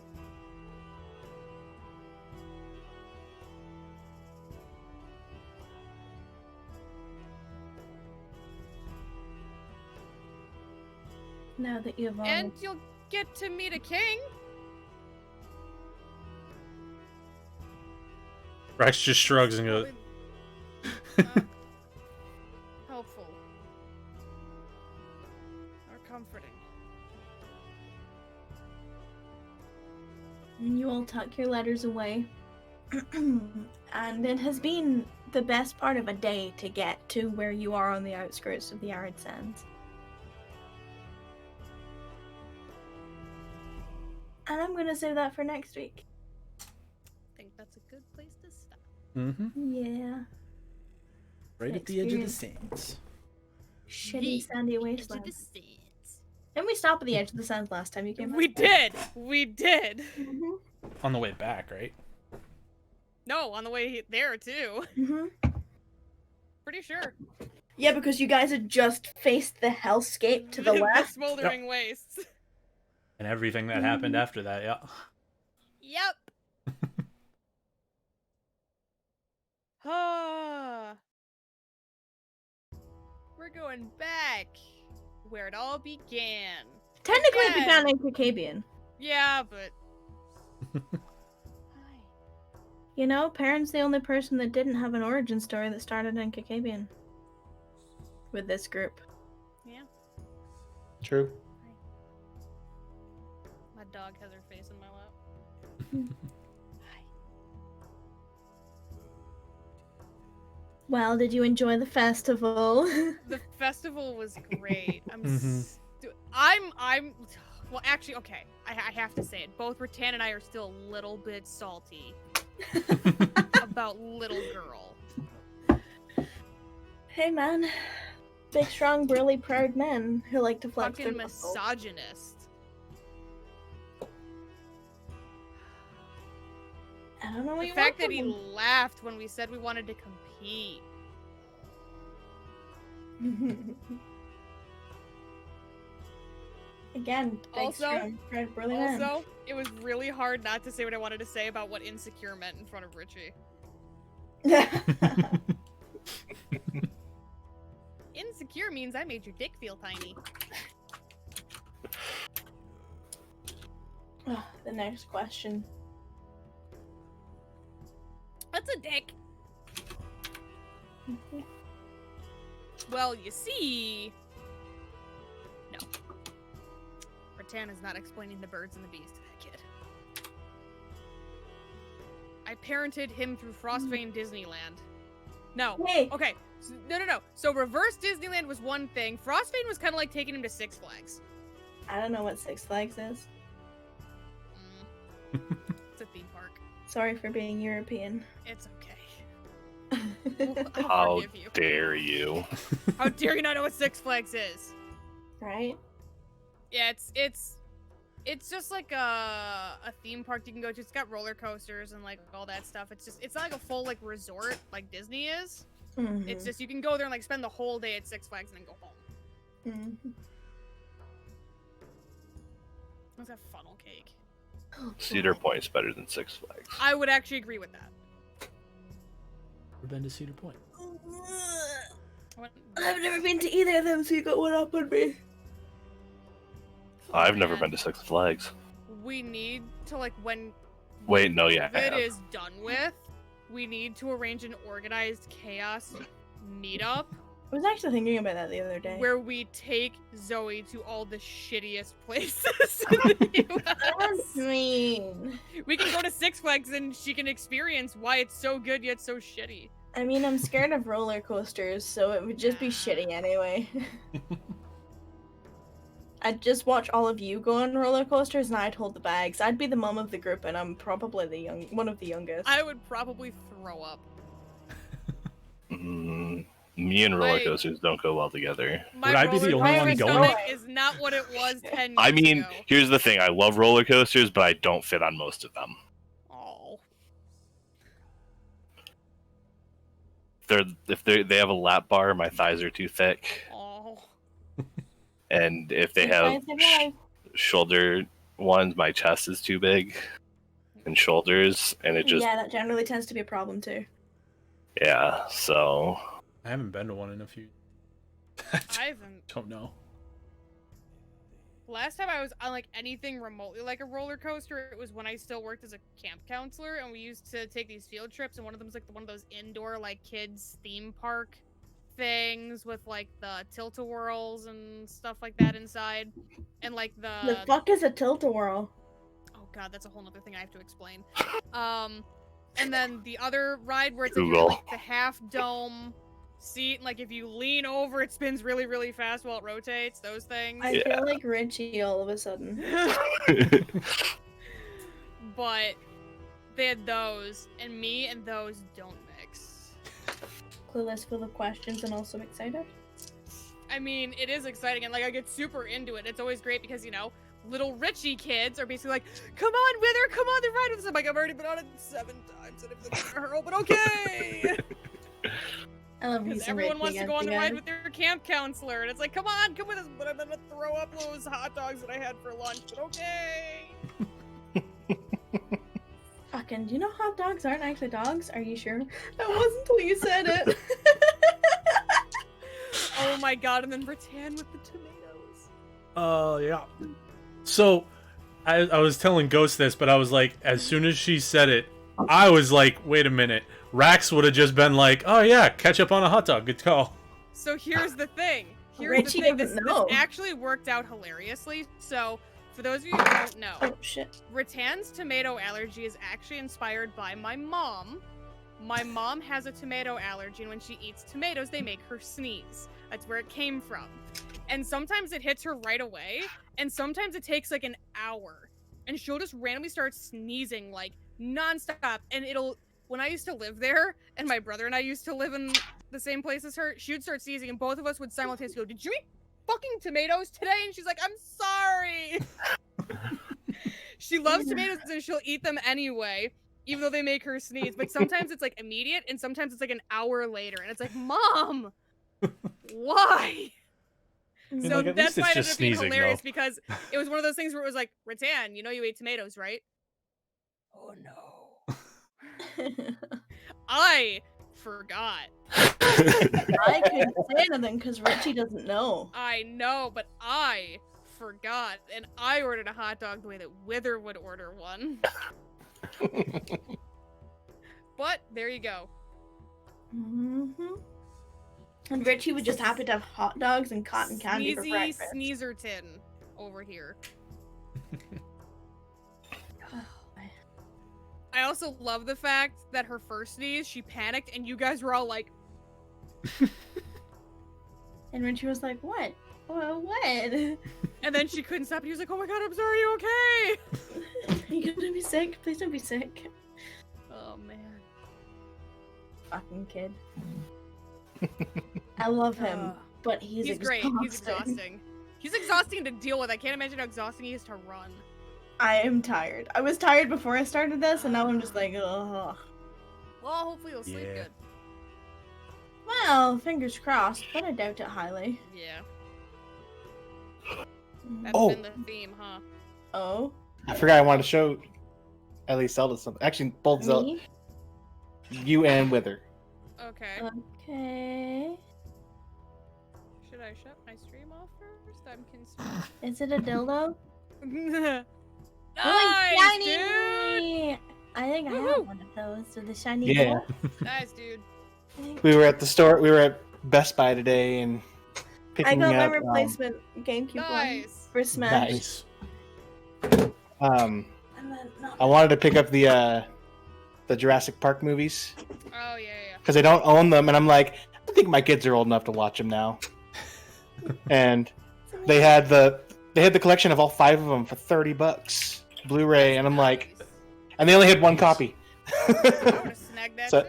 Mm-hmm. Yep. So I picked that up. And then one of my kids decided to get a Switch game that now they can play together on 2 separate Switches.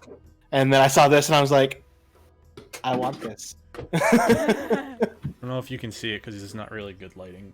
But yeah, I have a different I wasn't looking. Zelda controller.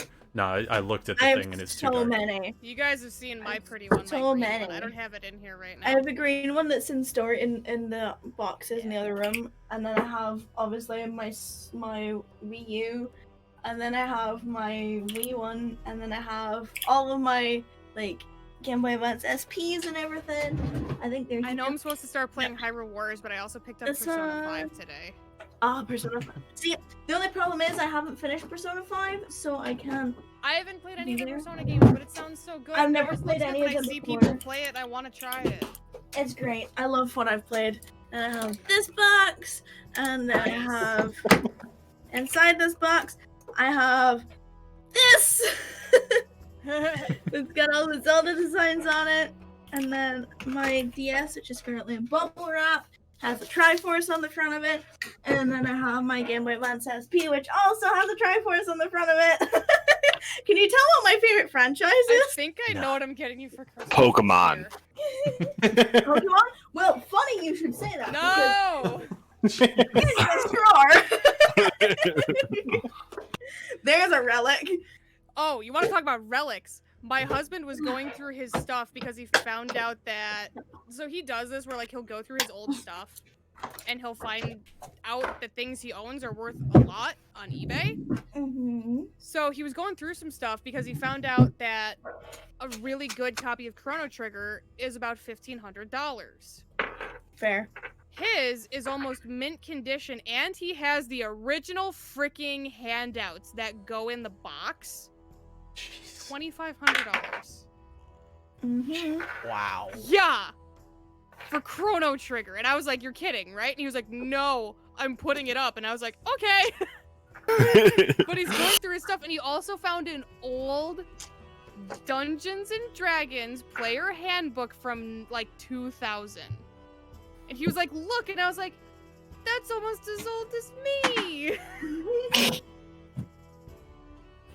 He goes, "You're an asshole," but it was kind of cool. It had a CD-ROM in the back, which is, you know, a relic from another time.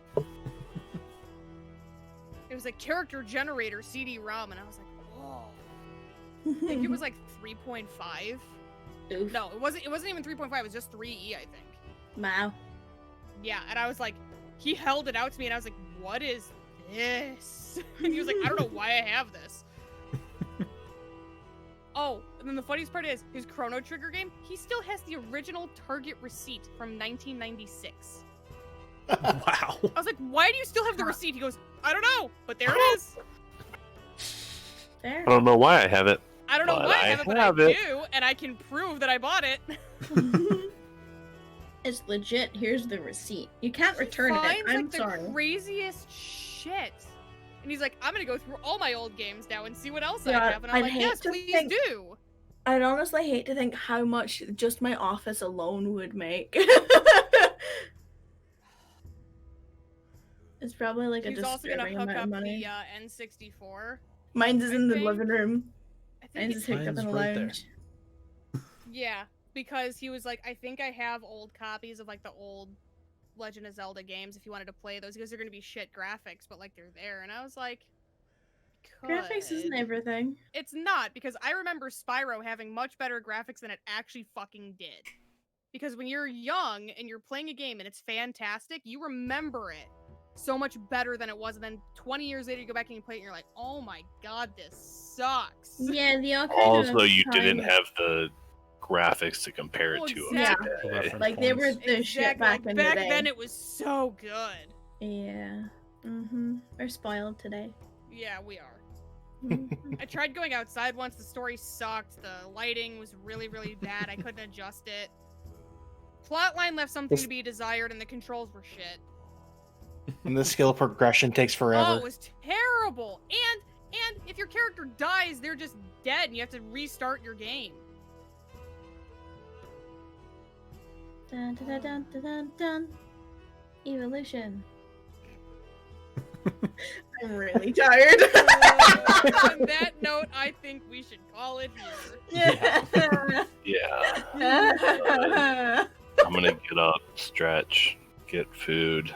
Same. I'm Didn't gonna. have I food don't this know. time. I forgot to cook something beforehand. You silly bean. I need. I'm too. I had like awake. a gigantic lunch, and I didn't eat anything for dinner. I had a Dude, decently big lunch, which is why I'm hungry now. We're having takeaway tomorrow. I'm excited. We Alright. always had takeaway on trash night, so that we can just bin it. So like every other week we have takeaway. It's so bad, but it's so good. And Mondays are shit. So. Yeah. All right. Have a good night, y'all. Yeah, have a good one. Good Talk to you night. soon. Bye Yeah, good night. Alright. That's it. Hey, thanks for hanging out. Stench, sorry I didn't see that earlier. But have a good night, everybody. We'll be back next week, normal time. We have both Organized Chaos and Rift Chasers next week, so Saturday and Sunday. So everything will be uploaded within the next couple of days. I just gotta go start the transfer. But have a good night, everybody.